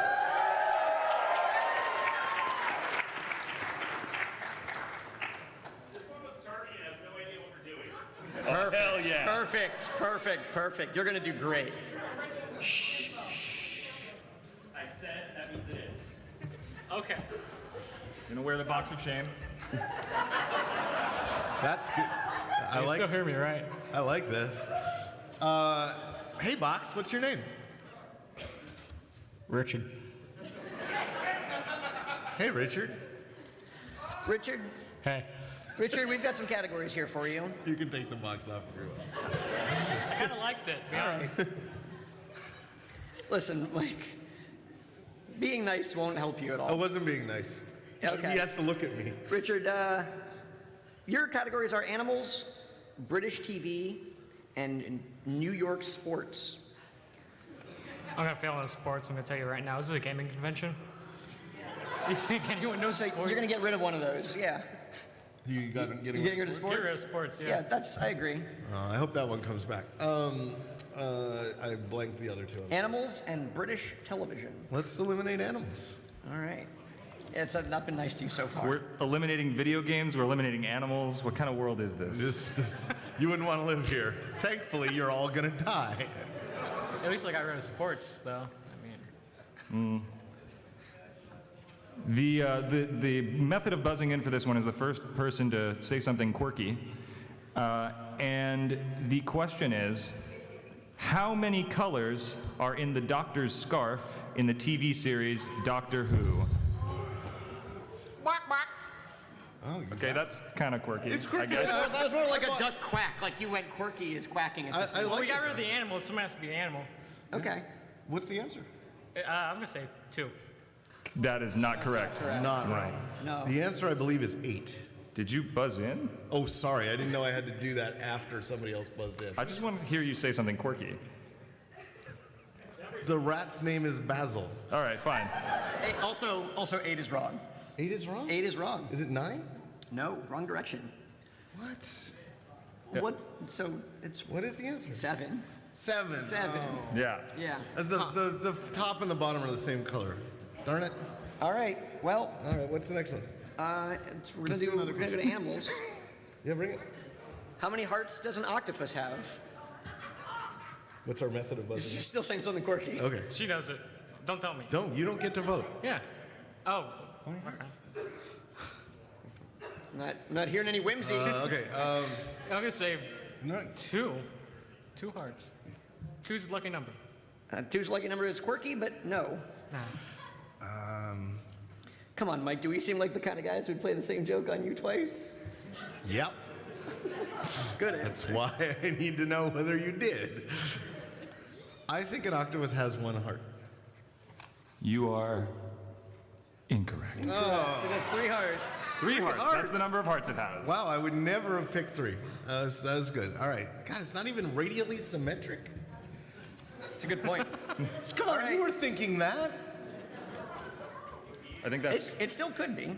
Maybe it's 1. Right, do another one, or so is here it we go. Sure, let's do the last question one. of the 3. Okay, do it. Here we go. Okay, New York sports. That's why I wanted this. Who is Mets' all-time leader in strikeouts? Mets? That's. Why would anyone pick the Mets for New York sports? In his defense, he didn't pick the Mets. He just wrote Mets. So we will also accept the strikeout leader for the Metropolitan Museum of New York. Yes. Or the opera. Wow. Man. I don't know my Mets. Strawberry? That's a flavor. Ice cream. Daryl Strawberry? No, not at all. Doc Gooden. I mean Doc Gooden. No. Are we still doing the noises? Okay. Still doing the random stuff? Yeah, do it. Okay. Sure. Yeah, That's good. okay. Fine. Okay, who's the person? It's not the Mets, but Babe Ruth. No, that's really wrong on every level. That's very disrespectful. Thank you. Wrong on every level. All right. Catfish Hunter? No, Tom Seaver. Tom Seaver. Obviously. All right, by sheer weight of ignorance, it seems like this round is gone. No way. All No right. way. You. The briefest applause for that round. That was terrible. That's enough. That's enough. Don't look. It's never the Mets. How are we doing? Got someone else? Another victim? There we go. This is good. This is good. No, I wasn't about expectations. That's right. Yeah. Oh, I don't even need this. There you go. Hello, Satyr. Hello, how's it going? What's your name? Reed. Hi, Reed. Hey. Why are you wearing those horns? Honest answer is I wanted to cosplay. I wish I had a way more creative or funny answer, but soon to cosplay. I approve of your life. You know, thank you. Yeah. All right, well, Reed, I'm going to read some categories, and you are going to eliminate one of them. All right. I feed on your hatred. I'm just here for the blood sport. I really like it when I'm not the most hated person on stage. That's really All right. So we've got 3 categories. One is biology. Okay. The next is sports. Okay. And the third one is movies, Princess Bride. Ooh. Very specific. I'm gonna go try and eliminate like the easier ones, so they're just difficult for both of us. I'm gonna eliminate Princess Bride. Okay, you are a monster, but I should have guessed by your horns. Okay. If I can go 50-50 on this. We may see this question again. Yeah. What was the other one other than sports? Sports or biology? I'll eliminate biology. Okay, you're gonna eliminate biology. You made this bet. You know, this is my bet to lie in now. All right, so the buzzing in for this one is going to be the first one to make a hike sound from the game football. For Sega Genesis. Yes. Okay, sure. I got it. The question is, at the start of the 2019-2020 season, who was the starting quarterback of the Jacksonville Jaguars? Mike? 20 is 1920, right? Yes. Nick Foles. That's correct. Damn. Yeah, well done. You thought you were going to get me to say Blake Bortles just for these good place fans out here.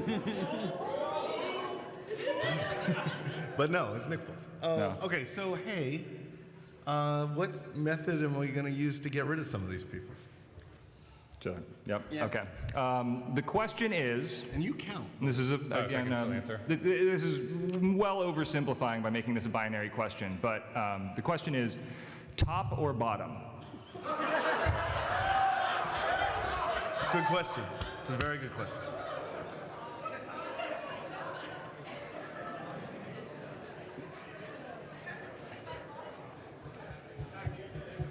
I did think about it a little bit. Yeah. I wrote an answer. Okay, great. All right. If you answered top, yeah, you didn't even wait for me to tell you to put it up. You're definitely tops. Great. All right. And if you're a bottom, just keep it down. Just yeah, keep it down. Great. Yeah, you were doing great. Just keep doing what you're doing. Okay, tops are up. Okay. Wait. Mike. We're talking about quark physics, right? Sure. I assume we eliminated charm and strange and up and... Yeah, that's why I said it was oversimplifying by making it binary. Okay, all right, absolutely. good. Okay, so what is your answer, Mr. Selinker? I believe that bottom quarks are better than top quarks. Yeah. Oh, I'm sorry. If you put up your top hands, you're dead now. You died. I'm sorry you died. I'm not sorry you died. How are people doing out there? How many people still have their cards? Okay, good. Still some victims. Are you still in? No, I died. Too bad. Go away. Reed, everybody. Thank you very much, Reed.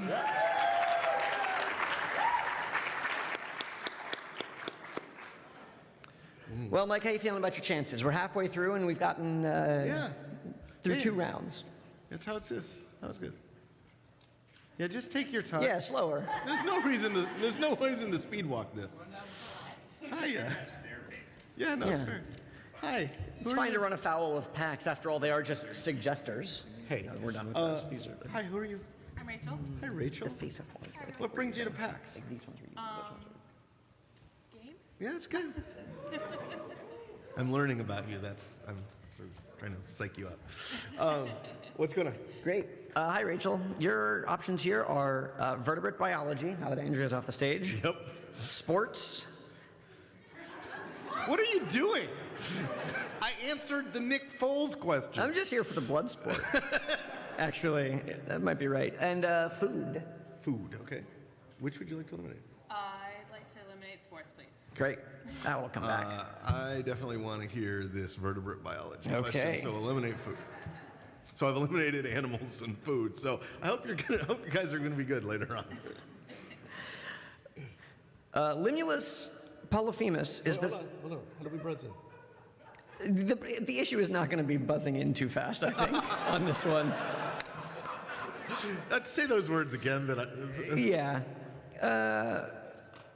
Whoever makes a splashing sound, a really convincing splashing sound, first gets it.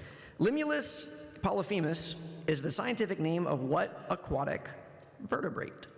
Limulus polyphemus. There's like no clues in that.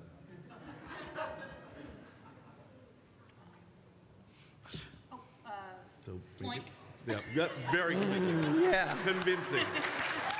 That's exactly how splashing sounds. That's like coin going into a fountain. I'll allow it. Yeah, sure. I'm gonna guess a starfish. No, but that's a very good guess based Not on the a Latin bird, roots. though. Yeah. It was a bird, right? Aquatic vertebrate. Oh, vertebrate. Okay. Yeah. So the vertebrate part is pretty bad for you in that one. I don't know. What's it? Let's go with the walrus. No. Okay, I don't know. No. It's a horseshoe crab. Oh, of course. Horseshoe crab. Come on, we're at a games convention. Horseshoes. Yeah. No, that's not how game conventions work. All right, let's do the food question or something. Great. Okay, well, we're gonna stick with the same buzz-in. Who can make a... Yeah, I want to make a plinking sound too. What root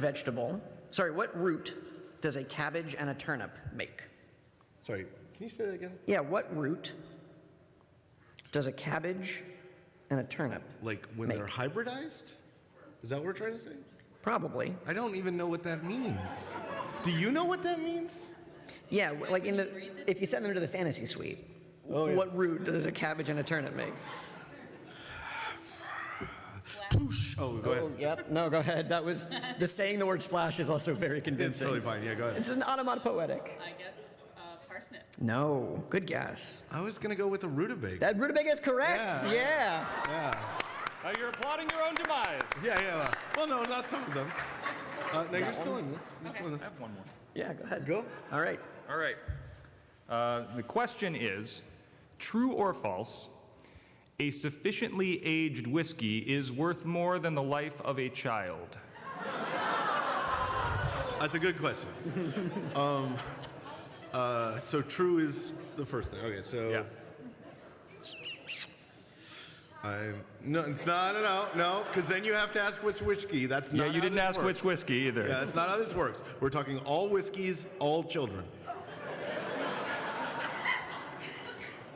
Yeah, a statistically representative whiskey and a statistically representative children. And anywhere on the band. Well, there's an asymmetry here, right? Because the whiskey is sufficiently aged, but the children. Right. Then they become adults, you see. So. All right, I have my answer. Okay, he's locked it in. If you think Mike thinks whiskey is more valuable than human life, even an only okay one, put your cards up. So if true is cards up. True is whiskey. True is whiskey. True is whiskey. No, that's monstrous. No? All right. No. All right, cards up. I like whiskey, but I wouldn't kill you somebody. You guys should have tried to die on that first God question, because those people are at least going to heaven. Right. Nope. How are people doing now? I like this. Oh, wow. Thank you so much for Wait, being keep them up. Keep them up. I want to count. I want to count. Keep Yeah. your up. 1, 2, 3, 4, 5, 6, 7, 8. Rachel represented you well, right? 11, 12, 13. Ooh, lucky number 13. 13. Or something. No, that's good. Shane seems to be in a deep contract negotiation with somebody.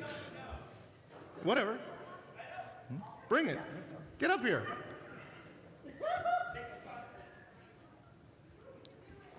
This is your champion.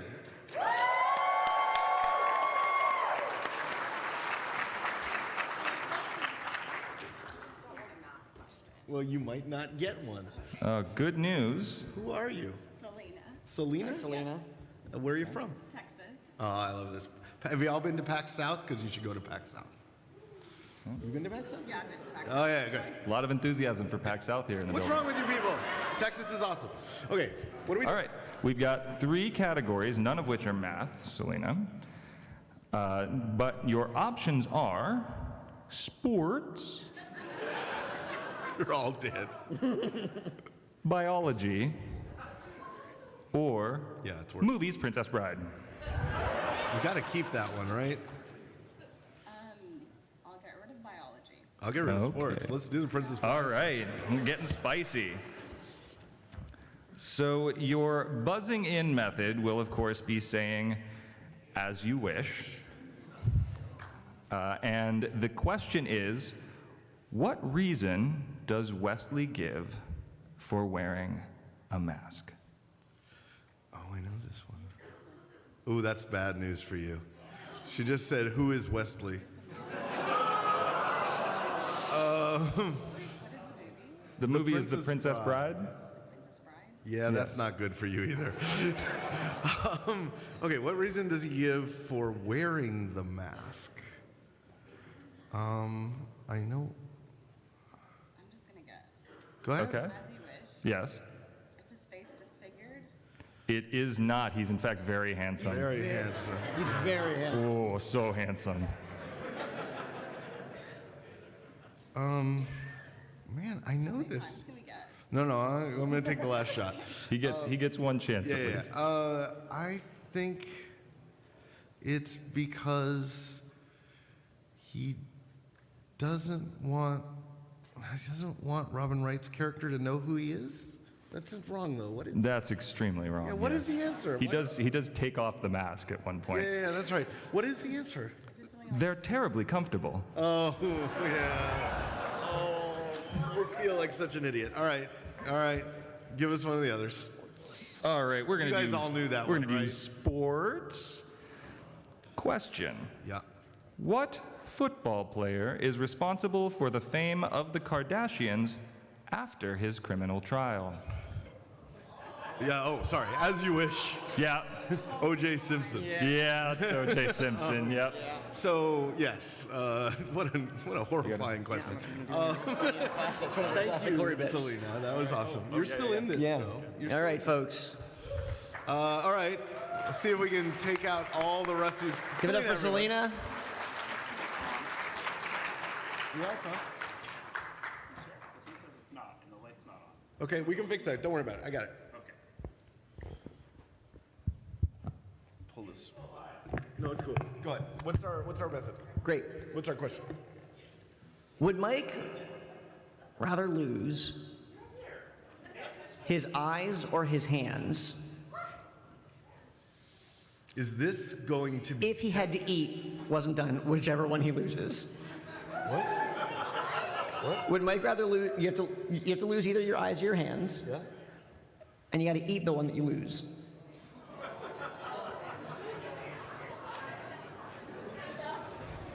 Interesting. For this and more, check out our upcoming game, Inhuman Conditions. Yeah, all right. I got it. Sure.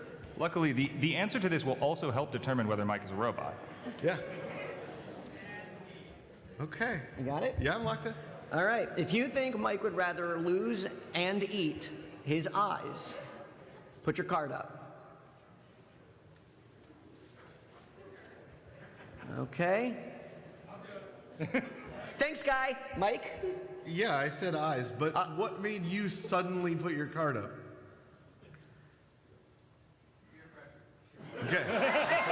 Yeah. I just want to know if I gave you a tell, and I feel bad about it if I did. Don't let anyone ever tell you peer pressure is not a survival strategy. Yeah, sure. Go with the herd, man. Yeah, That's how we all stay alive the next few months. You got on the boat right before. Okay, so yeah, anybody die in that one? Yeah, a few people died. Okay. Couple people. All right. Who's left? All right. That's a good question. I was gonna say hands, but I've eaten eyes. Yeah. I'm okay with eating eyes. Like in general, they're pretty tasty. What? This is where you part company? Hi. What's going on? Okay. Who are you? I'm Travis. Hey, Travis. Hi, Travis. Hi, Mike. Welcome. What are we doing? Travis, your options are The Simpsons, Okay.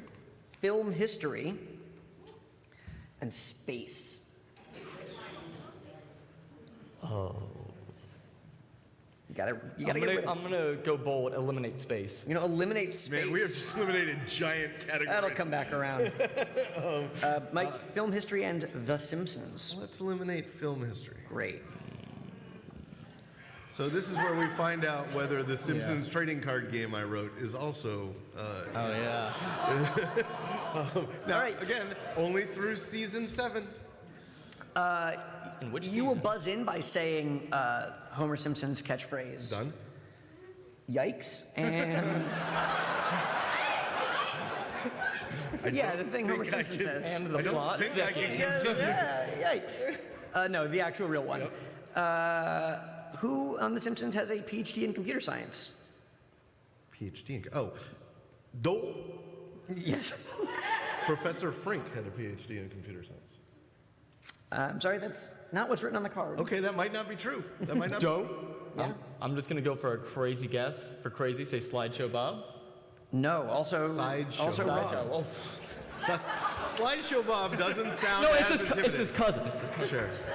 No, his cousin. Anyway. No, Dr. Apu. Dr. Had a PhD. Had a PhD. Yes, in computer he did. science. That's true. It's true. I don't know if Professor Frink did or not. So I'm not going to test you on that. All right, let's do one of the others. Okay, great. So film history is what we had left. Yeah. What is the pseudonym that directors use when they want to avoid credit for a film? Dope. Love that. Never gonna get tired of that. Yes. Alan Smithy. Alan Smithy is correct. Don't go anywhere. Don't go anywhere. Yes, thank you. You can applaud me. I'm not. Honestly, the longer you draw it out, the better your odds are. Actually, a standing ovation would really give you some time. Like 3 people stand? Yeah. Like I can't even pay you to give me a standing ovation?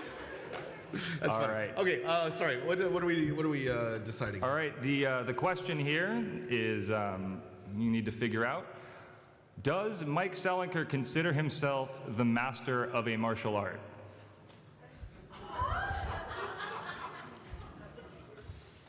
Any martial art? Yeah.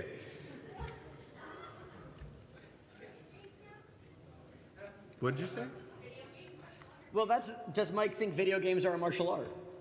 I mean, would be the. I'm gonna eliminate that from the possibilities. We're talking actual martial arts here. According to the universally agreed upon definition of martial arts. There's some complication around that. I mean, kickboxing it's unclear, but all right, fine. I've written my answer. All right. If you believe that Mike Selinker believes that he is the master of a martial art, please put up your cards now. All right, we got a couple of cards there. We got a card right here. That's really scary for you that you're right next to him. I know. All right, Mike, do you believe that you are a master of a martial art? I know 4 martial arts, and I don't know anybody who would call themselves a master of it. That's insane. Like, you would have to get to some level that isn't even on the belt list to call yourself that. So no, right. Of course I don't. Way to murder a bunch of people on a technicality, That's Mike. Great. All right. How many people do we have left? Yeah, you gotta be down to, how many? That looks like 4 people. Well, we're getting to the point where we might be able to get them on stage. Very spicy. Stand up. If you're Travis, still everybody. in, stand up. Give it up for Travis. Stand up if you're still in. 1, 2, 3. Come on up here. Come on up. And that's our 4th one who's also still alive? Great. All right. Come on up, guys. There we go. Come on up. Yeah, the 4 of you. This is your last hope. Give him a chance. Give him some love. All right. Let's figure out how we're gonna do this here. Let's give you some chairs. Yeah. You guys put yourselves in these chairs in some way. Right? You guys are using these 2 microphones. I'm gonna bring them close to you. Right? So just sort of huddle up. I'll use this one. Oh, okay. Have a seat. Am I crowding you? A little bit. That's sorry. okay. That's what I like. All right. I will not look at you. Oh, wait. I don't want to see you. Too close to seeing what you got. Okay. I'm good. We can scooch. We're good. Great. Sorry, this is a little bit of a complex situation here. How many times have you done this panel already? Well, we haven't done it on half a stage. I see. All right, we're good. Okay. Our champion. Hi, what's your name? My name? Yeah. I'm Braden. Braden. Hi, Braden. How you doing? Where are you from, Braden? I'm from Houston, Texas. All right. Well, I'm sure it's lovely back there. It's too bad you're probably not going back. So, let's see, did those ones. Braden, your options are music, video games, and space, because we are doing that question. I say which one I don't want? Yes. Yeah, music, video games, space. No space. No space. Wow. All right. Kids these days. Let's eliminate the video games category. What's that? Okay. What was the last one? Okay. We'll get All to right. it. Oh yeah, none of the video games for you guys at PAX East. We'll get to it, I promise. Well, I guess I can't promise. Who was the first woman? And you're gonna ring in by hitting the highest note you can to headline a Fenway Park concert.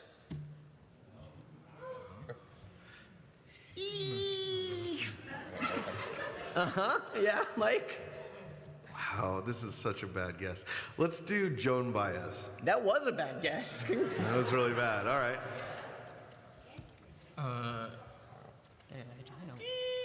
Yeah, Brayden? Good note. Aretha Franklin? No, no, Taylor no, Swift? no. This is no. Is it Boston Taylor was Swift? not nearly that progressive. No, Lady Gaga. Lady Gaga. Okay, cool. That's late. All right. All right. Aretha Franklin. That was an optimistic answer, Brayden. It was. I'm optimistic. All right. Okay. Who else we got? We got video games. What is? Who's our answer? Let's just Oh, jump we got around. Brayden. Let's just jump around. Still me? Great. And Or jump around? whoever's ready. What's your name down there at the end in the cool guy sunglasses? Thank you. My name is Jack. Jake? Yes. Hey, Jake. It's a good sunglasses name. Yeah. Yeah. Yeah. All right, Jake. All right, you're gonna ring in here by making the sound of a chest opening. What is the best? Wait, sorry. I need to be very clear what we're talking about. Which chest? Do we? Are we talking about thoracic surgery? Can we do either? Do you know that sound? Yes. All right, fair play. No, like Okay, got it. we'll accept either one. Okay, sure. What's this category? Video games. Video games. Okay. Context, Mike. What is the best-selling video game console of all time? That is a high note, but not But a it was chest the sound of a chest opening. Okay. That's the Sega Genesis. It is not the Sega. No, all right, all right. What was it? A console? Yes, the best-selling Video video game game console of all time is The a console. Wii. No, no, that was that not was a the terrible right guess. answer. No, Wow. it was the PlayStation 2? Yeah. All right. 2 Play 2 Station. Okay. All right, man. We got to get some of this right. We got to chop two, people. All right, Braden, we're back to you because we're going to try to mow through you four pretty quickly. Yeah. The category here is space. Yeah, Space Braden. Space Braden. And whoever sings the opening bars to Wish Upon a Star gets to answer. Thanks for reminding me. I would not otherwise have known had you not done that. Yeah. When was the Skylab mutiny? Skylab. Mutiny. What is this? The exact date is written on here, but we'll take the year. What category is this? Space. Space Mutiny? In space. There was a mutiny on Skylab? All right, fine. Not a mutiny on space. Fine. Yes, Mike. 1982. No. What is this category about? Brayden, any chance you know what year the Skylab mutiny was? 1989. No, sorry. 1973. What was the mutiny on Skylab? Yeah, why is that not the panel? That's an awesome panel idea. Talk about that. Was it because? Why don't we know this? Oh. Wow. All right. Now I know. I knew that, but I didn't know what the best-selling console. Yeah, that reminds me of the time Key West became the Conquer Republic for just one day. How about that? All right, your new categories are Florida politics. No, I'm just kidding. Love it. Let's get somebody else in here. Who's that in the back? Good. Kendall. Kendall. How you doing, Kendall? Kendall, where are you from? Connecticut. Connecticut. I had kind of gave it away. Represent. You can represent. Kendall, your options are skateboarding, science, and politics. Oh, politics, for sure. You're getting rid of politics. Yeah, get rid of it. Yeah, well. All right, let's get rid of that's convenient. science. Let's figure out what's going on in Get rid of skateboarding. Science. Yeah. Great. At what age did Tony Hawk Hold on. buy? What are we getting? What are we buzzing in? Whoever makes a ska sound first. That's pretty good. Yeah, that's good. Yeah, like a pick it up. At what age did Tony Hawk buy his first house? Skateboarding question. Do you guys understand what a skateboarding question is? You didn't even make a Just gotta make a ska sound. Make it noise. Make a noise. Make your ska sound. Ah? That's not a ska. All right. I'll say 18. 18 is incorrect. Okay. I'm gonna say 24. No. He was much younger than Okay. 24. He was 17. 17. Oh, you were so close. He was close. He was 17. He was super close. Yeah. Well, real estate in the 90s was a whole thing. Yes, it was. Okay. Man, we gotta get some questions right. We're running out of time. Yeah, we sure I got are. 4 people still alive. That's too many. Give me a softball or something. Oh yeah, this is a very soft ball. Whoever What's makes the the category? sound, it's science. Yep. And we want the sound of your favorite brass instrument. Love it. Who's answering? Why don't you answer? What's your name? Brian. What is it? Brian. Brian. Okay, favorite brass instrument. What is the symbol for Mercury? Yeah, all right, Mike. The symbol for Mercury is HG. HG is correct. Okay, so thank you. I appreciate that. Okay, so you guys, if you all get this wrong, I win. No, obviously. Yeah. But later, maybe. We'll see. So I'm gonna write my answer over here so you can't look.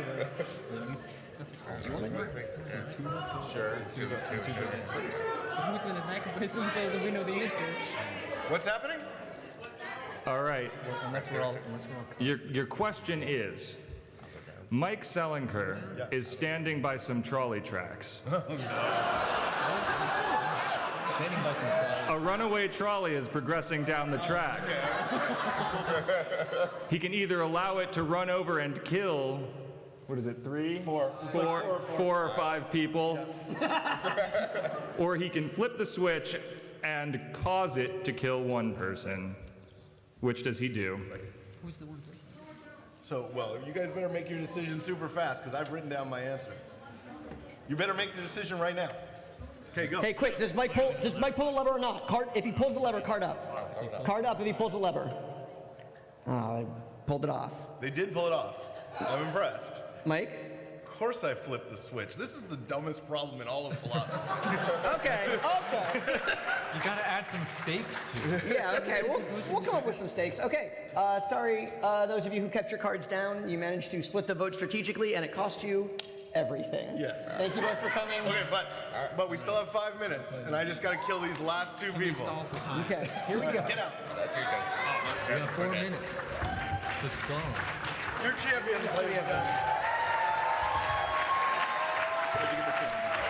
Yeah. Kendall and Brian. All right. Okay.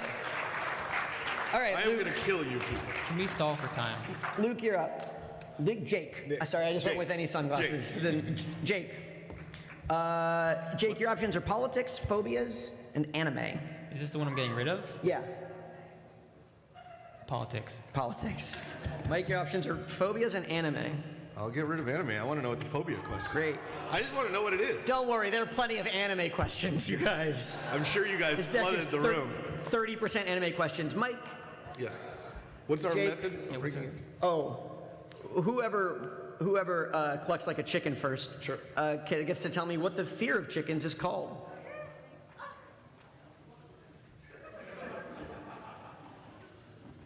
Wow. What is the fear of chickens called? Yeah, I know. Thank you. No, I don't know it. Jake, you're the Animorph. What's the answer? You're the Animorph? Wow, yeah. Well, come on, Jake, you're the Animorph. But No. yeah, a lot of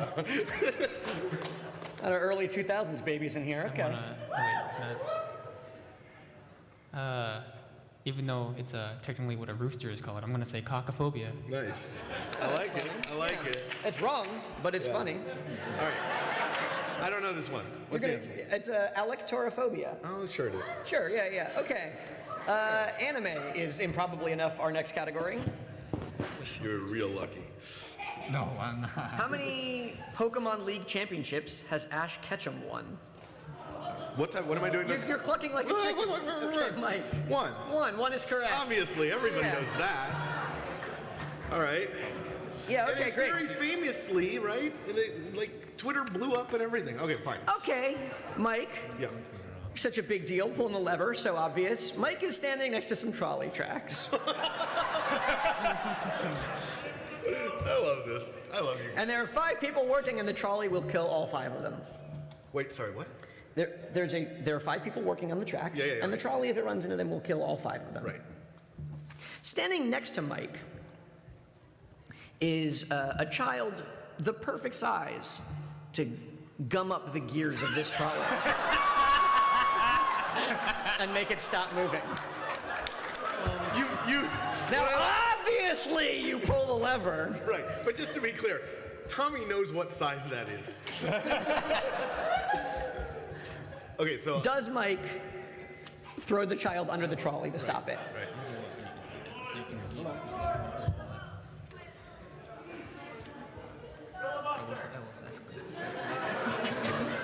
I've written down my answer. All right. Does Mike throw the child under the trolley? Card up if you think yes. Mike? Yeah. Yeah. All right. Why would it change if it were a child? Does human life go away in value when they get older? Anyway, goodbye, Brayden. Jake. This is the moment. One question for all your lives. You can do this. All right, Jake. Seven what? Seven what? You can't just say 7. Hey, Jake. Okay. Jake. Let's do it. Yeah, I know. Yeah, thank you. Wow, you had glasses under there. Holy cow, I was not ready for that. Heart of the Dragon. Jake, We're doing your this. options are astronomy, video games, and Sonic specifically. Sonic specifically. Not necessarily the video game. You got to get rid of one of those. Sonic. I'll get rid of astronomy. You're getting rid of astronomy? Yes. All right, Mike, your options are video games or I know the I'm going to specific get video the game? Sonic question. Let's do the video games Okay, question. great. Let's get rid of Sonic. Okay, all right. I don't know. This is my only shot. All right, whoever unplugs their microphone first and blows into it gets to answer, gets to tell me. They will not let you do that. Well, just blow it. Okay. How do I... Oh, stop it. You broke it, dude. I did. This is very good stalling. The world in the MMO EverQuest is called what? I remember this so well. I can tell from how you're buzzing in.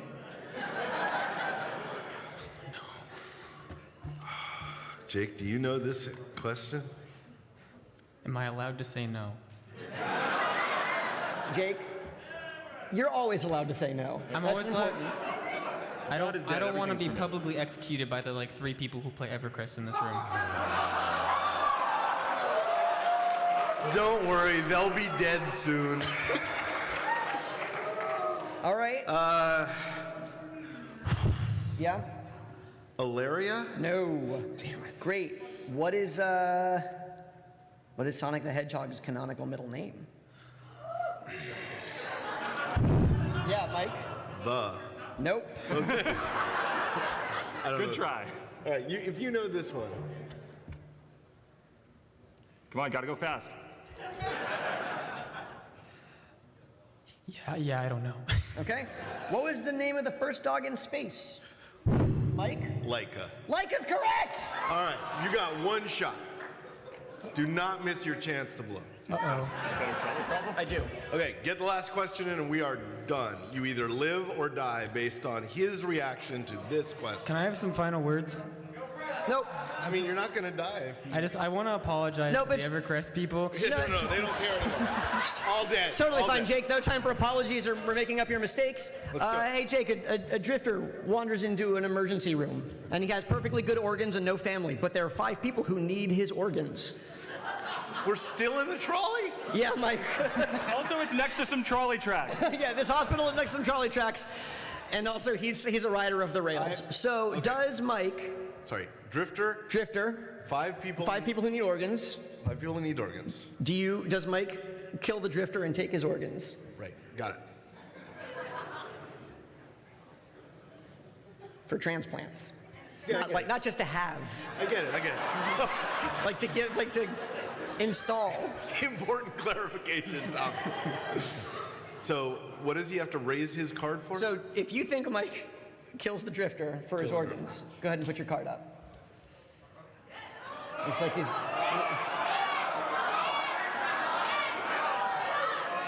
You guys can't peer pressure Jake. Look at how cool he is. He's the one who does the peer pressure. This is your peer.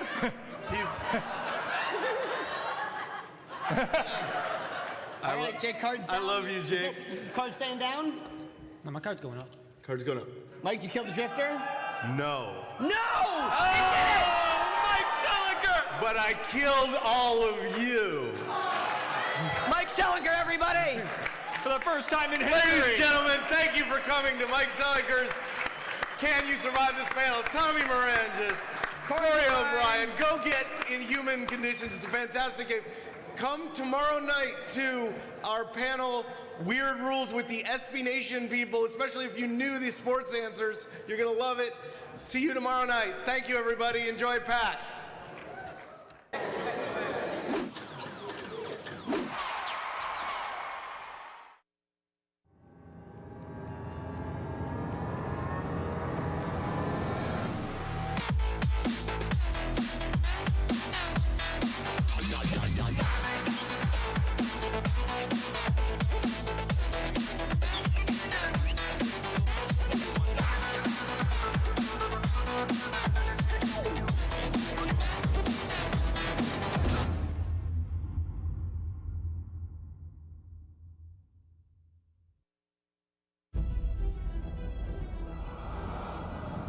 In a world of legendary heroes, one man will rise to take all of the credit. This game has something that no one else will. Me. This is where the magic happens. Hey, can I get a coffee? I'm coming on! Everybody has that game that they fell in love with because they make an impact. Those games were somebody's legacy. Well, this is my legacy. Our legacy. Our legacy, whatever. It's not my legacy. I have a BA in Women's Studies. What exactly is women's studies? It follows the experiences of women and the contributions they've made to... Inquiry withdrawn. Quick thing, I'm worried about the time. Yeah, David, I'm moving as fast as I can. It's not my fault that these watermelons don't explode like real heads. I can get you real heads. Not human. That's commitment. I built your vision. It's like you're this brilliant painter, and I'm your favorite brush. I'm just some tool to create your masterpiece. I like that metaphor, but it's not quite right, is it? Are you seriously about to noodle on my metaphor right now? I know that I can be difficult, Papa. You can't give up. We're like the Beatles. Together, we make masterpieces. I could write the lyrics and the music and everything, but it would sound completely different without the drums. Wait, I'm Ringo? Well, yeah. Of course you're Ringo. I mean, look, somebody's got to keep the beat. Oh my God! At least you brought me breakfast. Oh, this is mine. It's prescription. A prescription bagel? Legally, you're actually not allowed to ask me about it. Whatever.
of legendary heroes. One man will rise to take all of the credit. This game has something that no one else will. Me. This is where the magic happens. Hey, can I get a coffee? I'm coming on! Everybody has that game that they fell in love with because they make an impact. Those games were somebody's legacy. Well, this is my legacy. Our legacy. Our legacy, whatever. It's not my legacy. I have a BA in Women's Studies. What exactly is women's studies? It follows the experiences of women and the contributions they've made to... Inquiry withdrawn. Quick thing, I'm worried about the time. Yeah, David, I'm moving as fast as I can. It's not my fault that these watermelons don't explode like real heads. I can get you real heads. Not human. That's commitment. I built your vision. It's like you're this brilliant painter, and I'm your favorite brush. I'm just some tool to create your masterpiece. I like that metaphor, but it's not quite right, is it? Are you seriously about to noodle on my metaphor right now? I know that I can be difficult, Papa. You can't give up. We're like the Beatles. Together, we make masterpieces. I could write the lyrics and the music and everything, but it would sound completely different without the drums. Wait, I'm Ringo? Well, yeah. Of course you're Ringo. I mean, look, somebody's got to keep the beat. Oh my God! At least you brought me breakfast. Oh, this is mine. It's prescription. A prescription bagel? Legally, you're actually not allowed to ask me about Whatever. it.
Do it! Awesome. Welcome to the Improvised Postmortem 2020 from PAX East. My name is Pat Bear, and I am going to be your master of ceremonies. I have a wonderful bevy of fantastic folks here. We'll talk about Trin Garitano, right there. Harris Foster and Nick Splendor, right here. Dave Lang is here. Ben Ulmer. And Graham Stark.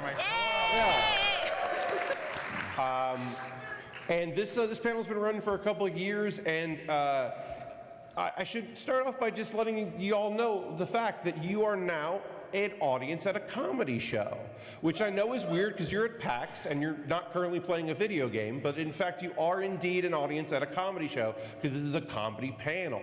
And what that means is that, like, you're at a comedy show and just laugh and have a good time and enjoy yourselves. And you might not like every bit, and you might not laugh at every joke, and you might even think that some of it, because it was improvised, didn't turn out that great. But the beautiful thing is, you won't remember any of that. You'll remember like 2 really good things that happened, and that's all you need. And if I can give you 2 really good things in an hour, that's pretty good. I'm pretty psyched about that.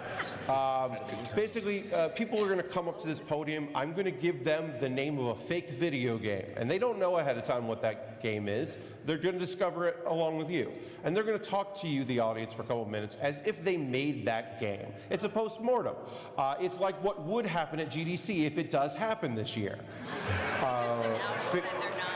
It has been postponed. They just canceled it. Oh, they did? Yeah. Okay, damn, that joke worked better an hour ago.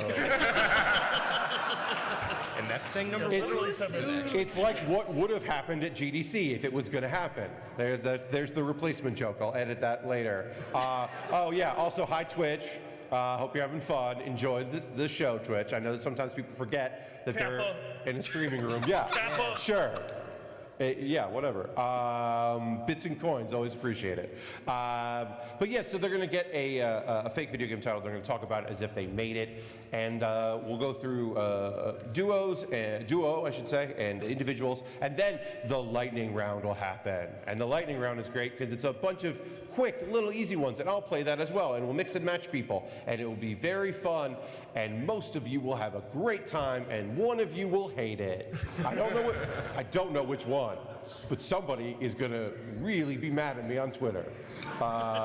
It's just statistics. Anyway, I'm going to start things off with an example. This is one that I came up with, and I'll talk, just kind of, warm things up. Everybody, maybe people that did the panel and didn't read my emails will be like, oh, that's what this is. So yeah. So Cowboys Are Cute is the game that I made, and the title came to me in the shower. I was thinking about how cute cowboys were, and I was like, I should make that a game and put it on itch with plans for it to later be acquired and go up exclusively on the Epic Store. That was kind of my plan. I had all that thought in the span of a shower. And then I had to sit down and really think about what's that game going to be? Is it proving the title true? Is it leaving it up to the audience? No, I'm just going to have a bunch of cute cowboys, and it's mostly just going to be a bunch of images of cute cowboys, and that should be enough. And it turns out it was. So, y'all loved it. Y'all thought it was a great game. It's the best thing that I've ever made in my life. I don't think I can ever top it.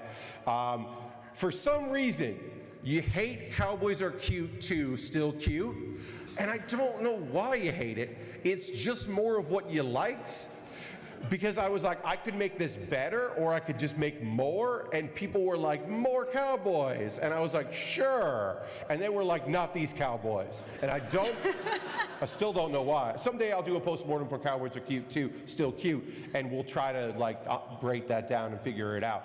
But I hope that you will pre-order Cowboys Are Cute 3, Are These Cowboys Cute? ? Because now I'm going to leave it up to you because I was wrong the second time.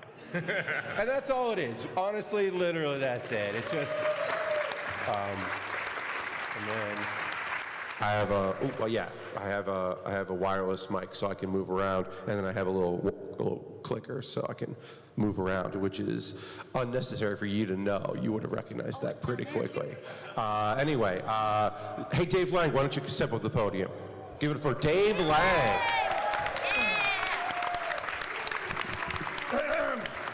Dave, we're very excited to have you here, and we can't wait to hear about your game, VR Party 1999.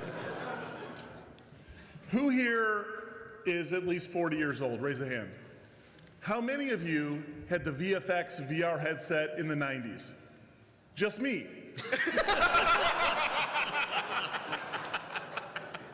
So I started work on this game in 1998.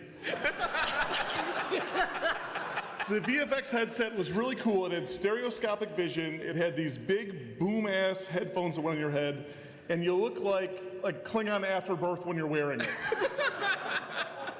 And worked on it for a very, very long time, because shortly after I committed my entire life's fortune to the job, to the game, to the company, the VFX went out of business, VR died its first horrible death, but I kept working. I kept slaving away in the video game labs, day after day, bit after bit, pixel after pixel, making a party in VR. A party no one could be invited to until 2015, when our Lord and Savior Jason Rubin made the Oculus out of thin air. I don't know why you're laughing. Now the world, almost 2 decades later, can see my genius. And I realized, holy shit, I don't have a video game. I have like a fucking shit chat room that Nazis have taken over. And it's not a party, at least a party I want to join. It didn't monetize well. It could have used more QA time. Frankly, more pre-pro would have been beneficial. Our concept artist quit halfway through, like about 2003 he quit. And it really set us back big time. I think given those obstacles and the fact that, again, Nazis overran the chat room, fucking Nazis. I think it would have been a great VR party, but I'm also very proud to announce this is an exclusive. Ooh, thank you very much, Dave. Exclusive. Holy shit, that sounded pretty cool. One of the new platforms is going to launch with a VR headset. I've signed exclusive rights to VR Party 2025. All right. I still, just before you get too excited, I haven't solved how to keep Nazis out. I don't know how to do that. It may be unsolvable. But yeah, please buy it when it comes out in like 2028. Please buy it. Thank you very much. Thank you very much, Dave. Reminder that this is a 13+ panel. I may have neglected to mention that, but Dave definitely made that apparent in his saying fuck and shit almost immediately. Thank you very much, Dave, for that. Also, Dave is a game developer for real and has done these types of postmortems for real, and it always makes me really happy because he has specifics that none of us do, because we don't make games. Some of us work in community for games. They're devs too, Pat. You know what? They are, Dave. They are devs. Except You're for right. Harris. Okay. Very cool. My official position is fuck Harris Foster. That's my official position. Just so everyone knows. I don't invite this aggression. It just shows up, and it's like, all right. I mean, I guess. Ben, why don't you come up here? Speaking of aggression. Ben Ulmer from LoadingReadyRun.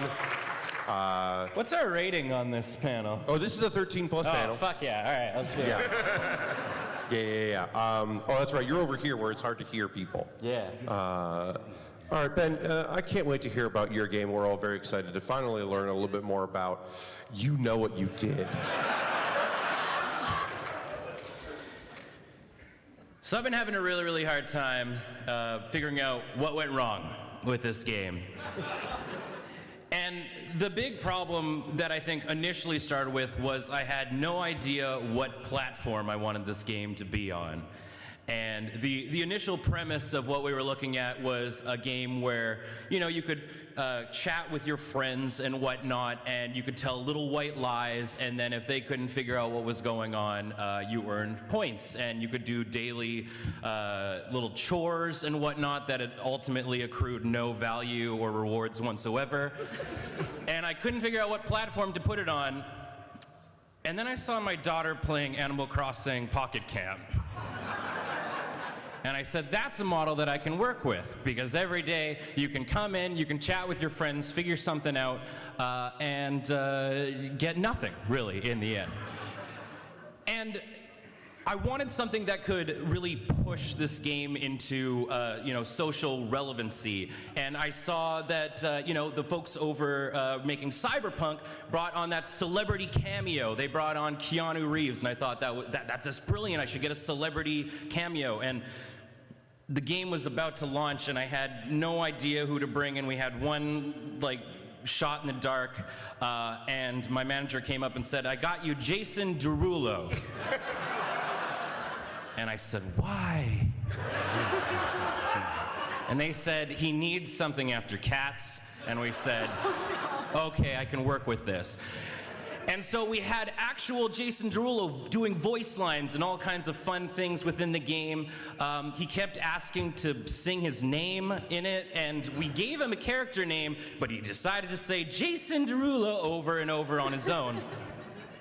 And that was fine, but this whole game actually takes place in space. Like, you're all working together on this space station and chatting and chatting with your friends and stuff. And Jason Derulo is not an astronaut. And I can tell you that because he kept calling himself Colonel Jason Derulo. Yeah.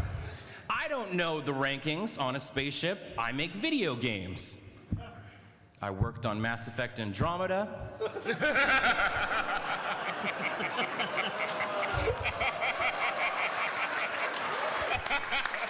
And now I'm making mobile games akin to Animal Crossing Pocket Camp. So I'm bummed that it didn't work out, but in the end, I'm really, really glad to be the reason that Jason Derulo still has a career.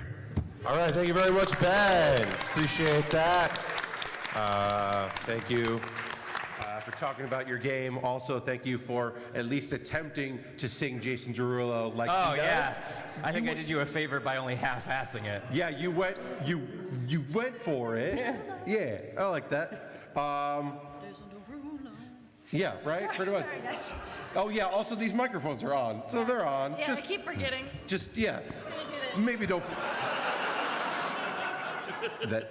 There's a button.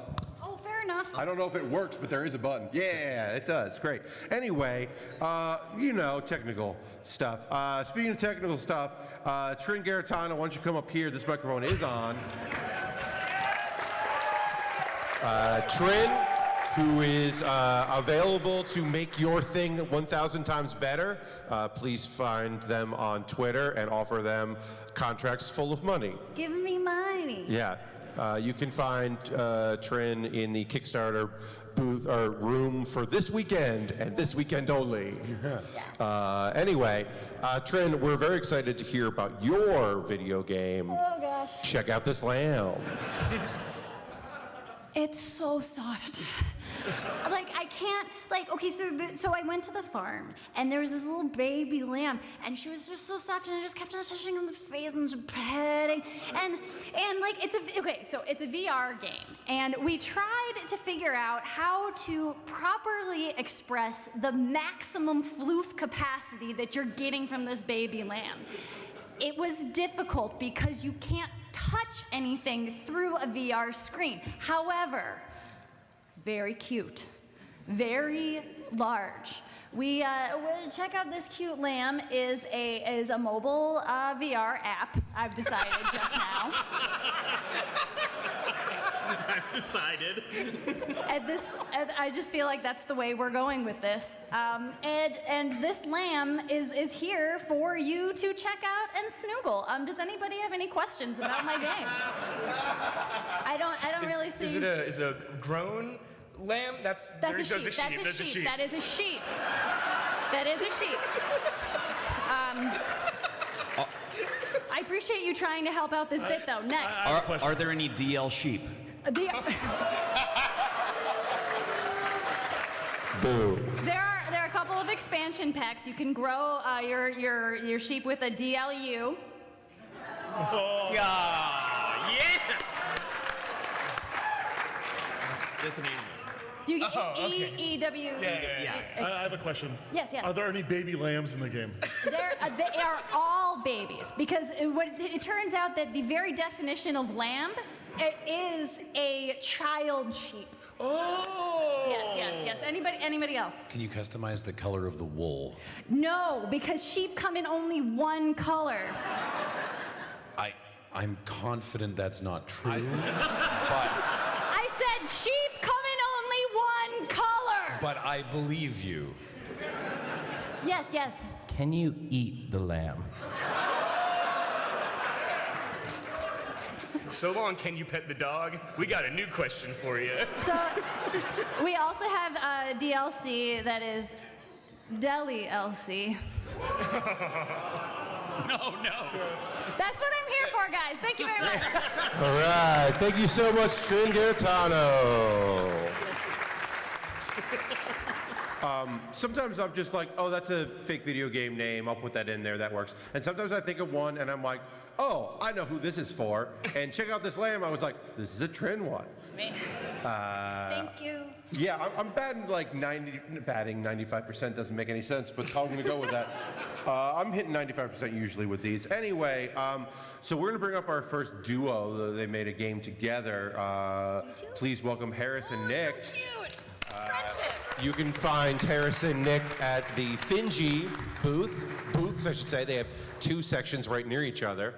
And when they're not making sure that a bunch of devs get to make cool games, they're working on their own game. So we're going to hear from them about Fizz. Hey everybody, so we're Harris and Nick from Advanced Storytelling Software. And, Co-founder. And we worked on a game called Fizz. And it's after last year's hit, we really wanted to capitalize on the Strand genre. So Fizz is a game all about just like popping open a cold one and sharing it with your boys. Right, except that in video games, you're alone. And so you can't enjoy it unless you tell someone else about it. And that's the real Fizz. When you crack open a cold one and you hear a sound designer too. Yeah, so I did that part. Anyway, then you have to go, hey, I got one, I cracked it, and then that's social. And then you start playing like a different video game. I should make it clear, this is just a pamphlet. You read what you do with your boys to play a video game, or girls non-binary, whoever you're playing games with. Right. And it's just a little information. It's got like recommended sodas, Monster Energy #1, Strand genre, and you just go through and it's got like talking points. It's like, yo, did you watch the Super Bowl? Or like. At that, and then there's a pictograph that indicates that you should crack one. Yeah, right there. Now, as far as the postmortem goes, I look at the title Fizz and I go, what were we thinking? I would say the same thing. And the truth is, while we were developing the game, we drank so much ding-dang soda that we lost our ding-dang minds. I love gamer juice. Gamer juice. Did you notice that the vending machine out there does not sell water? No water. It's just all Mountain Dew. Thank you. Okay. All right, thank you so much. Thank you, Harris and Nick. Harris scrambling to think what one might possibly talk with their boys about and ending up on Super Bowl made me very happy. He's like, what a boy. What are you talking about with your boys? Ugh. Anyway, so his voice is shot, but he still agreed to come here and chat with us, and I think we should all give a warm welcome to Graham Stark. Graham, thank you very much. Graham of LoadingReadyRun.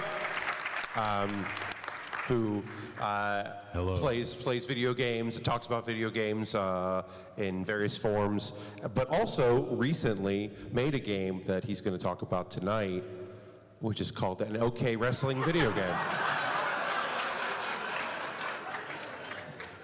Yeah, was okay. It's weird, because okay, I mean, it was an average, is basically what we ended up with. The problem was, oh God, the problem. The problems, all of our problems, were everyone working on this game was just absolutely terrific at what they were doing in the worst way. The art, like all the character models, they looked amazing and photorealistic if you were trying to photorealistically recreate some sort of glistening sex alien. Which maybe is a thing, and if we'd been marketing the game differently, you know, it would have worked out. But we were just trying to make a wrestling game, and these fucking Cronenberg beasts with breasts for ears, just.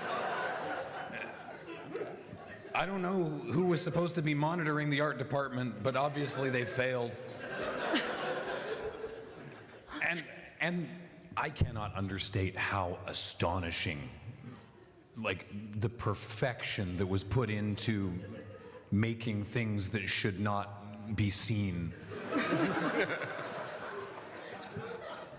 And so when you looked at, like, the graphic fidelity, and it was optimized too. This would run on any kind of computer. Like, it was amazing, and still just every bead of sweat running in rivulets down.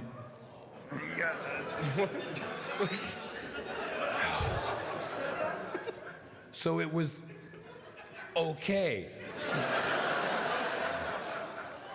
Hey, Graham, a shareholder here. Yeah. So, okay, wrestling game. Yeah. By your definition, it's pretty average. Mm-hmm. How do you feel about the IGN review of 8.3?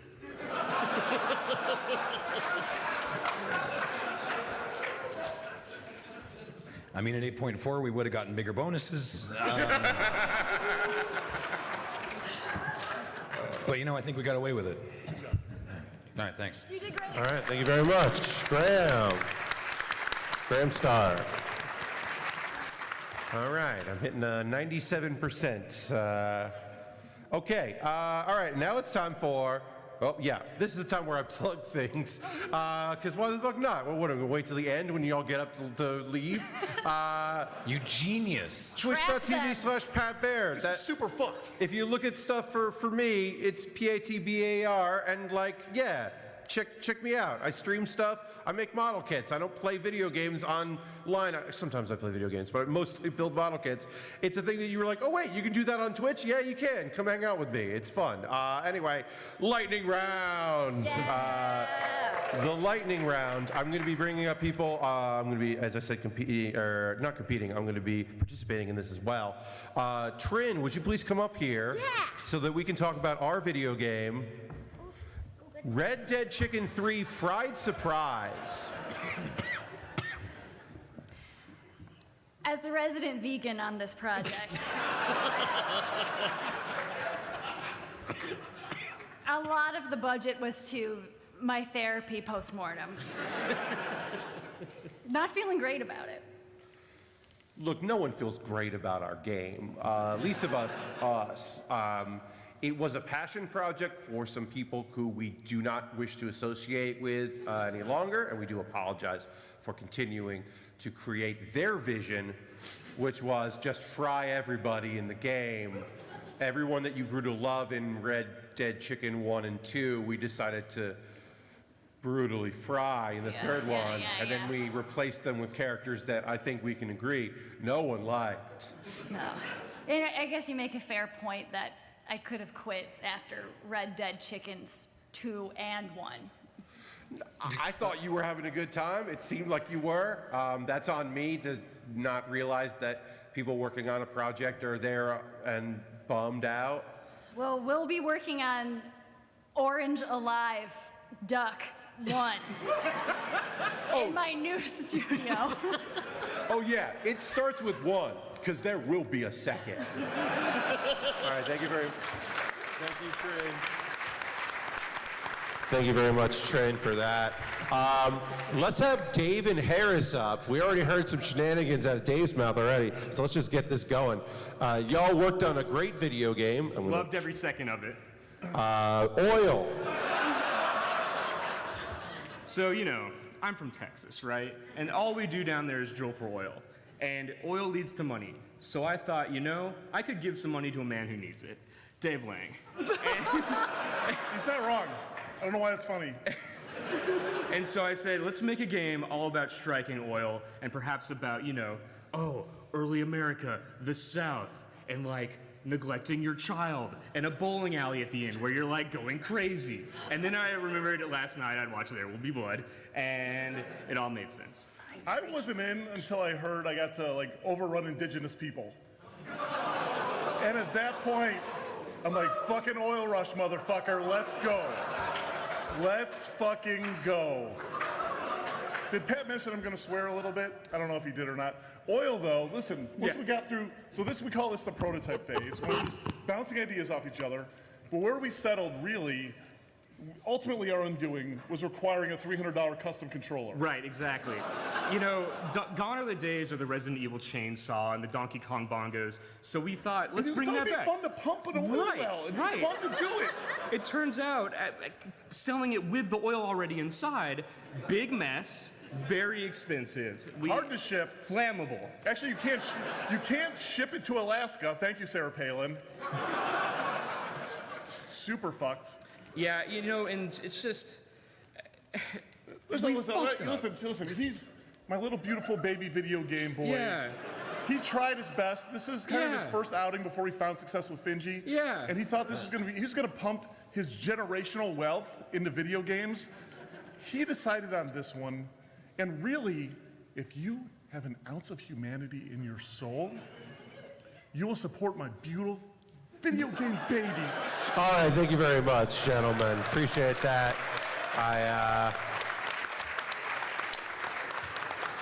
I wanted to see where that was going.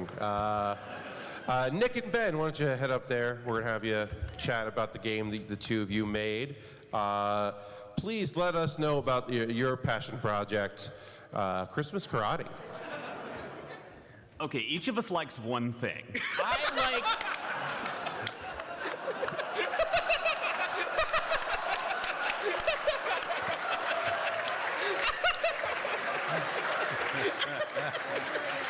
And we didn't get to put either of them in this game, and it was incredibly. All right, thank you very much.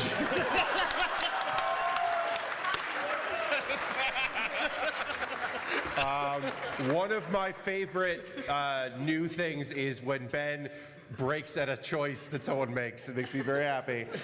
Sometimes they're just short. Graham, well, let's chat about the game that you and I made. We're going to talk about our game, Energy Drink Talk. Oh, this went badly. Yeah. Yeah. You didn't want to hear about energy drinks, I guess. Or more to the point, you didn't want a social hangout where you could only talk about energy drinks. Yeah, and like the everyone's avatars being like bottles and cans of energy drinks with enormous, horrible, googly eyes. Yeah. You all reacted very badly to that. Also, energy drink companies reacted very poorly to that. They were like, no, don't do this. And they're energy drink companies. Guess how many sponsorships we got? That's right, 0. Yeah. Gamer Fuel was like, we do not want to be associated with this product. And I don't know if I need to tell you that made me rethink a lot of the choices I've made in my life. I had a real come to Jesus moment in the mirror on that day going, all right, well, how did we turn this around, Graham? Because we did eventually. Oh yeah, we made this game. Yeah. God damn it. Yeah. We decided that it was actually a parody, and it was satire, which, if you call it that, it is. And no one bought it. No one bought it. But nobody buyed that it was satire. No. But Philistines. They did think that it was pretty funny that we tried to like. People applauded our attempt. I don't know. We're still working, so you know. I still like talking about energy drinks, so I don't know. So do I. I don't know why everyone's so weird about it. Yeah, weird. It was probably the googly eyes. Yeah, probably. Yeah. And you know what game I love though? Fizz. That was a good Fizz is a good game. Realistic crumple technology. Let's have Ben and Trin come up here. Oh, yeah. And and I'm going to have the two of you talk about a wonderful game, All Beans. Well, we made just a shitload of money off of this one. Yeah, and it was just one big goof up after another. I don't know why I took this accent at the beginning of this. I'm gonna have to do it the whole time now. It was a real load of beans. A whole lot of beans. So the game started off simple. There's a whole lot of beans. There's a whole lot of beans, and you gotta pick them all up. One at a time. With chopsticks. Or tweezers, whichever you prefer. Tweezers were easy mode, and then if you wanted to go hard mode, you got a single long stick. And community mode, you just pass around a straw. And then you swap the beans from mouth to mouth and put them back in the can. It was a sex game. It was a sex game. And that's why we made so much money. So much money. Because if there's one thing bean lovers are, it's incredibly horny. I think that's it. Yeah. I think that's about it. All right, yeah, great, yeah. Sometimes you just know when you're done talking about a made-up video game. Dave and Nick, why don't you take the podium, and we will, of course, hear about your endeavor, Super Mercenario Brothers 3. Super Mercenario. I haven't said it out loud. When we started jamming on this, we're like, man, we love made-up words. A lot, yeah. And we also thought that classic video games aren't as violent as they could have been. Like, how about this? How about instead of playing as Mario, you hire, it's kind of like Dungeon Keeper Mario, you hire the Mercenarios, because it's Italian, get it? Not racist at all, to populate the levels and try to stop Mario from getting his princess, which is also pretty problematic.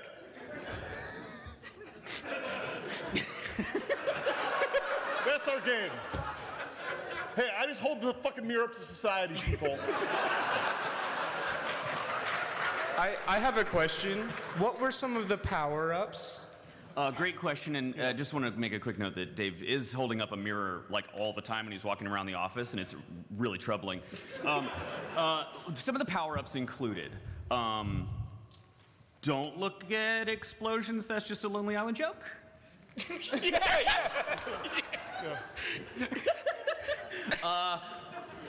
Gun? Mushroom gun? No, honestly, if you guys, it's fun to goof on it, but we put a lot of work into this. The design team put a lot of work. Obviously, you collect 3 Bibles, you become invincible. Now that's commentary. Oh like, the bottom line, that's all I got, actually. All right, great. Thank you so much. Look, there are only so many jokes in this world. Sometimes you realize halfway through you are doing an improv scene that you did before, or you are just referencing something else that happened in the world. And it's okay, Nick. It happens to all of us. Generally, we don't run away from the words we just said. It's literally physically run away.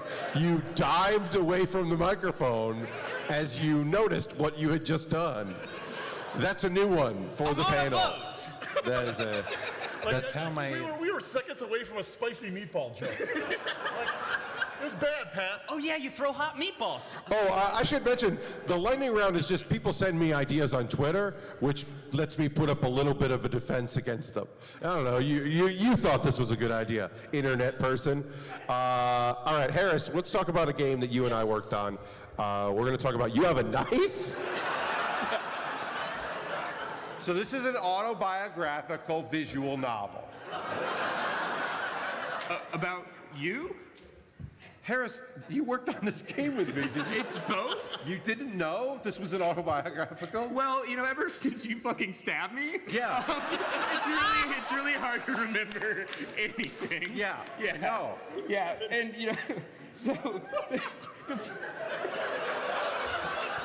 Look, Harris likes to have a good time, likes to joke around, likes to be the comedy person in our And you small like zero team. fun at all. No, And I do not enjoy it. Every time I'm like got a smile on my face or like want to tell a joke, you do the Gabe Newell and you just pull out a knife. Yeah. And it makes the whole office uncomfortable to the point where we said, let's make a game about our shitty CEO who wants to stab us. Then you were like, free to play, MOBA. Yeah. And so You Have a Knife was born. People love MOBAs. They enjoy free to play. If they like the game, they're going to give money because they like it. You only need so many people who are really interested in it. And I figured if you gave me some money, or the company, then you get a knife. And people might be surprised and say, you have a knife? Which is the only voiceover that we recorded, which saved us so much money. I think it was a weird move that you're accepting money and giving people knives, but also accepting knives and just keeping them? That was wild. As someone who loves knives, I don't have a problem with accepting knives. To me, if you have a knife and now I have a knife, that's a win for me. I am very happy about just the crap ton of money this game made, enough to buy everyone on a team knives. Yeah. And now we all just kind of have it sticking out anytime anyone approaches the desk. Yeah. Yeah, I've never been happier at the company. What is that? Oh, What is that in your hand? Oh, I have a knife. Thank you very much, Harris, for that one. Graham and Trin, would you mind coming up here? Yeah. Let's hear about your game. Oh yeah, no, I can gotta give you all room there. Your game is Kiss Train. So this is an autobiographical visual novel. About the time that I had mono. I got it because somebody sneezed on me on a train. Wait. It's fine. Don't worry about it. Don't ask too many questions. And then, very soon after, a lot of other people also had mono, possibly related.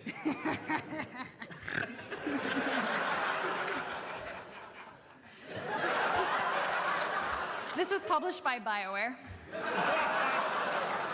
It was more successful than we expected. It made back the money they lost on Mass Effect 3.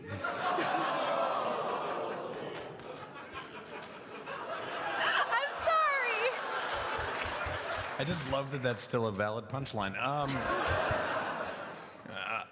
Lots of microtransactions. We called them smoochies. Yeah. So many smoochies. What's the knives to smoochies ratio? It depends on if you're playing on casual or regular or hard mode. Hard mode has more knives, easy mode has more tongue. Get it? But knife or tongue, you still gotta hide from the conductor when he comes around looking for tickets. He doesn't like sex or violence. No, he's a very dull man. All right, thank you very much.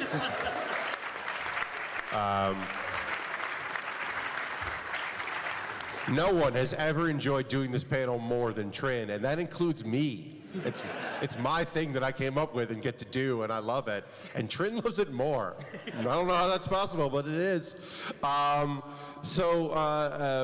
can you come over here? We're going to talk about a game you and I put together. I'm very excited we can finally talk about Super NBC Nightly News with Lester Holt Arcade Edition. Now, we were tasked with one thing. We were given a stipend of money to create a game with the simple idea, make the news fun. Because every night you turn on the news, you get one really annoying white guy saying things that you don't care about. And we were like, well, Lester Holt, he's pretty fun. Yeah, and I totally knew who he was. Yeah. Oh, you're Canadian. Yeah. Because he's not your average white guy in the fact that he's not. Yeah. So I was like, wait, I can just...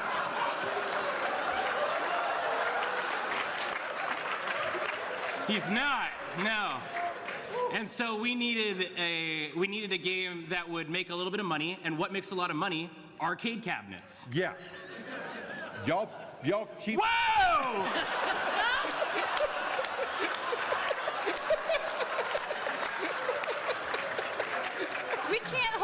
against Ben. He's Canadian.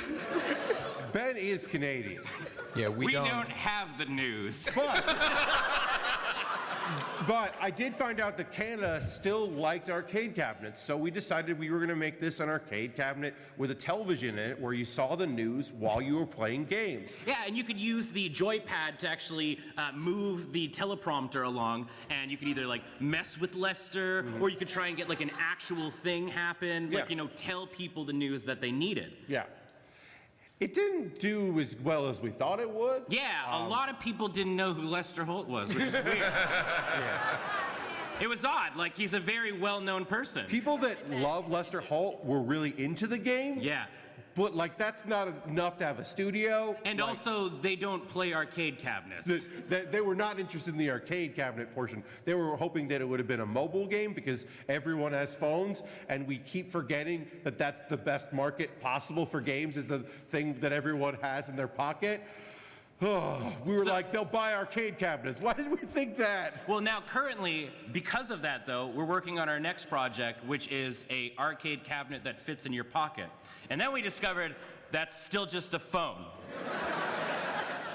So we're making a phone. Yeah. The Samsung 9, what is it on? 14. It's coming. It doesn't matter. It's going to be a Samsung phone, and it'll play one video game. And we think that's a winning combination. All right, thank you so much, Ben. Let's jump. First, sometimes Ben doesn't know stuff, and it's okay. We don't. It's okay. We don't get the NBC Nightly News with Lester Holt in Canada, in case that was unclear. I took a stab in the dark. Look, you picked maybe Lester Holt's a boring white guy. That's not like a wrong choice to make when thinking of the nightly news. I thought it was the safe call. Yeah. Especially, I mean, his name is Lester. Yeah. Well, let's not talk about names and what those.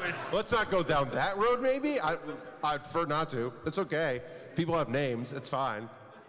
What's the next game, Pat? Yeah, that's what I'm saying. Harris, Nick, and Graham, the three of you worked on a game together, and I'm so excited to finally be able to hear your thoughts on Metal Gear Solid Dummy Thick Edition. I just want to say, before we start this, as a day one of the Lester Holt Nightly News game purchaser, it sucks that I can only play it at 5:30 p.m.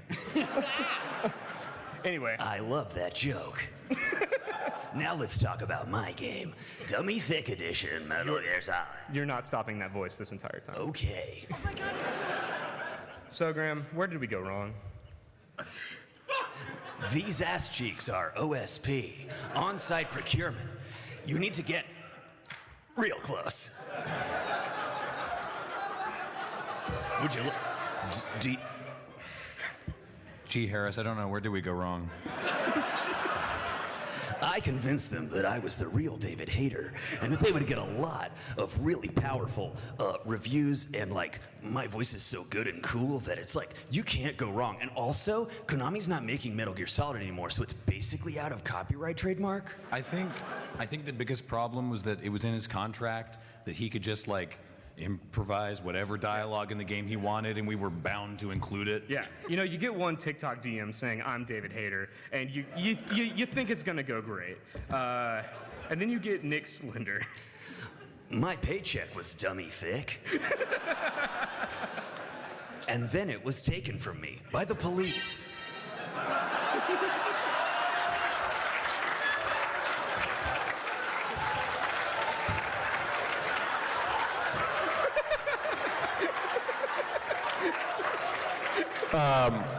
I specifically said that we would stay on the stage. It's all right. It was fucking worth it. All right, I have to end this here. Yeah. Thank you so much for talking about your game. I need a smoke after that. I just saw Dave Lang on his phone, and I was like, and then he was like holding up to the mic, and I was like, this, I don't know what's good, we were going with here. And it was perfect. I appreciate that you brought back the long ladder, and then with every like rung that Snake stepped up, his booty clapped together. The sound design was amazing. Yeah, all the way up. Every Rung. There's a whole library of ass jokes we just didn't make that whole time. Colonel. All right, cool. We all calmed down a little bit. We're all feeling a little bit like, okay, it's time. I will never be okay again. Oh, okay. Oh my God, there's another one. Brother. Clone? Brother? Another clone. Where do we even? Oh man, everyone's got one. Do yours, Pat. Do yours. No. That's a bad one. I don't have one. Like I don't. That's as close as I got. All right, Dave. Let's talk about the game that you and I made. We're going to talk about our game, Worlds, New Worlds Edition.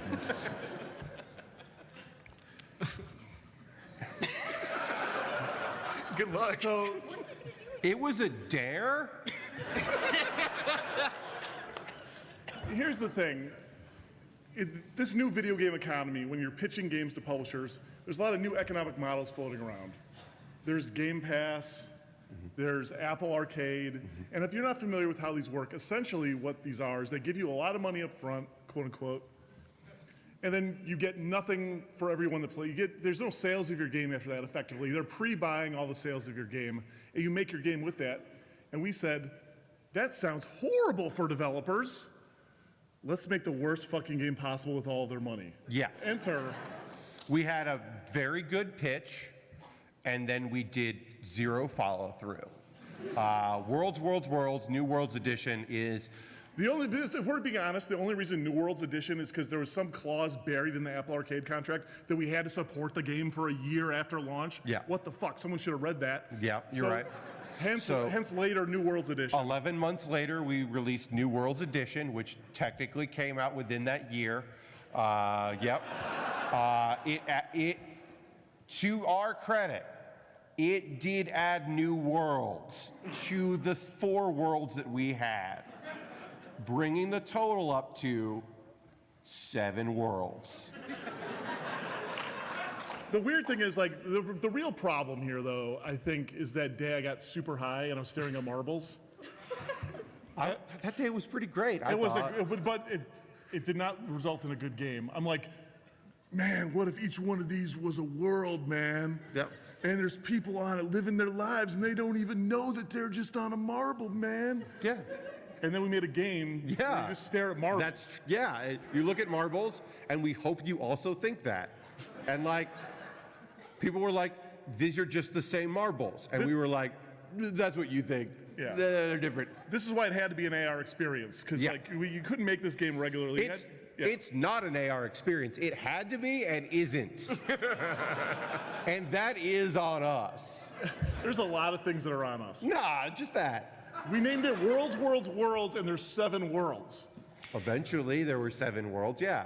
It started as 4 worlds. Nick, hello. Is the development team aware that that's not what www. means? Oh yeah, we heard about that too. Listen, there's a lot of people like to make fucking calls after the fact. Yeah. A lot of people like to come in, like, hey, isn't it obvious this should have been a browser game on Congregate? Now if it's going to monetize through Microsoft, it's not. Yeah.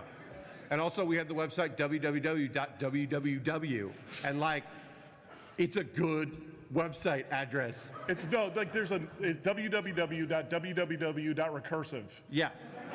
It's the only way to go play the game. Thank you for the laugh. I appreciate it. Yeah. A laugh in that one feels real good. Thank you very much, Dave. All right, let's see what we got time. Oh yeah, we got some time for a few more. We got plenty of these. And also, when we hit the point where we don't have much time left, I'll just start running through them, and that's also fun. But we got a couple minutes. So let's have Graham and Ben come up. We're waiting desperately to hear about your game, To Need to Speed.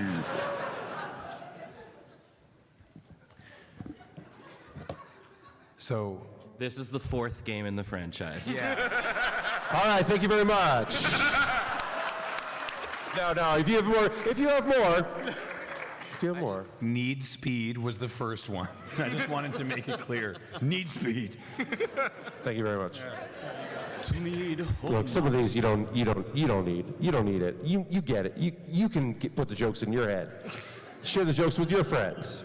Let's have Trin come up here with Harris. And we're going to hear about your game. Where's Keanu? This was a collectible card game And it all culminated in collecting cards, which formed a map. of Keanu's beautiful face. And then you'd point at it and say, there he is.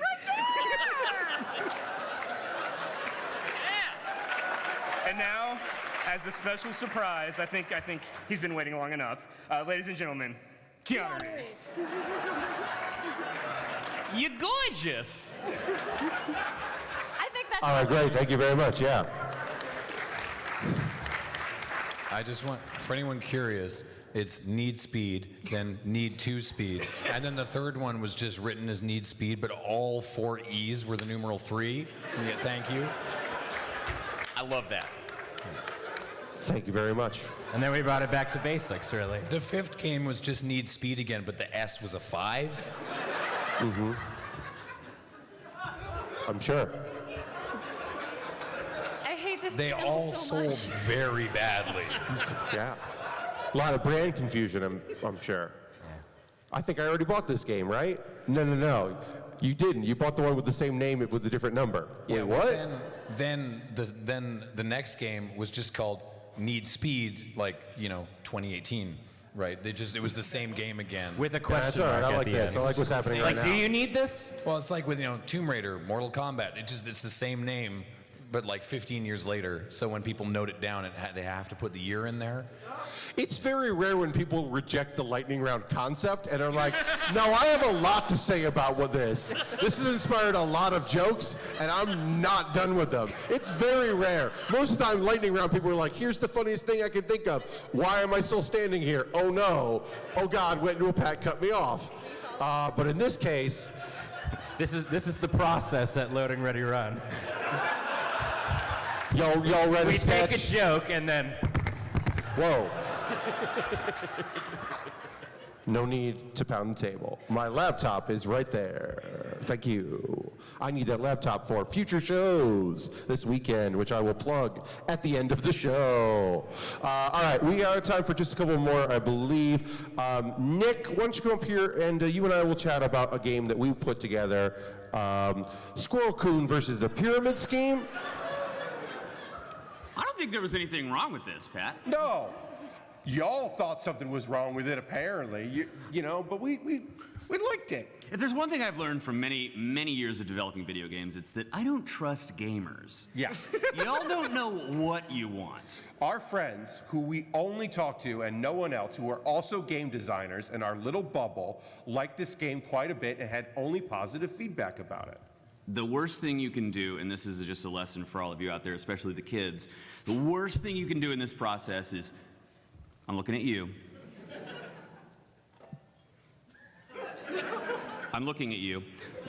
Okay, the worst thing you can do, listen to criticism. When you wake up in the middle of the night and you write down Squirrel Coon versus the question mark, and then you wake up and you look at it and you go, and then you call your friend Pat on the phone and you're like, Pat, I had a good idea last night, but I'm not quite sure how to finish it. And then he says, I wanted to involve you in a pyramid scheme, and you say, yes. Yeah. And the game is a front, and no. Once again, you're in jail, and you need to stop doing that. And I'm talking to you, me as a child. Yeah. Look, you seemed on board with the whole idea of it being a pyramid scheme. We were very surprised. We were very upfront with the scam we were running, and you were on board with that. But apparently our squirrel wasn't cute enough, and I don't know how to make a squirrel cuter than the one we made.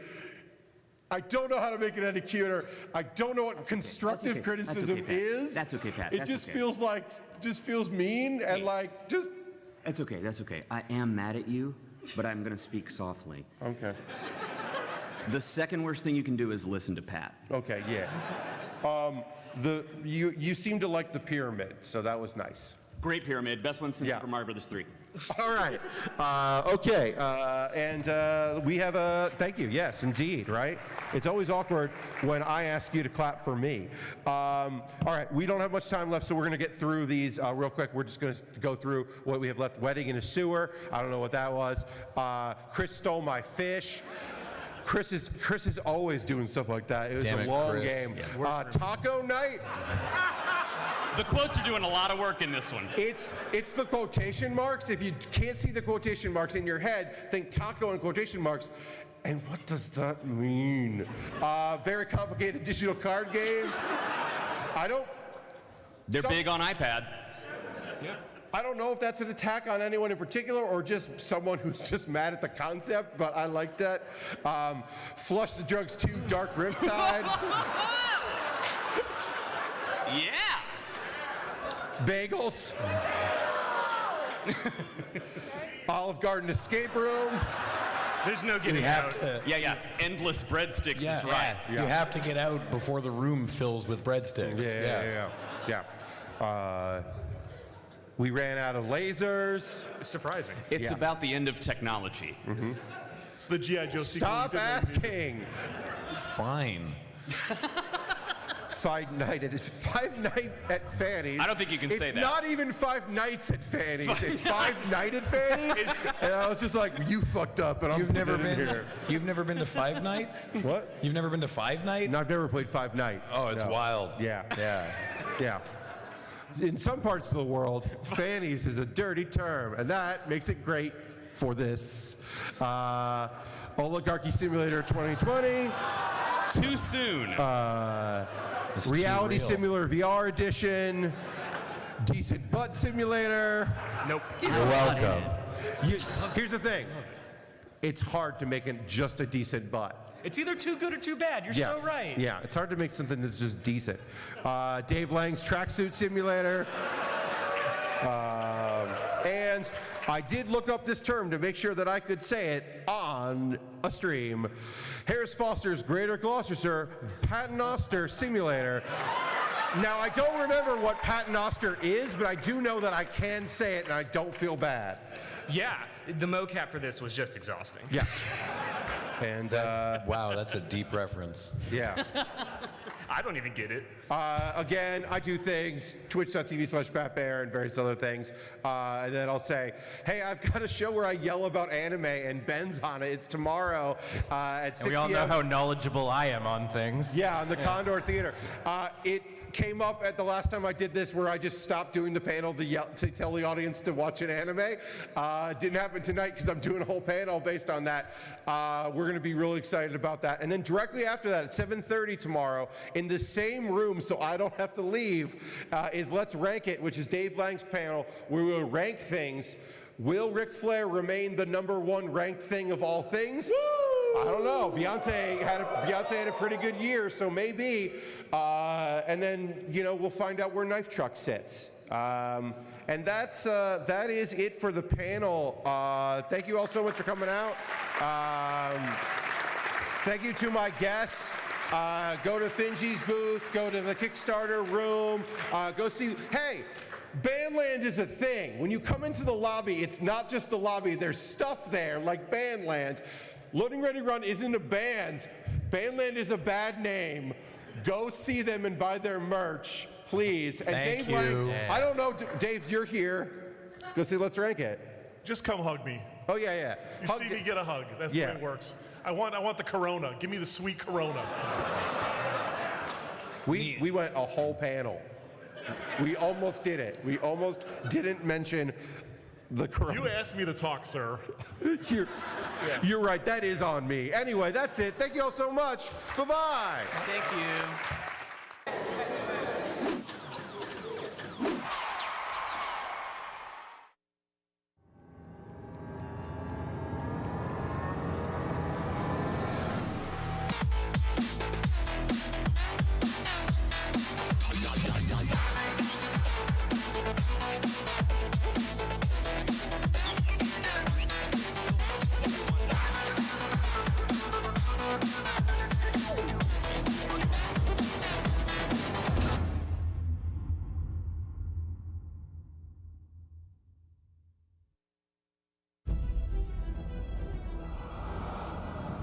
In a world of legendary heroes, one man will rise to take all of the credit. This game has something that no one else will. Me. This is where the magic happens. Hey, can I get a coffee? I'm coming on! Everybody has that game that they fell in love with because they make an impact. Those games were somebody's legacy. Well, this is my legacy. Our legacy. Our legacy, whatever. It's not my legacy. I have a BA in Women's Studies. What exactly is women's studies? It follows the experiences of women and the contributions they've made to... Inquiry withdrawn. Quick thing, I'm worried about the time. Yeah, David, I'm moving as fast as I can. It's not my fault that these watermelons don't explode like real heads. I can get you real heads. Not human. That's commitment. I built your vision. It's like you're this brilliant painter, and I'm your favorite brush. I'm just some tool to create your masterpiece. I like that metaphor, but it's not quite right, is it? Are you seriously about to noodle on my metaphor right now? I know that I can be difficult, Papa. You can't give up. We're like the Beatles. Together, we make masterpieces. I could write the lyrics and the music and everything, but it would sound completely different without the drums. Wait, I'm Ringo? Well, yeah. Of course you're Ringo. I mean, look, somebody's got to keep the beat. Oh my God! At least you brought me breakfast. Oh, this is mine. It's prescription. A prescription bagel? Legally, you're actually not allowed to ask me about Whatever.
In a world of legendary heroes, one man will rise to take all of the credit. This game has something that no one else will. Me. This is where the magic happens. Hey, can I get a coffee? I'm coming on! Everybody has that game that they fell in love with because they make an impact. Those games were somebody's legacy. Well, this is my legacy. Our legacy. Our legacy, whatever. It's not my legacy. I have a BA in Women's Studies. What exactly is women's studies? It follows the experiences of women and the contributions they've made to... Inquiry withdrawn. Quick thing, I'm worried about the time. Yeah, David, I'm moving as fast as I can. It's not my fault that these watermelons don't explode like real heads. I can get you real heads. Not human. That's commitment. I built your vision. It's like you're this brilliant painter, and I'm your favorite brush. I'm just some tool to create your masterpiece. I like that metaphor, but it's not quite right, is it? Are you seriously about to noodle on my metaphor right now? I know that I can be difficult, Papa. You can't give up. We're like the Beatles. Together, we make masterpieces. I could write the lyrics and the music and everything, but it would sound completely different without the drums. Wait, I'm Ringo? Well, yeah. Of course you're Ringo. I mean, look, somebody's got to keep the beat. Oh my God! At least you brought me breakfast. Oh, this is mine. It's prescription. A prescription bagel? Legally, you're actually not allowed to ask me about Whatever. it.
that you're here.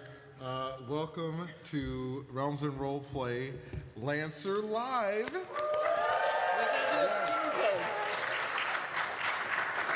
Thank you. We really appreciate you being here and everyone who's watching. So before we get started, I want to tell you a little bit about some cool stuff that we have coming up. Right after this is over, you can actually tune in to watch LA by Night. Oh, yeah. Oh. It's a pretty good show. How do we get there so fast?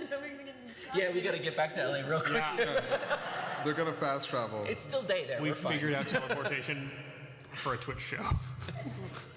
So why don't we introduce some of our Lancers and find out who we have at the table. I'll go first. Hi. My name is Xander Jeanneret. Tonight I'll be playing Banshee. I've described him as Junkrat, but competent. Sorry, any Junkrat mains?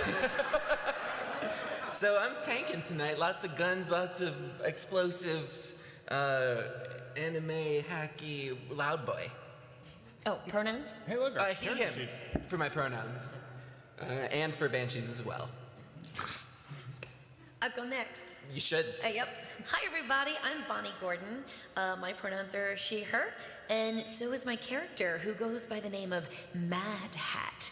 She was an old Hollywood starlet. Not old, very young and youthful and graceful and wonderful. Oh. She was a Hollywood starlet who wanted to give up the old Hollywood life to become a cool mech pilot. Yeah, you know, like you do.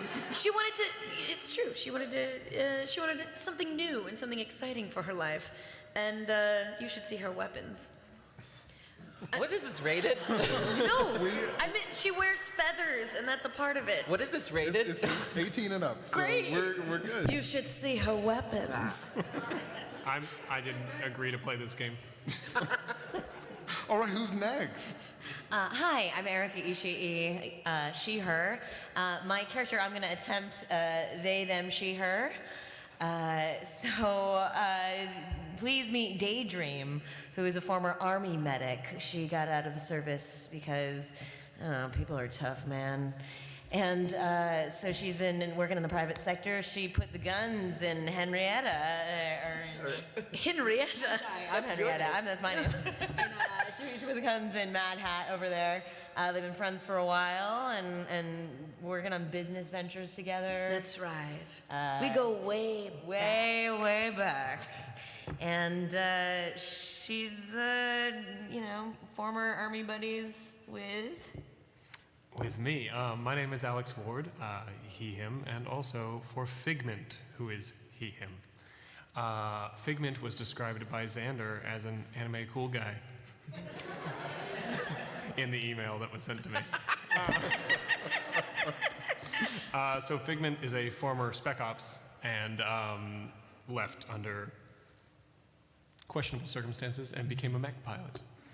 And he pilots Duskwing. Oh, yeah, we didn't do that part. Oh. It's a surprise. No, it's not. Surprise. There are no surprises. Well, it could be a surprise for later. Yeah. So our journey takes us to the outskirts of the galaxy. In the far, far future, our band of heroes is on a journey to find the Tome of the Lost Star. The Lost Star is known as a planet that is consuming the galaxy in hopes of consuming a star and gaining unfathomable power. So we join our heroes in their ship as they awaken from cryosleep.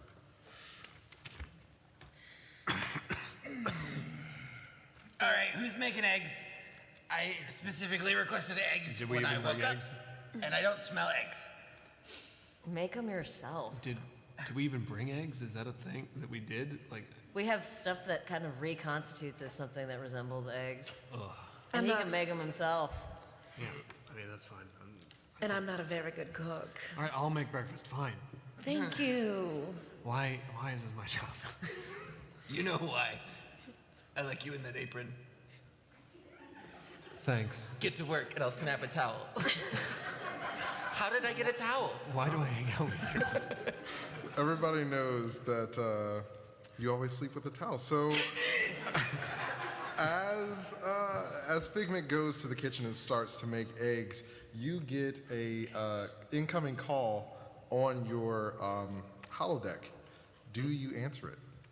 Yeah, I'll answer it, and I'll there's a center chair that's sort of in the middle of it, and I'll sort of lounge in the middle of it and slam it on and be like, "This is Captain Banshee." Did you What put pants got? on? I've never heard of a Captain Banshee. That's because he's not actually the captain. Yes, no. Thank you, Banshee. Yeah.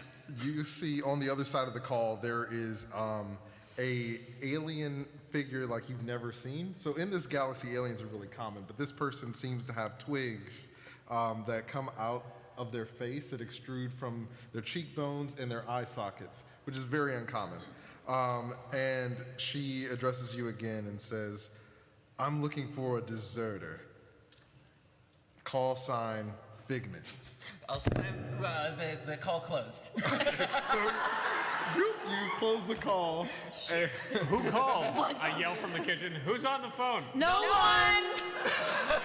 We have phones now. What are we gonna do? I don't know. Is this a good thing or a bad thing? It's probably a bad thing. Do you recognize him from the army? No, I don't. Do I? I don't recognize. No, I've never seen anybody like that.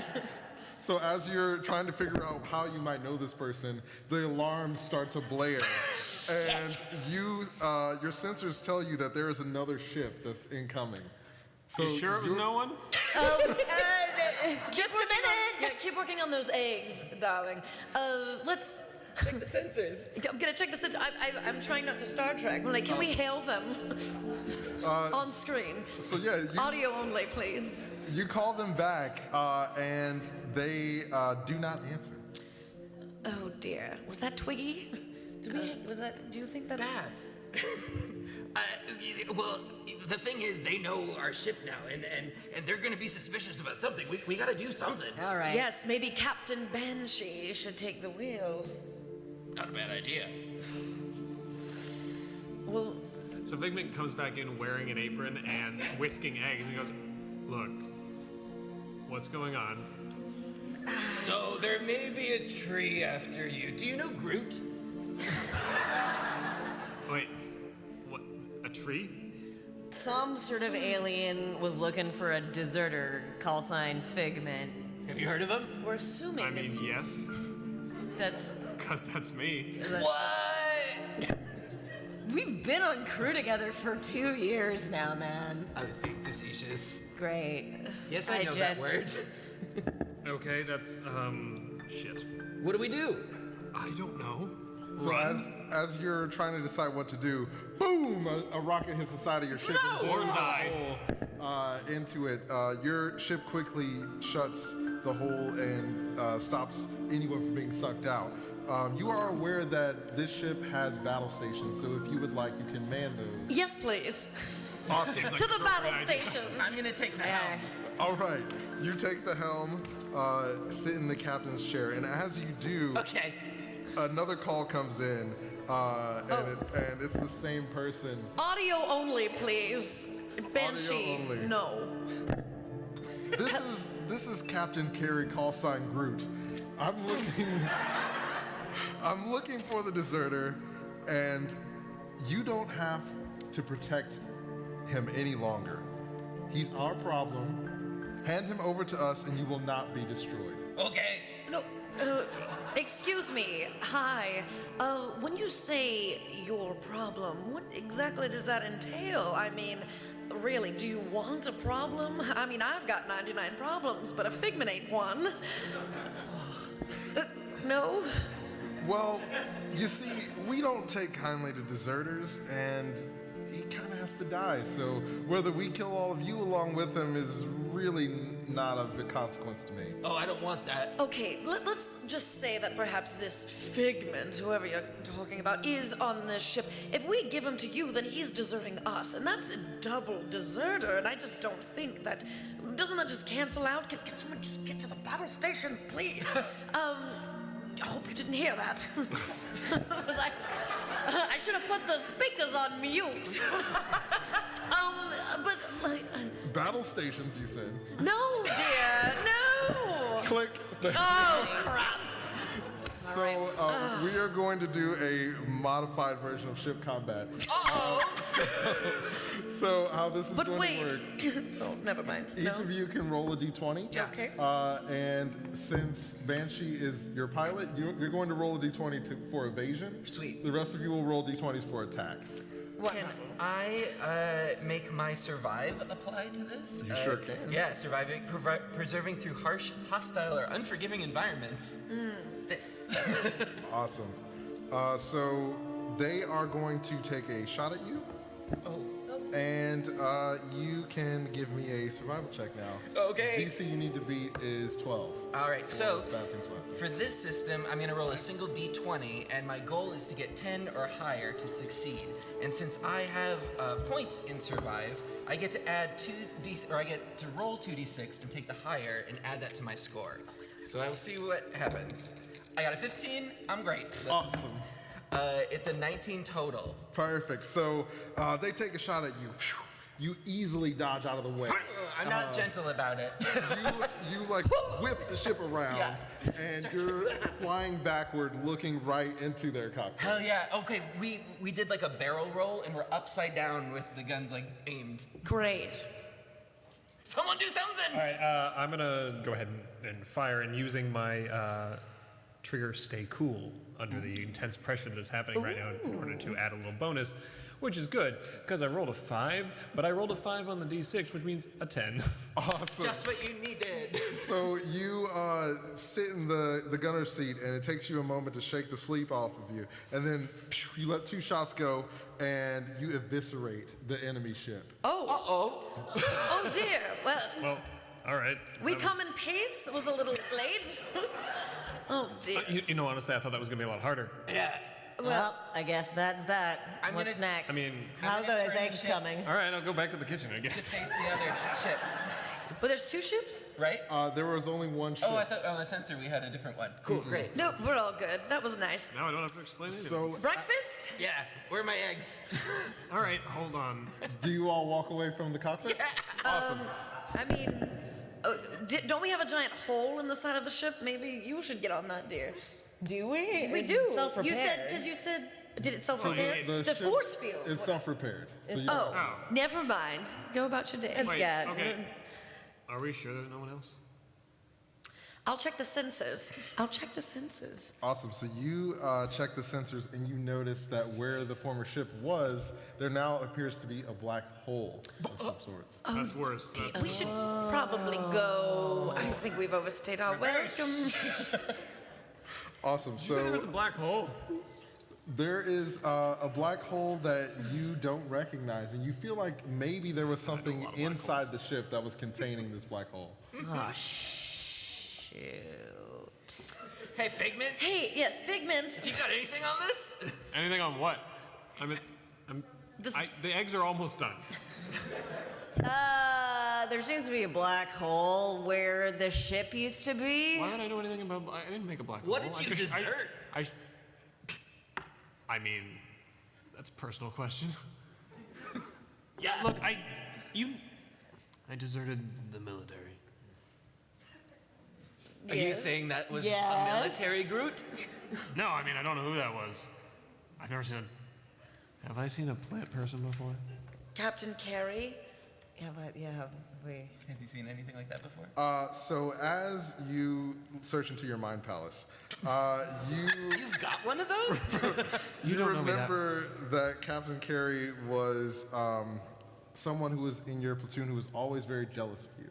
Oh, good. I mean, You vaporized her? yeah, she always was out to get you. you know, I probably should have remembered that earlier.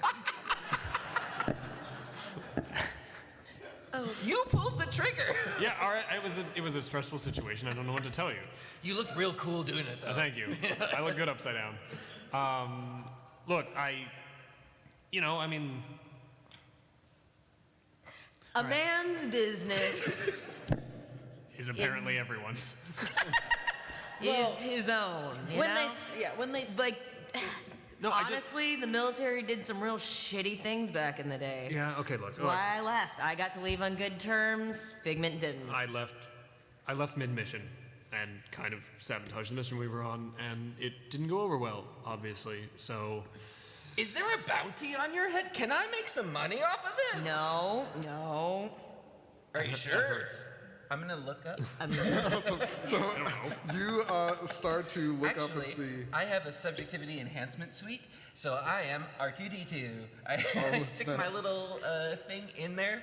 Yeah, you do. Jam it around. Awesome. To get information. Ugh, I hate it when he sticks it in. So, who are you? As you search for information, you find out there is an astronomical bounty on Figment. However, there's a stipulation that says Figment must be returned cryogenically frozen. Interesting. Yeah, they're very specific. All right, so Do you share that with us? What I'm gonna do first is download that to the ship's computer. It's cryogenically freeze me. Make it my new wallpaper. Just kidding. And then I'm going to use my hacking skills and invent or create to make it disappear from the web or the OmniNet. Okay. Right? Awesome. So it's probably a difficult task. this is going to be a check with +2 difficulty. Okay. Because you're trying to erase something from the internet. Right. The cloud. It's impossible. I have faith. Okay. A 10. Oh, wait, that doesn't do it, huh? So you believe that you've erased this from the internet and no one else will ever be able to find it again. I got it, guys. Don't worry about a thing. We're good. But what about the black hole, though? So, Actually, while you're on there, can you send out a signal to other ships to warn them about this black hole anomaly so they don't just get sucked in? And then let's get out of here. We got work to do. How close are we to this black hole? We're pretty close. We should probably back away. Is getting away an option? You are at the point where you're starting to be sucked into the black hole. Yes, let's go That's that what I way. thought. We got a tomb to find of the lost star. Of course, this kind of looks like a star. Is what I say. It's a tomb. Yeah. Of course. I didn't know we were. Is Banshee still at the helm? Yeah. All right. Reverse, baby. I've given up on the eggs. Okay, so you're trying to escape. I burnt the eggs. Give me a check with +4 difficulty. Okay. Would this be my survive again? Mm-hmm. Sweet. Okay. That is a 17, baby. Awesome. So, just as you are about to be sucked into the abyss, you kick in the after thrusters and you zip off into open space. You are free of this black hole. This has been a whole day already. Haven't even had my And eggs we yet. haven't had breakfast yet. Okay, look. I'm not the cook. I'm not blaming you for the breakfast. Jesus, man. So while you guys What are are talking, I will broadcast the wanted information up on every screen in the ship. And be like, look what you've done. Yeah, thanks for that, Banshee. Don't worry, I took care of it. And I'll do an What do you mean you animation took of care of it? Dissolving. What do you mean you took care of it? I deleted it. From the OmniNet. internet. From that you took. I'm at least. I do a quick search on my personal computer. Awesome. So, yeah. Daydream, you do a search on your computer and you find out that every mercenary you know has seen this. And it's on every black market. How many mercenaries do you know? Got it covered. Get around, man. I say one thing during character creation. One thing. We have a problem. Hey. Oh boy. Remember that time when you gave me a new nose? You might want to try a bigger project. We're gonna have to disguise Figment if people are recognizing him from this poster. Well, We're never gonna be able to deal with take that. any work. Wait, You is got that the something for plan? Because I can do that. That's Oh, fine. never mind. Just prove it. All right, I'm going to use my info skin, which is a reactive synthetic polymer that sits on my face, and I change the bone structure of my face. Oh, that's gross. Awesome. So It's useful. But it's effective. very grotesque. Oh, never mind. Maybe a warning next time. Hot. I mean, the warning was I'm going to change my face. All right, that's that taken care of. What was our last lead on the Are you gonna Lost have to leave this Star? on? Let's check our do we have logs. Anything? Awesome. So as you asked that, Matt Hat, you remember that you received from one of your contacts a map to where the Lost Star was last. Oh, I just remembered something. I forgot to tell you. You know, my memory is a little shady since we haven't had breakfast yet. No offense, Vic, but... So last night I was up, you know, checking the tweets and the TMZs. future tweets. Yes, the future. Tweets? Yes, you know, like I gotta keep up with the scene, you know, and see what kind of gossip's going around. But one of my contacts from a long time ago that I trust completely. Do I trust completely? I trust completely. Sent me a map. I should have told you all of this this morning. Hold on. But here, So look. it seems to be going really easily, and I don't like it. What? A ship showed up, threatened me, we killed it in one shot. Then a black hole showed up, we got away, and now we have a map to where we're supposed to go. Oh no, the map came before. No, darling, the map came before all of this. Okay. I've been working my, you know, connections. Oh. Yes. As Matt Hat says their connections, Daydream, you notice that at the bottom of the map it says maps by Shady Sam. Oh shit! You got this from Shady Sam? I mean, Who's Shady Maddie. Sam? Look, darling, it's not that he's shady per in the se. name. It's more, yeah, he's actually just quite really big and casts a shadow. That's not what that Whenever he blocks the sunlight, that's what it means. Maddie, dear. you are too trusting. But I'm really not. Have you seen my stats, dear?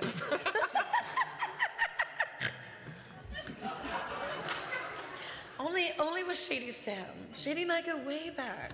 I don't trust him. I don't like him. I never liked him. Didn't like the way he looked at you. Didn't like the way he operated. Didn't like him. Didn't like him at all. Well, you don't have to like him, dear. You just have to read his map. All right. Look, this is the only lead we have. Does anyone have a better idea? If not, we just go through that. All right, let me give me the map. No, and I this take a seems to look be at going it, and great. I look over it with my survival skills. Yes. Awesome. So make a check with +2 accuracy.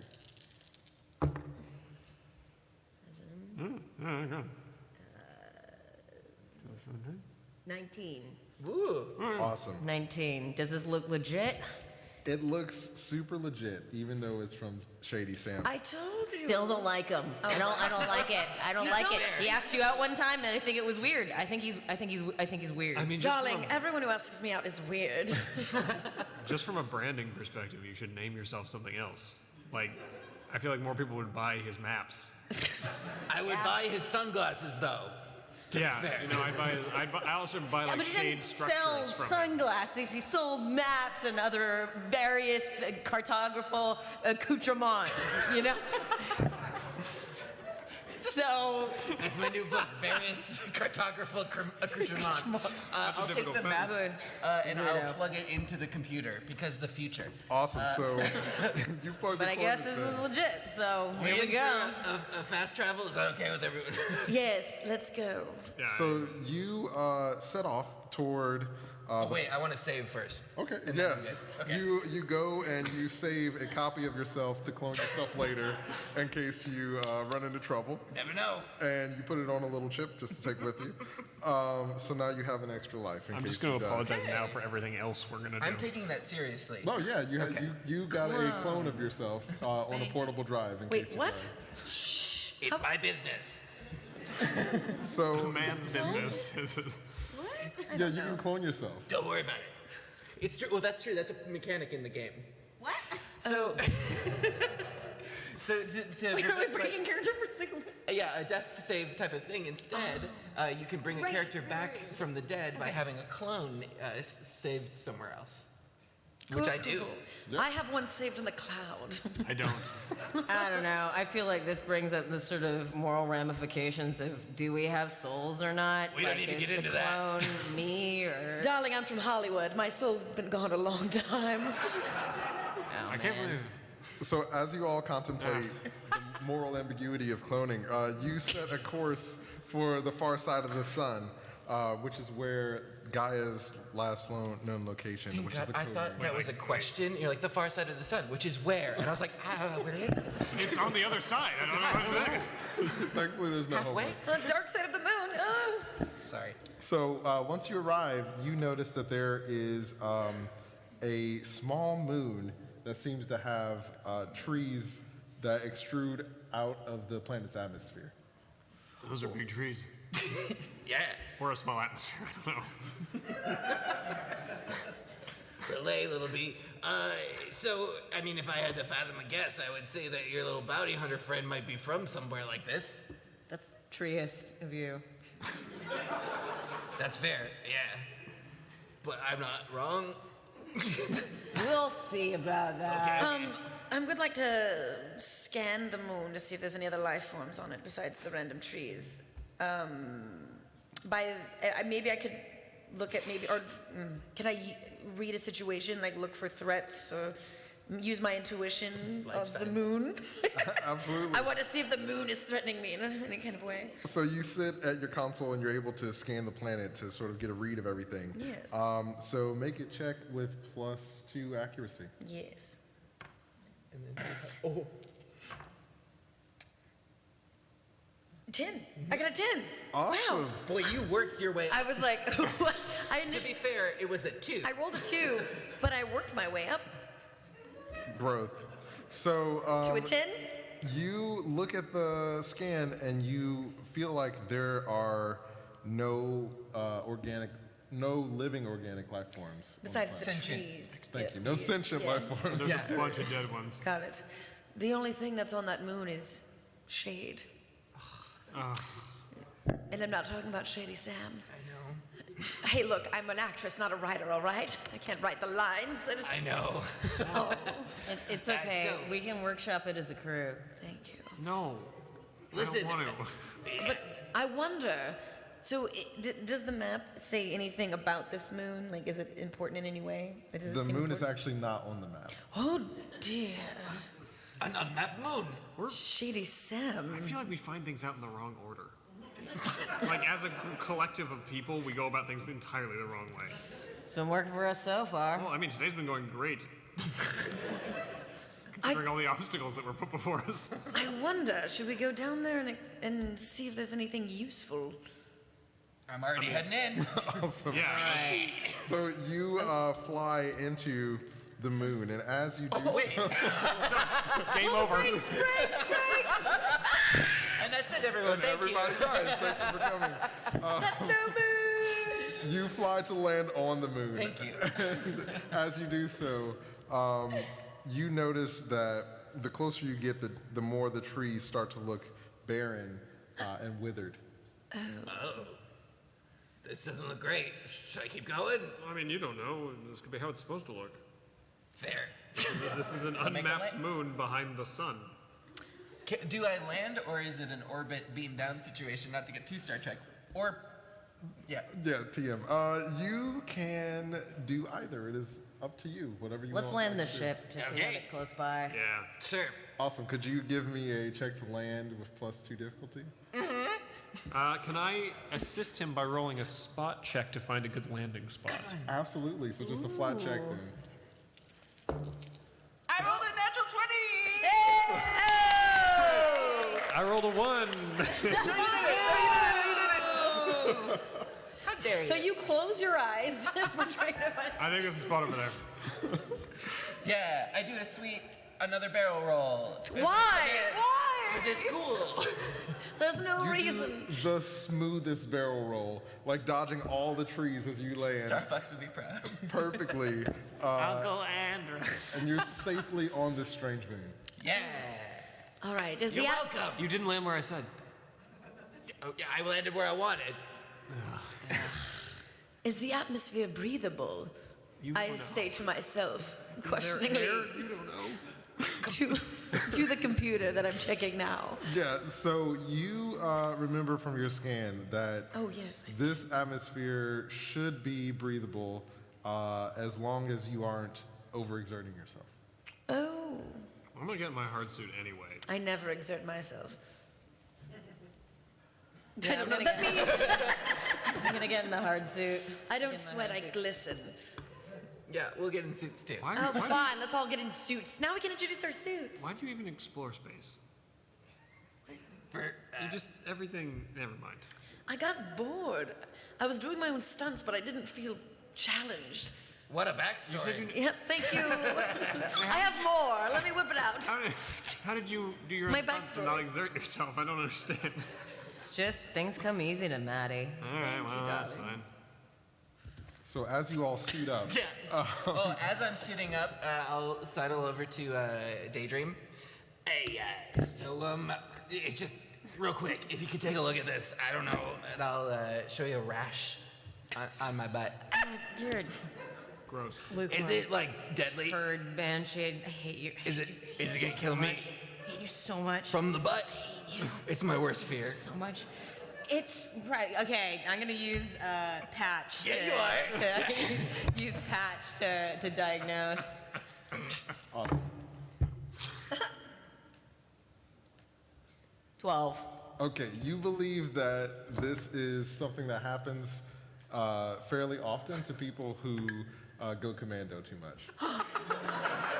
I'm gonna level with you, Banshee. Yeah. You're probably gonna die. No, joke, It's Doc. okay. It's gonna happen Doc, on a don't mess long with enough me. timeline. It's gonna get real bad near the end, though. You're gonna suffer. Real bad near so my bad. end? Oh yeah. Ugh. Like just everything's gonna fall off piece by piece. You know. What, you got a cream or something? Sorry, nothing I can do. No, it's fine, man. Just start wearing underwear when you sleep or something, at least. Just say that from the beginning. And I'll put my suit on. It'll be a lot less fun that way. As you all suit up, you open the hatch of the ship and you step outside and notice that the trees you saw as you were landing are no longer there. I would like If I may. to take you. No, I would like, can I read a situation? Look for motives, threats, use my intuition or gut feeling about a situation? Absolutely. Sense if the trees are lying to me? The trees have lied. Yep. You can do that with +3 accuracy. Ooh, okay. Ooh. 23. Awesome.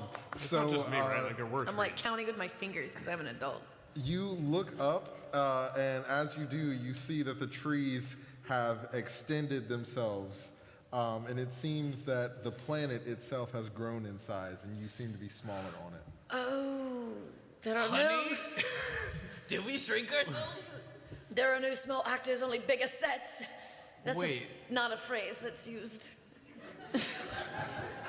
What happened? Wait, Something's wrong. really? Yes. I just wanted to point that out there. I'm using my intuition to assess the situation, and I feel like something is wrong. Wait. Daydream, can you take a look? Oh man. Okay. What is she gonna do? They're trees. I don't like. So I take out the grappling hook and Dude. Oh, yeah, you have You have a jetpack. jetpack. My suit, jetpack. Okay. All right, let's take a look. See. So I jet up onto the upper canopy, get a better vista. Awesome. So as you jet up to the canopy, you notice that the trees continue to grow as you get higher and higher. Oh. You get to a pretty high point before you enter the atmosphere itself, and you can see that there is some sort of village built in the trees a few miles away from where you landed. I relay this to everybody. Village, a couple miles away, up in the trees. So we make from? A good village or a bad village? I can't see that. I don't have X-ray Is it a good vision, or I can't village? see into people's souls and Oh, see I if they're mean- good or evil. How far away Hold was on, wait. About 3 miles away. Damn. Yeah, I was about to say, I have a scope, but it's only 2 miles. Oh. After that, it's just blank. Fog of war. Well, It's a very specific piece of equipment. can we climb? I get back down. Oh, hello. I'm going back up. Oh, wait, it's a couple miles out though, right? Yeah, like, Up. wait, how are we? It's a couple miles like forward Away. in the distance. Oh. Yeah. Well, let's start hiking. All right. Awesome. So you travel a few miles and you enter this village. And as you do, you notice that there are several people who look similar to Captain Carey. As we do, I use my stealth suit to go invisible. Perfect. So Figment disappears. Where did he go? Typecast. Yeah, I know. He's gonna be different than Jasper. I know. I know what Xander did. It's fine. Let's go. One of the villagers comes up to you. Is it a tree person? They are a person with tree features. That is probably the better way to say that. Yeah. Oh my gosh. And she is wearing black boots and what appears to be some sort of leather pants with a black long coat with tails. And she has a crown that's made out of branches. She says, hello, my name is Holiday Moon. Welcome to my home. Holiday Moon. Thank you. We are so sorry to impose on you like this. We're travelers on a way to search for something that you probably have no interest in whatsoever. I would like to use charm.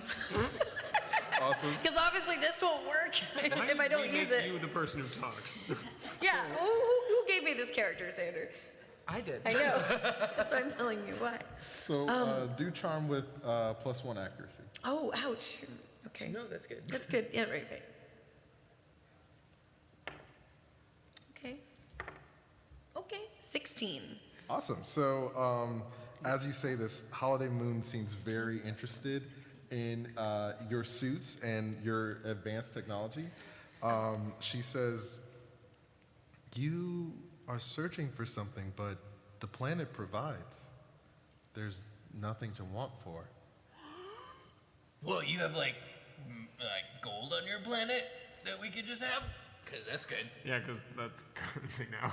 If there's wealth you seek, she holds out her hand and a honey starts to come out of her hand, and it starts to shape itself into a disc. And she's like, is this the currency you seek? What if we seek other things? What else is there?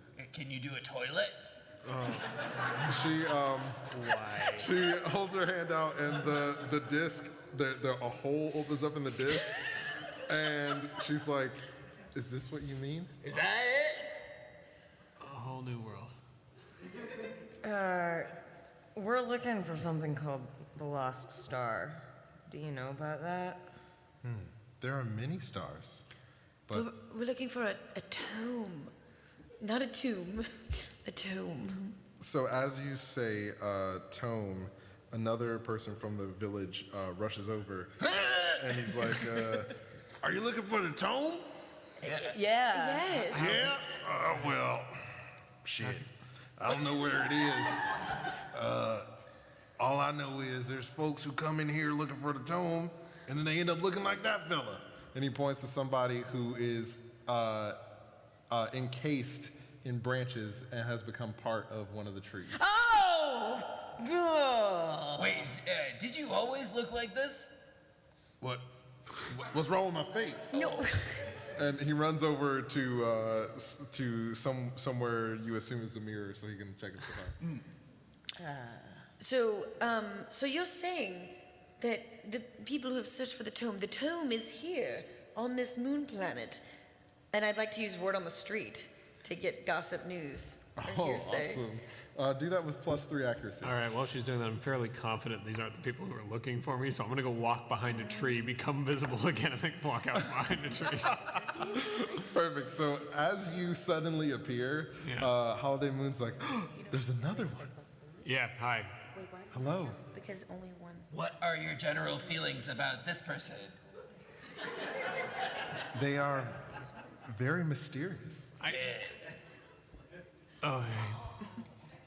It was 16, by the way. 16. Sorry, we're Awesome. explaining you. So as Holiday Moon is getting to know Figment, you hear other villagers sort of whispering about your presence, and you hear one of them say, the chieftain will want to speak with them.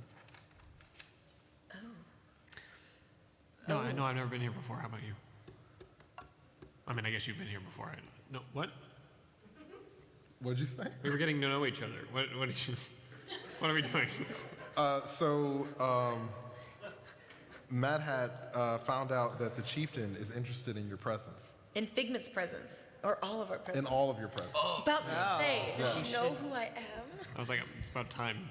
It's not just about me. Well, I think we should see the leader because, as the captain, I will make a decision of some kind. I can take you to see Marishka. Marishka. Architect? Oh, it sounds great. Are we in? Sure, yes. Yeah. Absolutely. Let's go. Thank you. Dive head on into this thing. Please lead on. Holiday Moon stands to lead you, and as she does, she grows about 2 feet taller than she was before when you were speaking with her. And she leads you to a small hut that is sort of encased in a dugout of the ground.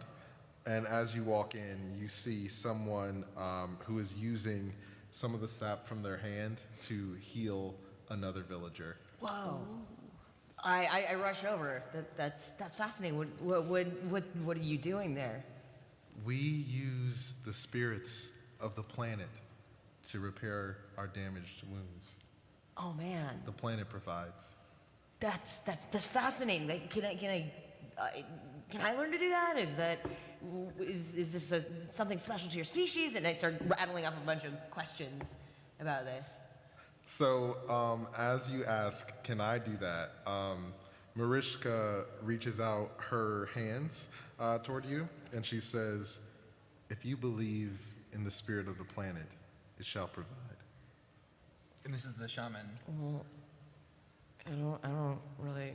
I haven't had a whole lot to believe in and stuff on my own, but yeah. Oh God, Banshee! Oh! I can't.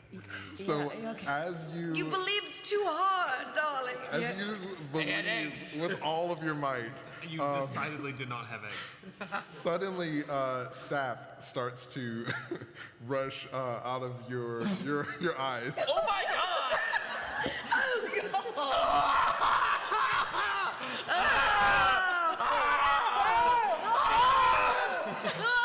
so sticky! Get out! Is that okay? Oh, you're so sappy. I believe. Marishka looks at you and she says, the planet provides. I would like to use my stay cool to completely ignore that. Oh Awesome. my God. And ask if this is in fact Marishka. What is with? Okay, no, it's okay. So that is an 11. Awesome. So you are used to these kind of shenanigans, and you completely ignore everything that's happening. Yeah. I'm not used to that. Are you the leader of this village?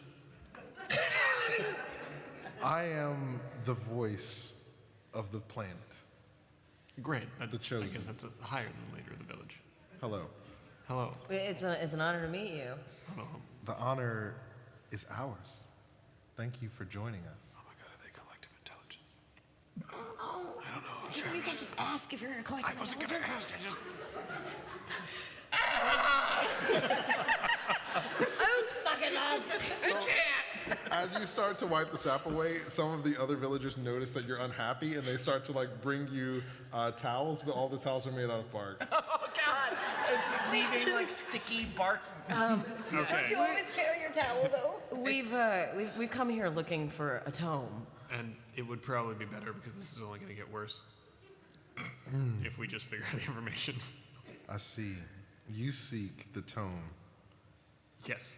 I must warn you that this path you seek is dangerous. Ha ha ha! We laugh in the face of danger, just like that. As you laugh, she looks at you and says, "Is your friend okay?" Oh, he'll be fine. It's about you. Oh. Oh, he'll be fine. I don't catch that one. In our culture, this is how we express happiness and foolhardy adventuredness. Or a complete lack of self-preservation.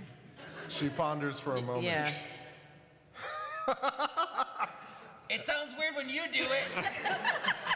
Oh, this is not how to express happiness. I shall learn this trick.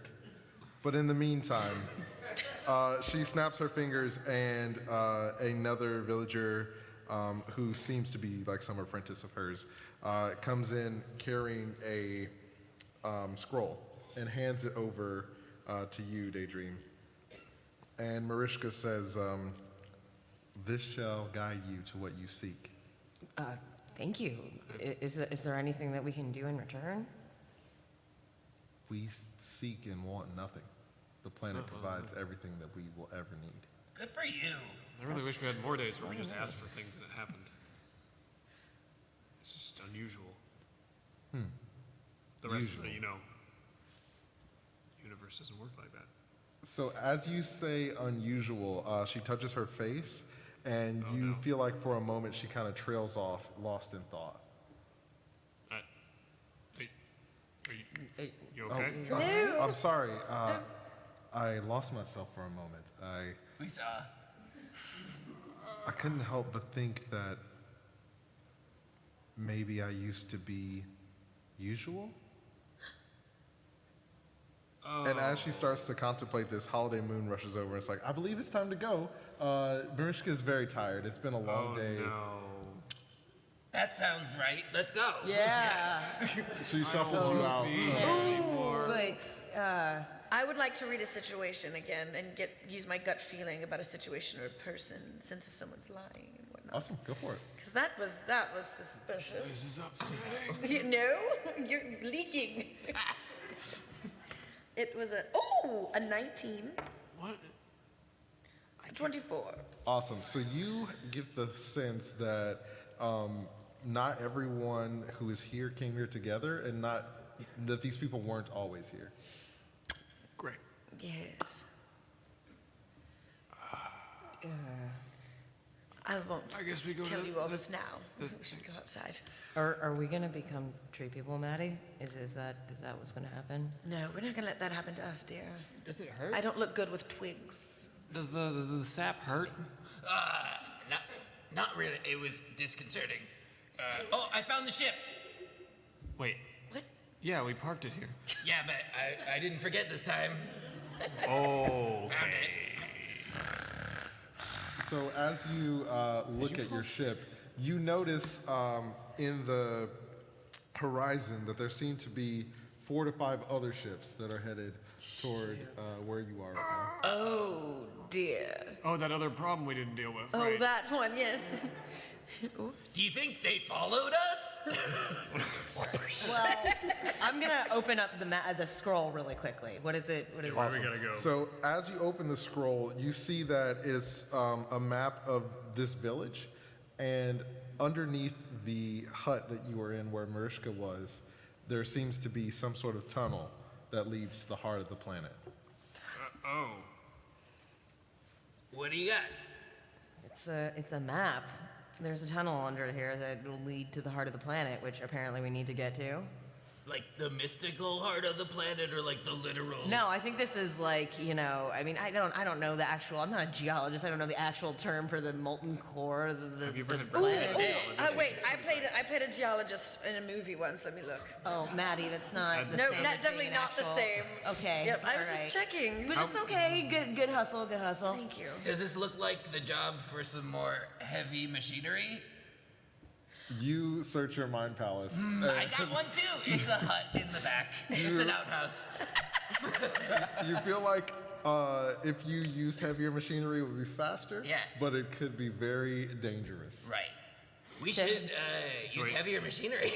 So wait, it's less dangerous if we don't use heavy machinery? Well, slowly. Dangerous to who?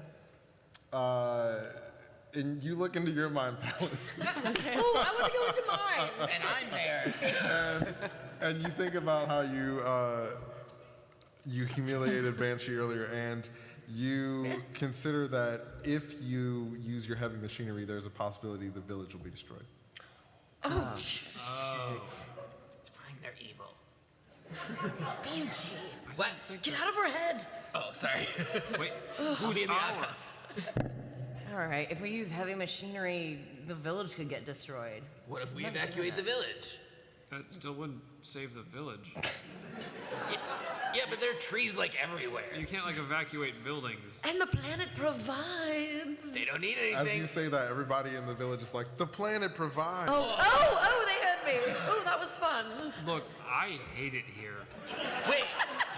Wait, real quick. That was your cue. Ready? The planet provides. Weird! Yeah, I kind of like it. These people are nice. Most people are real people are shitty. Look, I don't want to destroy a village. That's not my brand. Okay, look. I feel like.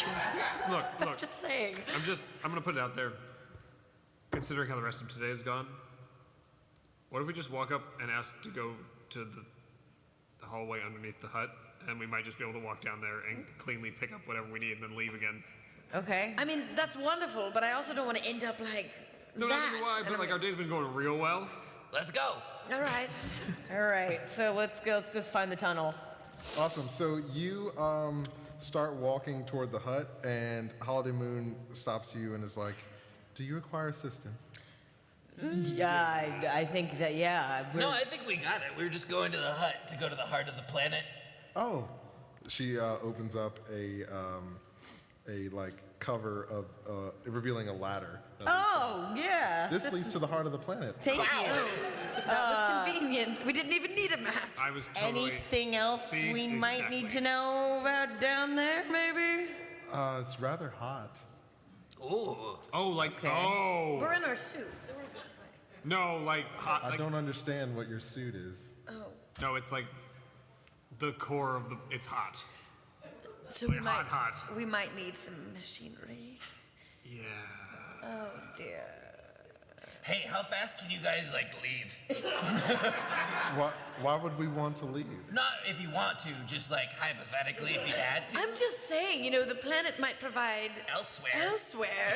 over there, maybe. No, I'm starting to talk like. Never mind. We might need you to evacuate the village just for a little bit, okay? Also, there are ships coming down here, and we don't know necessarily how they're gonna react to you guys. Is there a knock at the door? What's a ship? I mean, Mariska is our leader. We will follow her where she goes. Great. Let's have her go over there, and you all can go there too. Let's go talk Actually, to her. further question. When you say hot, have you been down there? No, only the chosen can go. So Mariska's So been wait, down there? no wait. People went down there. Did they come back? That's how they are chosen. They are able to enter the heart of the planet and return chosen. Okay, has anyone been chosen? Mariska is chosen. Was she always had tree features? We've all shared parts of the planet. How big is the whole? Have you always had tree features? Have I always? Do your thing. Yeah, I'm gonna She, leave. as you say that, she passes out. Whoa! Oh! What did you do? I don't know. I don't know what the rules of this planet are. I'm not good at talking to people. Wait, Is can this you like diagnose her now? All really Okay, confusing. yeah, I'm gonna diagnose. I can use patch and try and diagnose her. Awesome. What Do happened? it with +1 difficulty.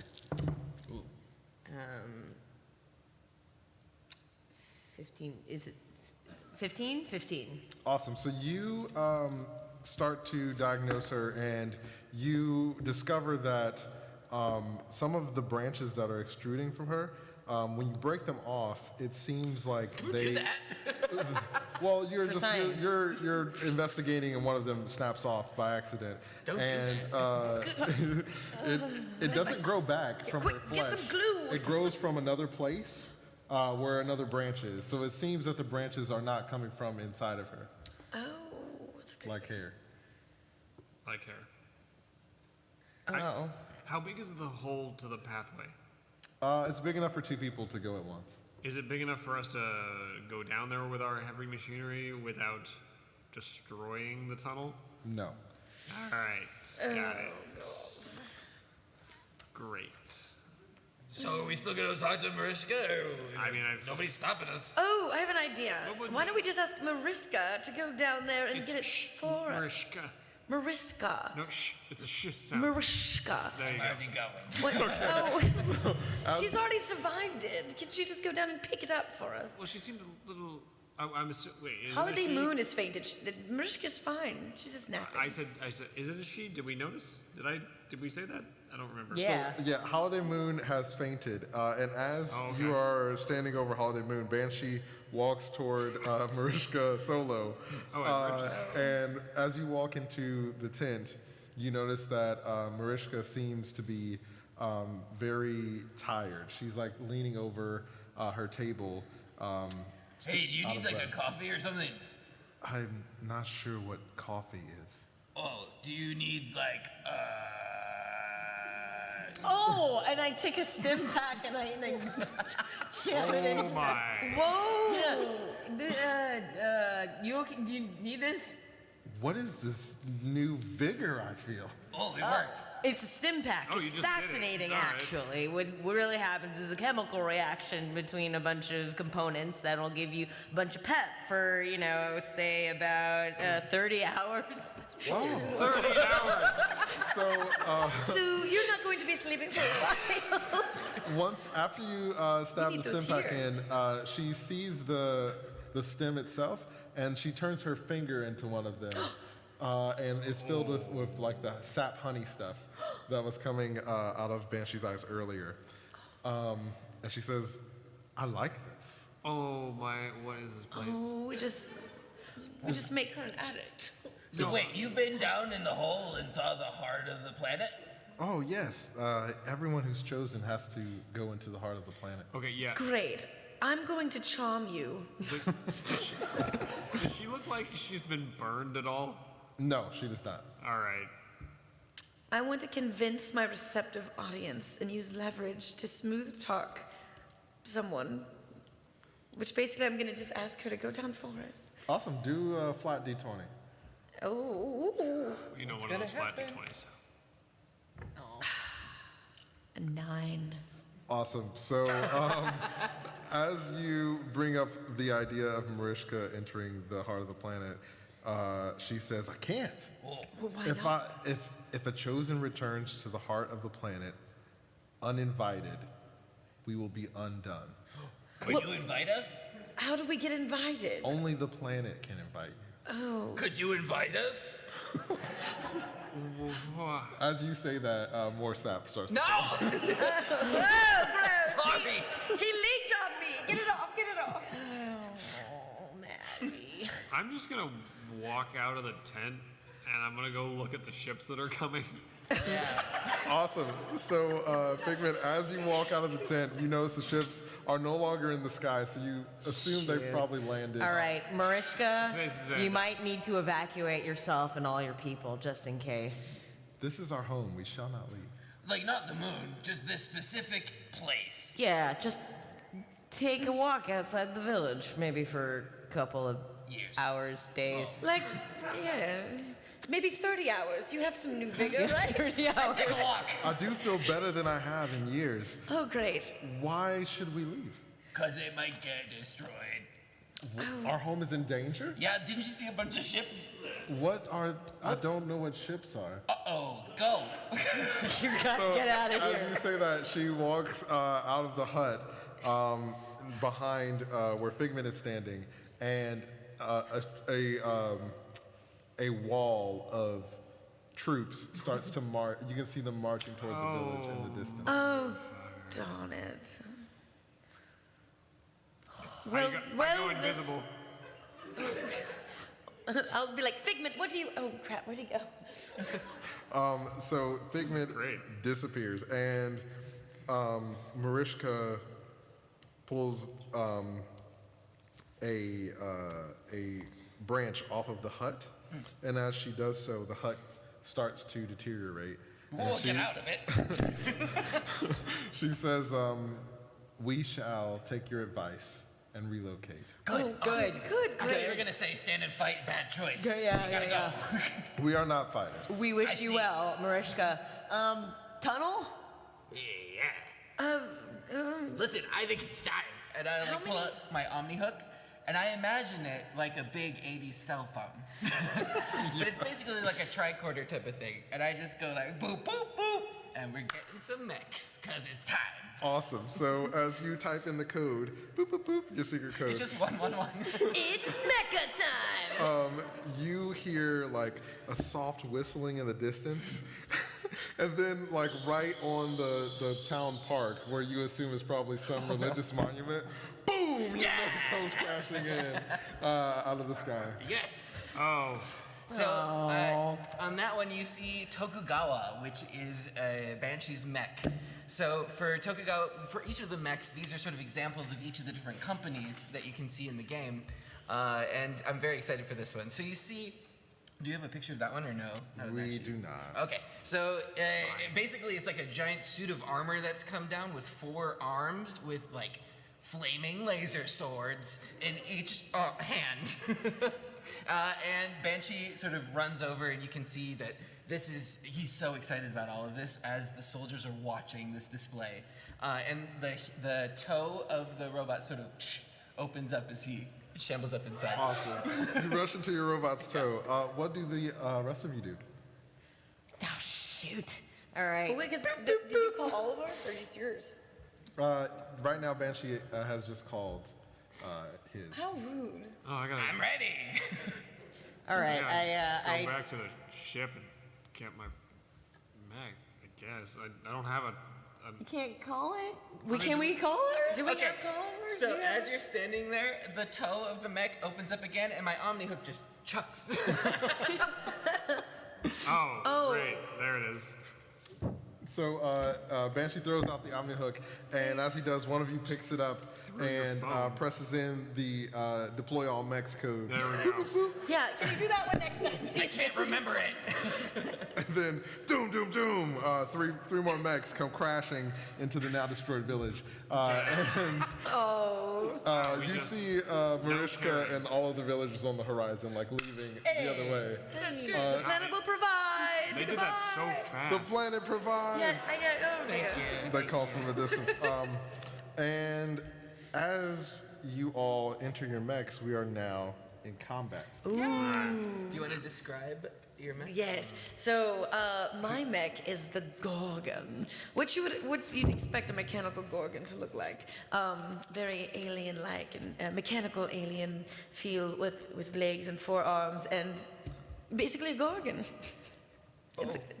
Yeah, it's like a mean fighting machine. Flower. Yep. I'm a mean flower. Don't mess with me. I'll wilt on you. And you see Duskwing, like I mentioned before, which is a mech of mainly black with a white helmet or headpiece with 2 eyes in a vertical pattern as opposed to a horizontal pattern with 4 arms and a very long rifle. And you've got like flowing pillars. And I've got like flowing silks that come off the robot. That's right. Why? It's difficult to see in the picture. There's a whistle. I whistle, and then a giant Boston Dynamics robot, a little dog, drops down from the sky, runs around in a circle, and then kneels down, and I pop the hood up on top, and I climb in, and I press a button, and like a duct-taped knife comes out of the front. At least it stopped falling over every time. Doomba. Awesome. All right. So as you all are in your mechs, a giant Everest walks forward, which is a very rounded base mech, and this one has 2 rail guns on its hands and a cape that blows in the wind. And dramatically, there's not even any wind. It's just blowing. Yeah. Wind. From the mech, you can hear someone call out and say, "I am Lord Hayakuya, General of the Emerald Forsaken." Could you spell that for me? H-Y-A-K-U-Y. Why am I spelling it? Y-A-M-A, just a guess on the rest He of it. fired some warning shots at you. Whoa! I have no time for your games. We are here for the Lost Star. Stand aside or be destroyed. What a coincidence. You know, honestly, how today went, I thought you were here for me. It's not always about you, man. Well, today's been a lot about me. All right? As you say that, Figment, you see one of the little guys like gets on his radio, and Lord Hyakuya comes back and says, "Oh, and also the deserter. We want him too." That was on you. Darn it, No, Figment. that's fair. That was my fault. All right, do we have like intercoms to where we can talk to each other but they can't hear us? I'm like, all right, everyone, make for the tunnel. I'm going to release the basilisk. Okay. I just had to say it very dramatic, like, you know, because I it's noticed. sorry, I just go in the damn tunnel. All right, so yeah, the three of us, do we turn around and book it the other way? Yeah. And I'm gonna try and charm the general before something. Well, I'm going to distract him. Awesome. Giving them time. So as the three of you leg it toward the tunnel, I start. Yeah, and I hover over there because I hover. Awesome. And I go invisible when I move, so bye. So Figment vanishes, and as you all start to move toward the tunnel, you see Mad Hat suddenly begin to summon a miraculous basilisk. You want to describe what that looks like? Sure. It's stunning. I don't know. So basically, I'm just gonna be like, "Oh, mighty general, it's so nice to make your acquaintance." But as I'm doing this, I'm like, "Boop, boop, boop, boop, summoning basilisk, little basilisk." Anyway, when I do this, my mecha projects a horrifying basilisk. It's a visual data pattern. It's incredibly harmful to NHPs and electronic systems, and it's hard to look at even for humans. Sorry, my bad. It's very scary. For the rest of the scene, the hostile characters must succeed on a system save before attacking us or any of my allied characters within a range 3. And on a failure, they become stunned until the end of their next turn. Awesome. So take that. As you summon this mighty basilisk, you see some of the foot soldiers just turn colt and run the other way. But the general seems unafraid at the moment. Oh. I mean, he's in a mech, so maybe he's cowering, but you don't know. No, he's shaking his little robot boots. No. So, what did the rest of you do? I'm going to move away into position to watch this play out and get the high ground where I can shoot from. Awesome. So now we're going to operate in turn order. So it's the general's turn. He is going to... one sec. All right, he's going to make his save, and he failed it. So the general, you see him start to take a few steps backward as he's unsure about the basilisk, and you feel like he's pretty terrified to get any closer to you. Yes, yes, be afraid. Be very afraid. No. That's some weird shit. Fear me, darlings, fear me. I've always wanted to play a villain. You're doing it, Maddie. And the Oscar goes too. We don't even have Oscars anymore. So as Mad Hat is feeding her inner darkness, Banshee turns the comms off. And who acts next for our heroes? So I think that Banshee sees the Lancaster, which is Daydream's mech, running alongside. We're running towards where we think the quickest way down is. Because it was the hole with the ladder, right? Are we still in that area? So I think we're aiming down in a way, just to pummel through everything. Awesome. So you want to pummel down into the... Yeah, that seems like it. So the Tokugawa just sort of takes these giant weapons and starts plunging them into the ground. You're stabbing the planet! I believe! Awesome. So give me a D20 roll with +2 accuracy. Okay. He's done this before. The planet provides! Oh. Ooh. So I rolled a 1. I mean, you missed a planet? Ow! You literally missed the ground! I go down to to stab it, I miss and do a flip and just land on my back in a mech. I hate him so much. Completely incapacitate yourself. I think it's the rash. Stop. I was about to say. So as the general sees you start to move toward the center of the earth, he passes the save that time. And he is going to attempt to attack. Oh, no, he's not. JK. So he is going to rev up his cannons on his hands. Oh. And he is going to signal to his men to move forward, and some of them who have remained and didn't flee are standing by his side. All right. Cool. So is it back to us? That's correct. All right. I'm gonna get to a distance of 10, and I'm gonna these two sort of things on my shoulders flip forwards, and I'm gonna go ahead and use my rocket-propelled grenades. Hell yeah! All right. So, Please don't miss. Which has a blast radius of 2, I believe is what that symbol means, and it does 1d6 plus 1 explosive damage. Awesome. Make an attack roll with +2 accuracy. Okay, will do. Not great. That is 8. Oof. Did you just kill me? Go ahead and roll damage, yeah. I'm gonna change my d20 here. Me? Damage, Me no. roll damage? Him. 4 damage. Awesome. So are you still invisible while you're doing this? No, as soon as I stop moving, I become visible again. Okay, awesome. So you move like to the back of the town, or the village, or there used to be village, and your guns come up, you shoot off some missiles, and you were moving so fast that you didn't really have a chance to steady your aim, and one of your missiles hits Mad Hat in the back. Perfect. And Damn it! Fidget! Figment! Whatever your name is. Fidget? Fidget. That was my curse word in my hit film Bikini Assassin. It's not your best work. Oh. You got me a great fan base. Oh, Figment! How much does that hurt me? So yeah, you lose 4 HP. Oh. So You're fine. yeah, so I am still invisible. During my turn, I'm invisible. I just reappear at the end of my turn.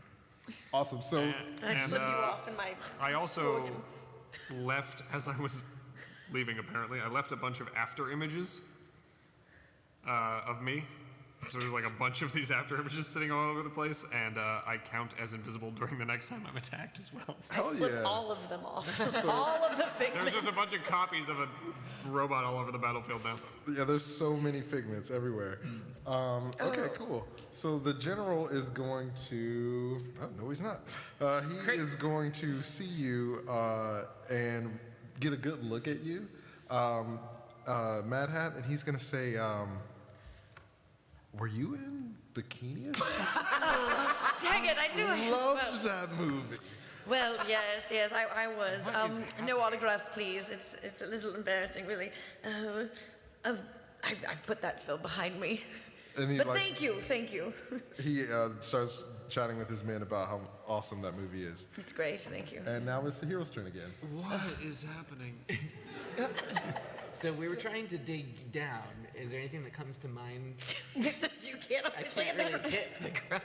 Well, I mean, oh, jeez. All right.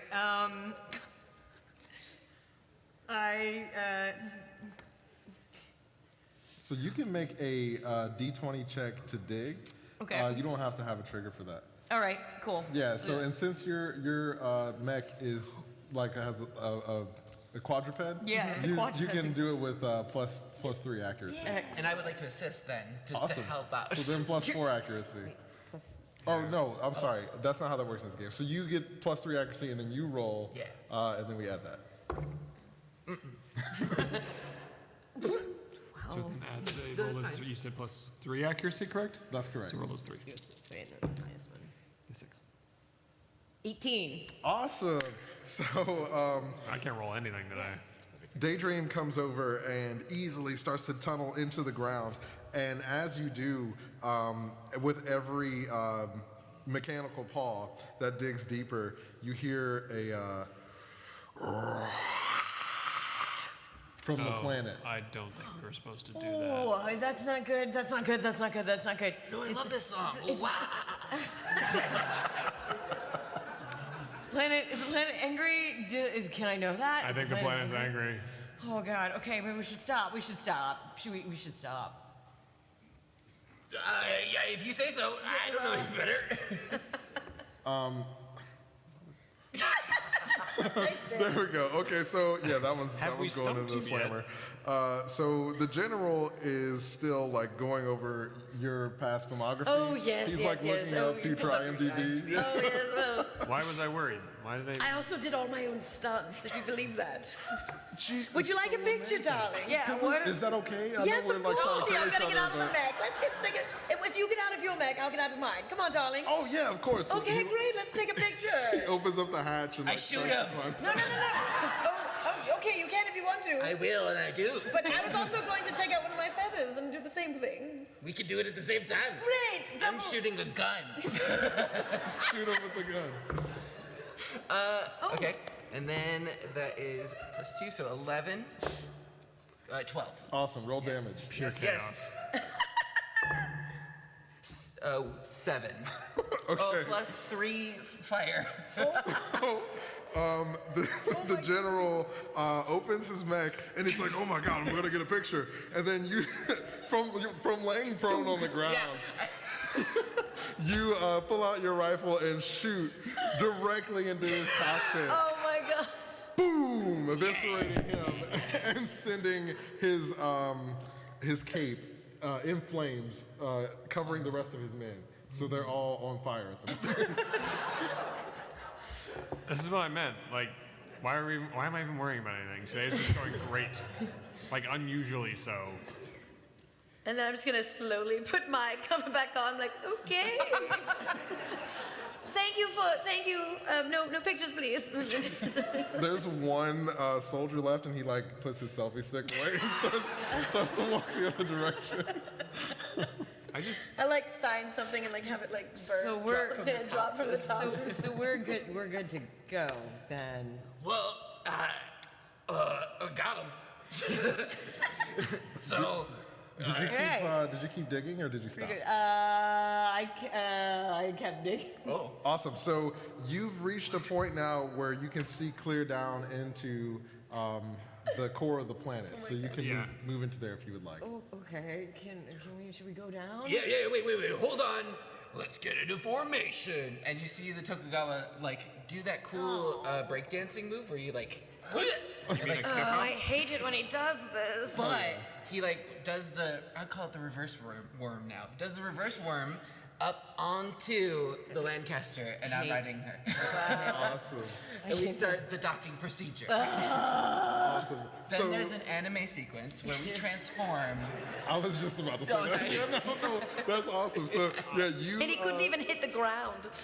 You do an anime transformation sequence, and as you do so, Mad Hat and Figment are you watching? Are you? Yes. I'm gonna walk or hover over to that last soldier.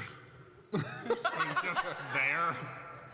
You're gonna walk over to the last soldier? And I just like lean them back down. I go, do you have any formal training? Like, was this your best? This seemed to go very poorly for all of you, and I don't know, like, if you meant to do that, or if you, like, I seem to get really easily distracted by somebody who was in a movie. Can you explain it to me? He takes his helmet off, and you see that it's a teenage kid, and he's like, "Oh, I don't know, man. I just really love like Bikini Assassin." And, Okay, wait, no. Now I have more questions. Was the entire platoon someone who all loved Bikini Assassin, and that's why you all were in a platoon together? Like, that's confusing. And also, were all of you teenagers? It's an instant classic, but on my planet, everybody has to join the military, so we were just like, yeah, whatever, like, this sounds cool. And then we were here, so something about... Oh, I'm so sorry. Yeah, I don't know, man. I was just gonna, like, leave. Yeah, please do. I mean, like, I know it's kind of like deserting or whatever, and I guess that's, like, your whole deal, but, like... I just don't think it's worth it anymore. No, it's worked out okay so far. Today's gone great. Like, multiple people have tried to kill me, and it's ended very quickly and violently for the other people, and I've really not done a whole lot. So, like, I think this is working out okay. So, yeah, go ahead. I don't know. You can leave. I hope that my luck's as good as yours. That's I hope so, too, because cool. this has been great. He starts to walk away, and as he does, you see that fissures start to open up in the planet, and he falls into one. You said it with such nonchalance. Wow, that was, that luck went so bad so fast. Guys, fissures are opening up in the planet. He's probably fine. He's probably not. They all go down there, right? Yeah, I mean, we're going down there. Maybe we'll see him down there. I don't know. Maybe he was chosen. Fingers crossed. So as you see him fall into the fissure, you see that Mariska starts to rush back toward the village. Oh, she's no. by herself though, and she's waving her arms like, "Don't go into I'm like, the hello. Oh, right. Yeah. We're kind of tunneling. As a centaur. Marisha, it's dangerous. There's fissures everywhere. What? Oh, I was just going to say that it's very dangerous when fissures start to open up. No kidding. You should retrieve your friends. Yes, all of my fans have burned. So, Daydream, at this point, you all are at the core of the planet. Oh, wow, you went That was fast. fast. Listen, we are efficient at might not be a destroying You things. fuse into your ultimate form. Yeah, this isn't my ultimate form. Oh, this is not your final form. You not don't even want my to see final his form. ultimate form. There's a lot of So rash involved. you see what appears to be some sort of crystallized cocoon in the center of the planet, and it starts to pulse and glow like a heartbeat. Mariska, what is that? Oh no, it's the spirit of the planet. Oh, it's all unprotected and such. It's angry that you've come to see it without an invitation. Let me talk to Okay, it. to be fair, you gave us a map. I'm just saying, if we weren't supposed to go, She kind of looks down at the ground and she's like, "Well, I mean, I just was trying to be helpful. You no, asked." I appreciate it, but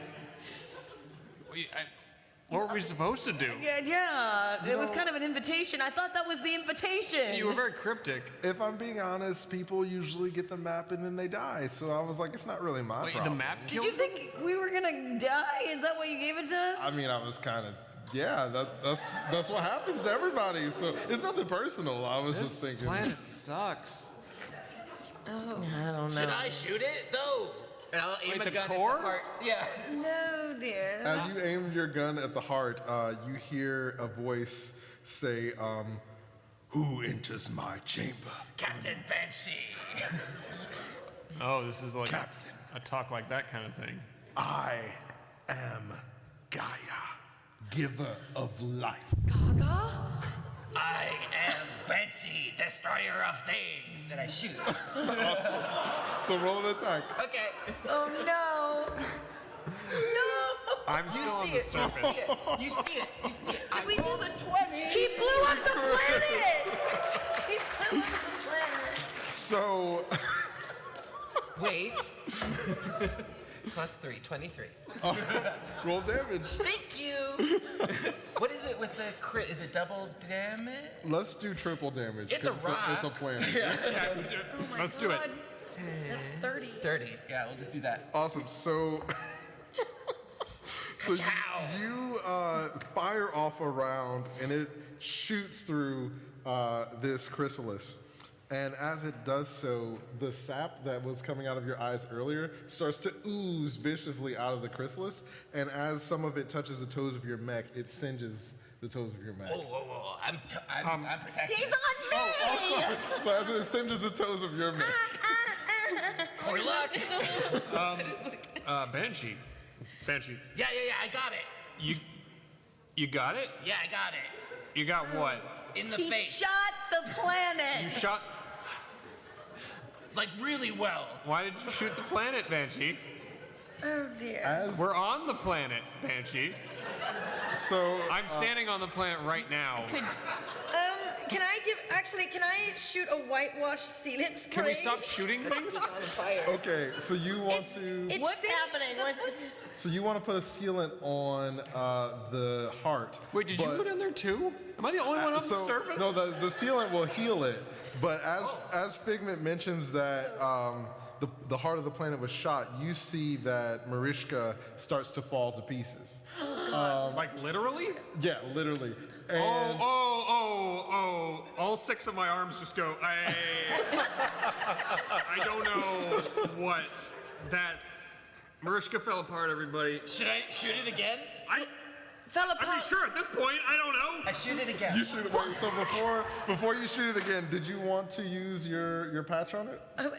I feel like we've gone too far. Just shoot the tree. Just so shoot the planet. you pull out your sealant and then you put it away. I pull it out and I'm just like, oh. I just start walking back to the ship. And Figment is out of here leaving. So Banshee is going to shoot again. Yeah. Oh my god! Oh no way! Oh my gosh! I love this game. So you wait. 26. Oh my! What? Y'all, like this was supposed to be such an in-depth boss fight, but this is wild. This is so crazy. We have done nothing.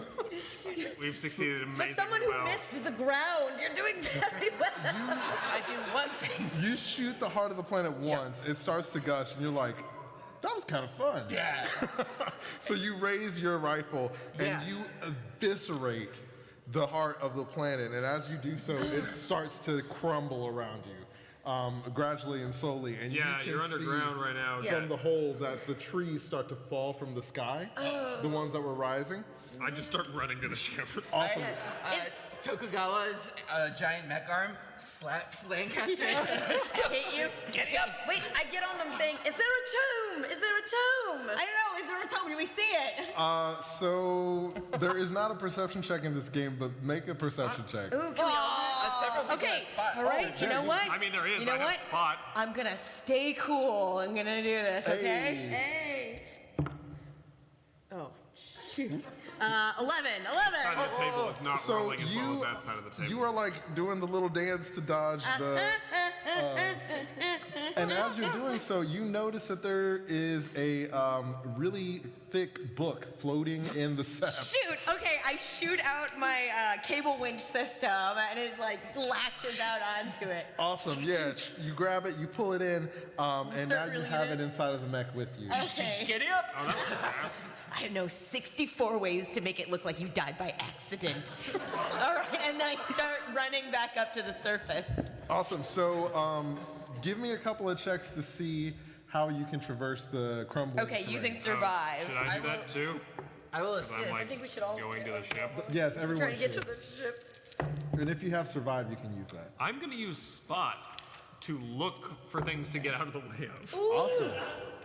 I'm gonna use show off, do something flashy, cool, or impressive, like an acrobatic flourish. So I'm gonna be like jumping over the trees and like swinging from a branch, like oh shit, using all my Gorgon hands. That's better. Perfect. And doing backflips to the ship.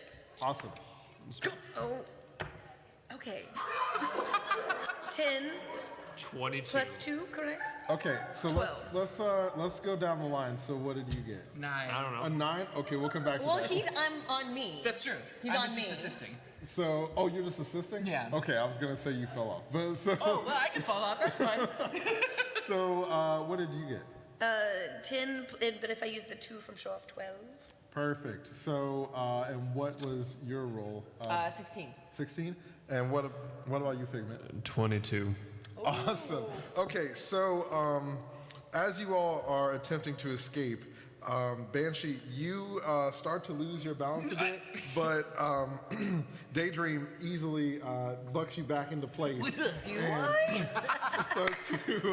starts to make your way out of the core of the planet, and as you do so, you see Mad Hat doing a couple of backflips. Hello, darlings. I hit record on my screen. Yeah, you're recording this whole thing and bouncing off of some of the rocks swinging from the trees toward your ship. Figment, as you start to navigate very cautiously across the crumbling terrain, you notice Dylan crawling out. Dylan, you named him. Of the hole, and he's like, "Oh, sick moves." And one of the pieces of rock that you step on is the one that he was hanging on. But because he rolled so high, he's able to grab on to the leg of your mech. So he's hanging on for dear life on the leg. I just reach down and I put him in one of my 6 hands and I just hold on to him. Awesome. Like So put him in the palm of my hand and hold like. All right. Like King Kong holding. You said your a name was lady. Dylan? Yeah, that's my name. That's a very archaic name. Your Oh, parent. my parents were into like really high fantasy stuff. We played a lot of games. Some of them were like about vampires. You know all those fantasy games where the main character's named Dylan. You know what? Let's go talk about it later. Who are you talking to? I'm talking to Dylan.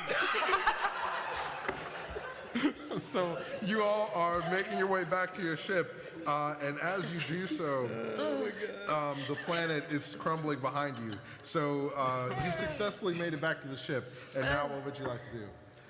Do whatever I have to do to put my mech away, I guess.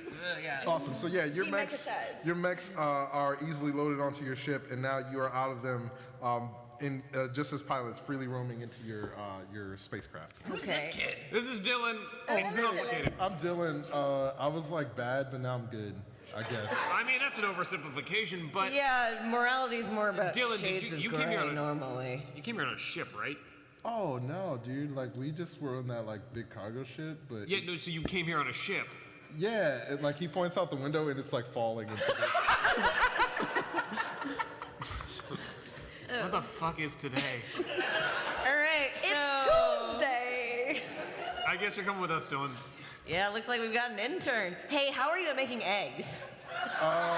Like scrambled or sunny side up. Oh, he has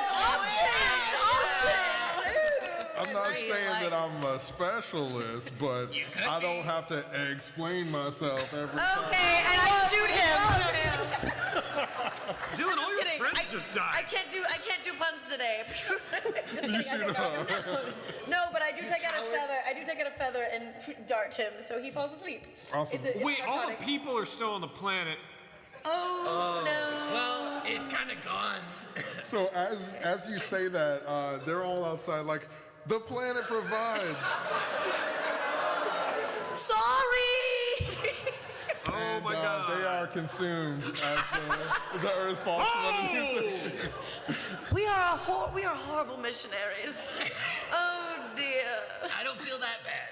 Look at them, all those So, innocent people. Well, I mean, they may have been not innocent people. I think the planet took them over. Hive mind. Yeah. We got him. I may have been. I don't know. All right, I open up the tome. Oh yes, we got it. Okay, so Yeah, why don't we? I'm gonna go and sit in the cockpit. I spent fly us off the planet. Yeah, he does that. I spent a moment of quiet contemplation, looking out at all of the burning street people, and then I'm like, oh. And then I open up the tome. Daydream, you have the tome, and you are starting to contemplate opening it. And as you're doing so,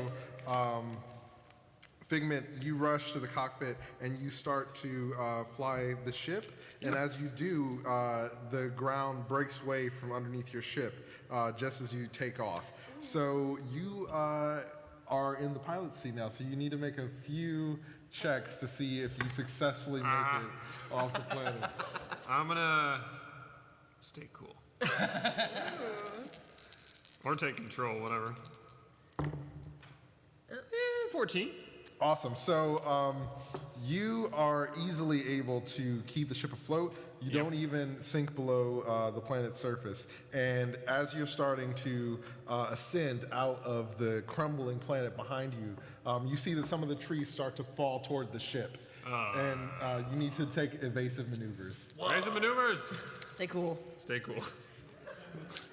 I'm apparently immune to fear.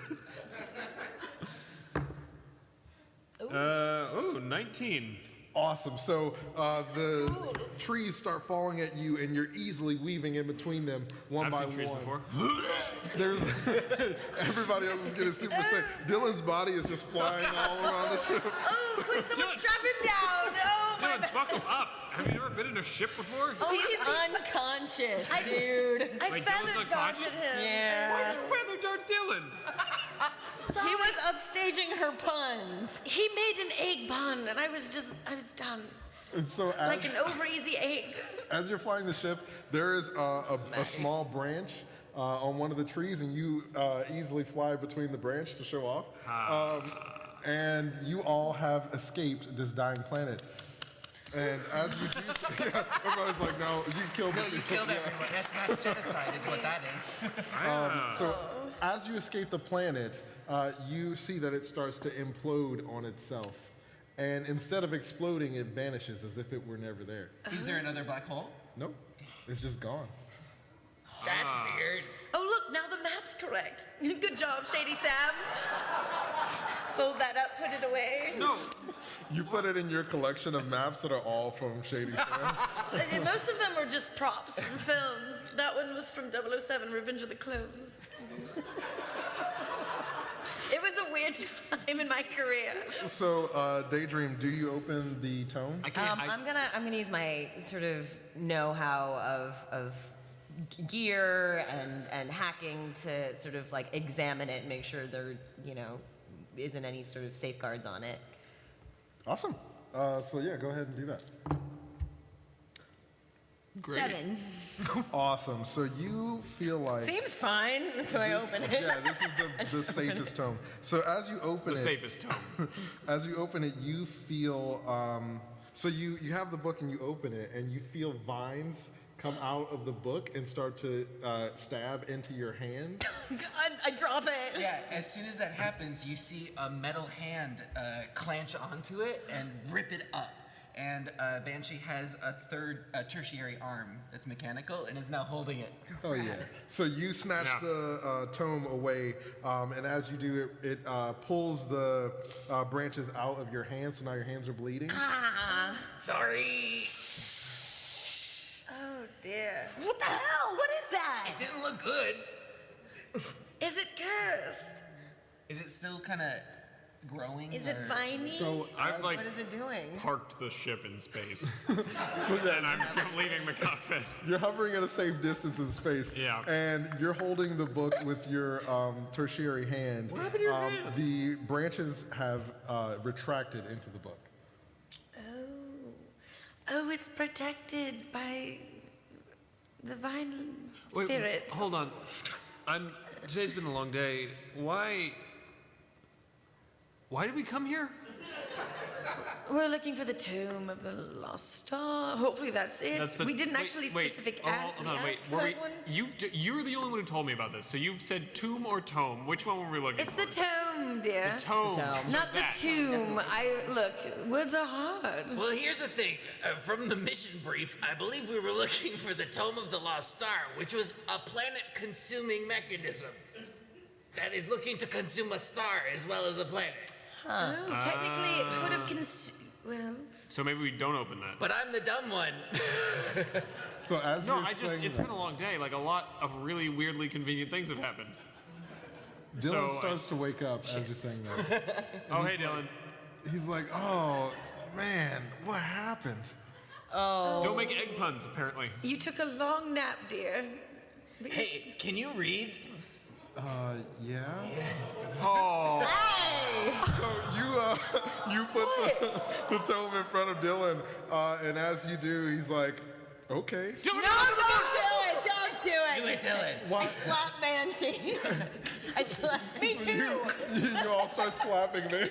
Don't open the book, Dylan. Look. Wait. Go to the kitchen, make some eggs. Okay, I'm gonna go make some omelets. Thank you. So wait, our mission was just to find the book, right? The tome. The Tomb of the Lost Star. Right, which is that.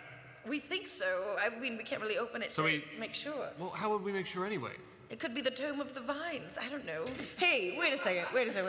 So I go on the internet and on the net and like look up, what is there a bounty on this thing? So you go to your resources, and you find out that there is not a bounty on the tome. However, legend says that the wielder of the tome can wield the power of 7 suns. Oh. Wield the power of 7 suns. And as you That's read a lot of this, children. you feel your wounds where the branches were start to burn. Oh no! Okay, I'm gonna use patch and figure out what's going on. What's happening here. Awesome. Do that with +2 accuracy. 20. Awesome. Dirty 20. So you're quickly able to patch yourself up and stop the burning, and you feel like whatever happened to Mariska and the others is probably what's happening to you. Can I You take a- okay? Can I take a look at that book? Oh man. Yeah. Dylan, give me the book. Dylan doesn't have it. Don't touch it. Don't No, touch it. I'm Don't gonna- touch it. I'm just gonna investigate the book. I'll Because I leave have it open investigation. Don't open it. in my tertiary arm.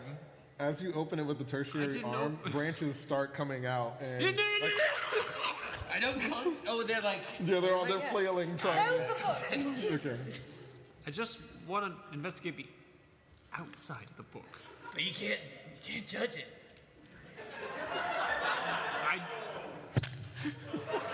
Don't give me that.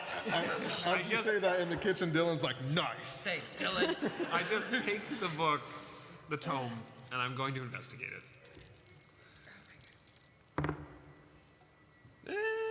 18. 18?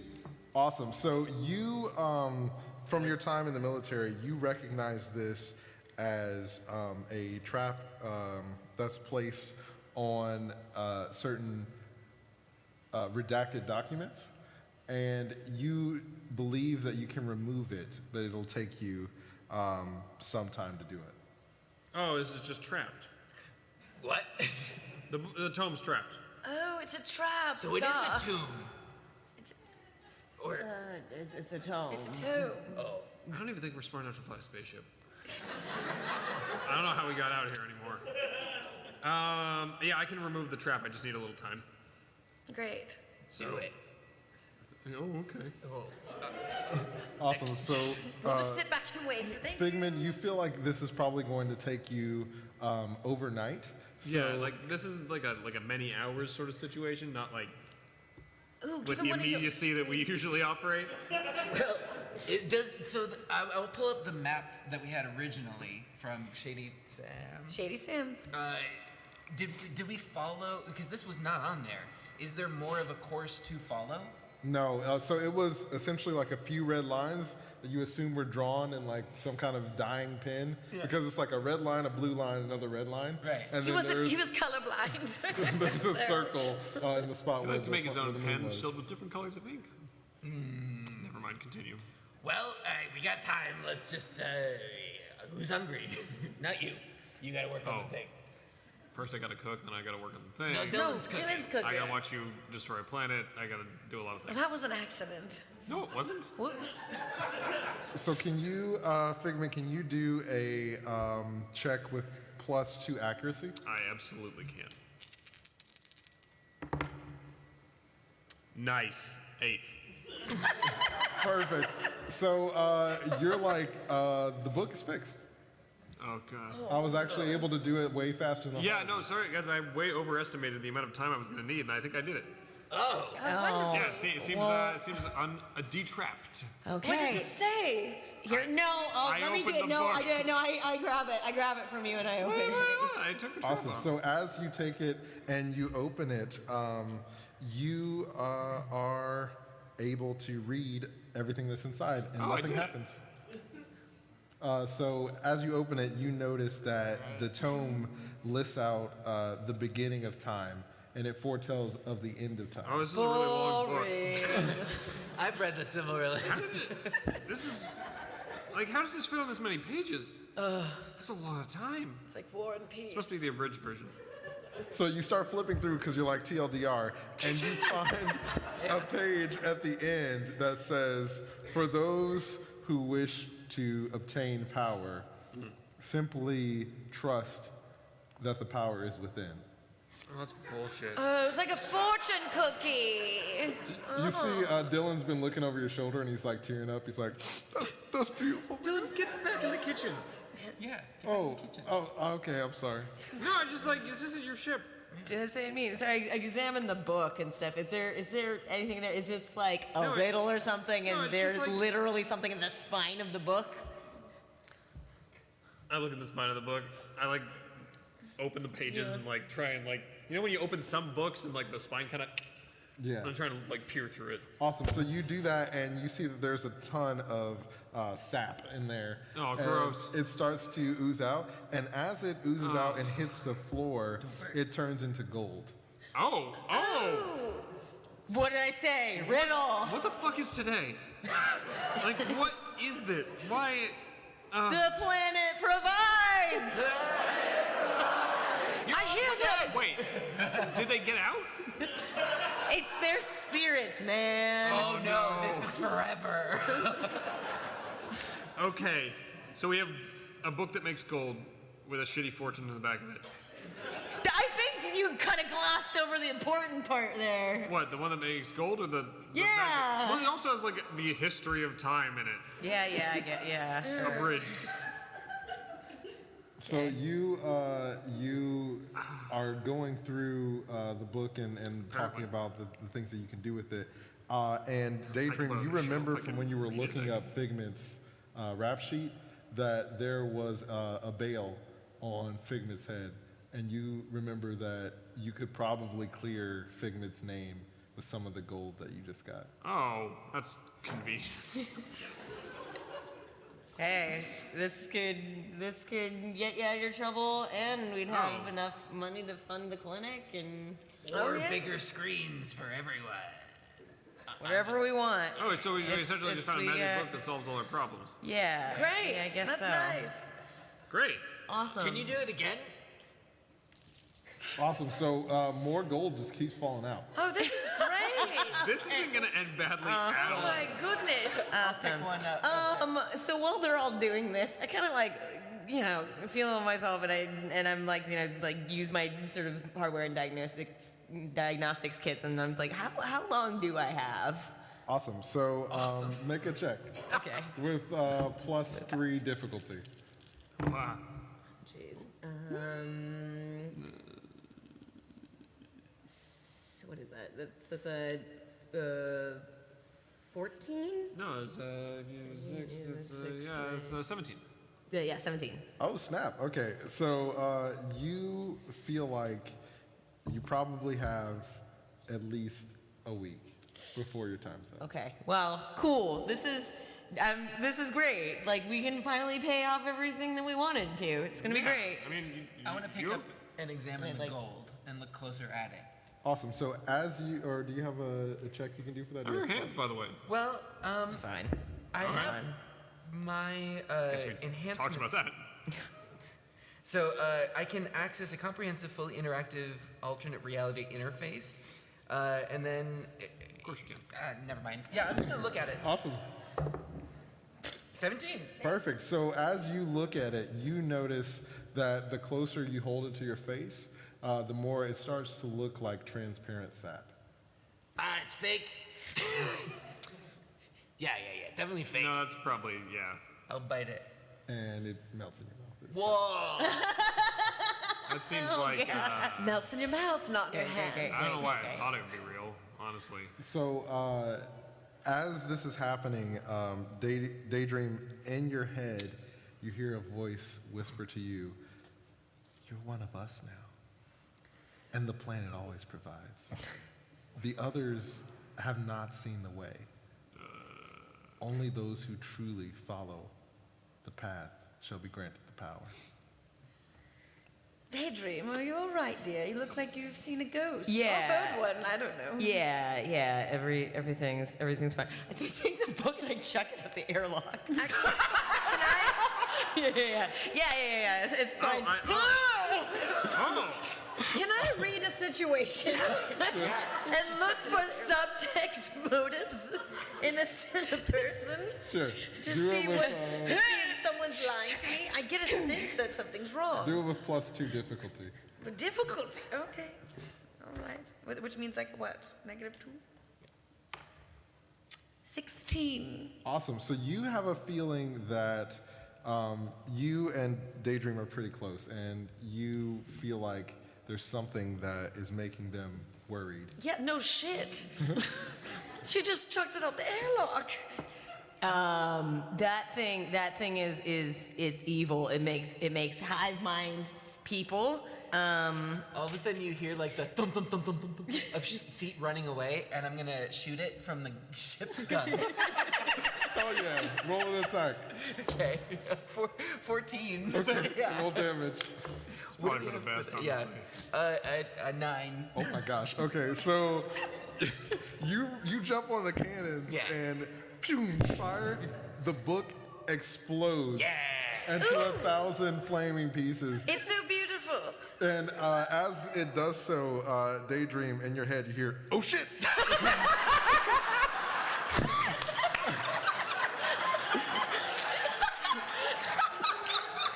And sap starts to rain out of your wounds, and you feel a lot better. Oh, thank God. Oh man, I thought I was gonna be a tree person. Darling, you're dripping everywhere. Oh man. Dylan, can you bring out a towel, please? Don't touch my towel, Dylan. So Dylan comes out, and he's wearing like one of your aprons. He's like, "Oh yeah, like." He looks cute. It's fine. Thank you. I think we just need to like scratch all of today. Like I think, like today's just no one talk about today ever again. Like this didn't happen. We just missed a day. So remove all calendars. But wait, silver lining, and then I'll pull up something on the screens, and you can see a video that's weirdly starting to load, and it's Bikini Assassin 4. Oh no! And it starts playing, and it's you and your mech parkouring. Awesome. As Bikini Assassin 4 starts to load up, Dylan jumps in with popcorn. He's like, "I love this fucking movie. Let's do it." Yeah. Oh, man. And that is where we're going to end for tonight.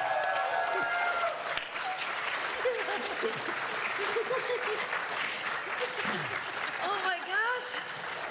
Thank you all so much for being here.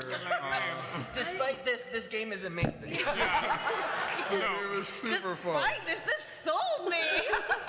No, this game, like the mechanics and the rules in this game are really fun, and the amount of customization for the robots and everything is really cool. What did we do? But like every RPG, you're never really good at anything. We're the bad guys. Yes. Yeah, we're horrible heroes.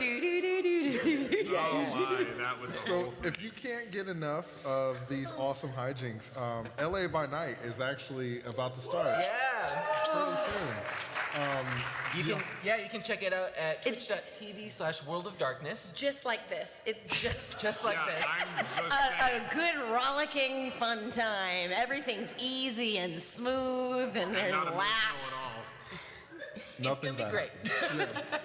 Be fine. Yeah, so definitely check that out, and all of you watching at home too. Not to put you to a different Twitch channel, but if you wanna. Yeah, we're not gonna force you, but if you wanted to. Yeah, have two tabs open. Yeah. And so Two before tabs. we go, Those tabs. where could everybody find you all? Oh, right. Oh, me? Okay.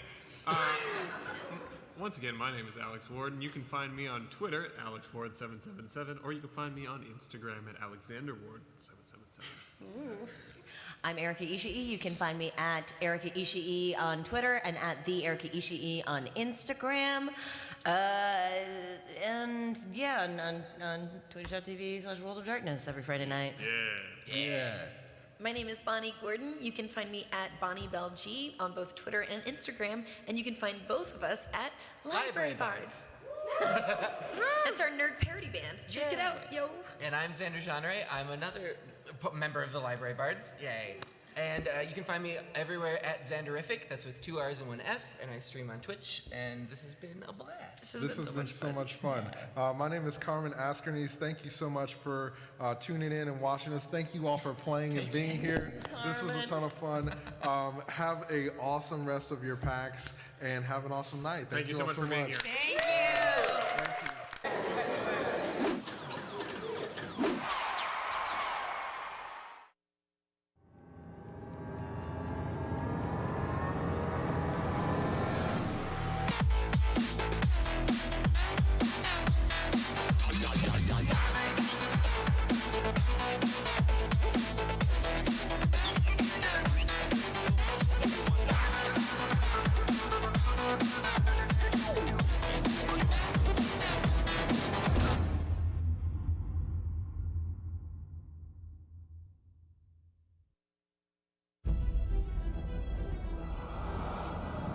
In a world of legendary heroes, one man will rise to take all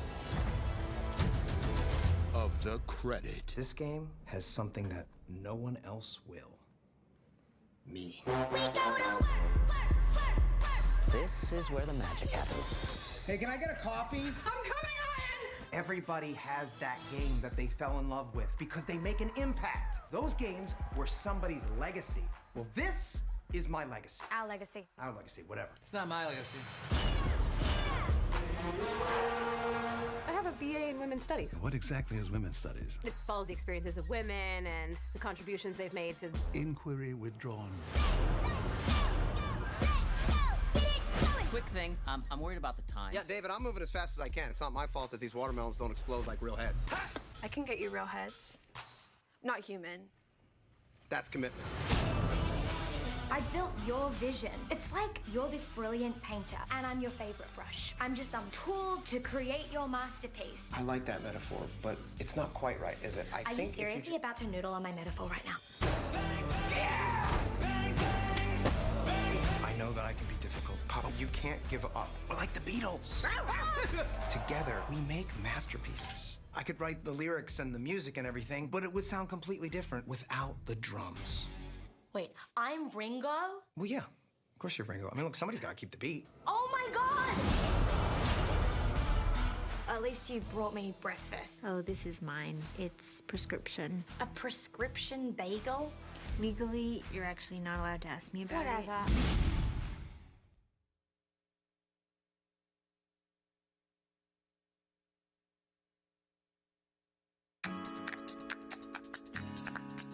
Get up.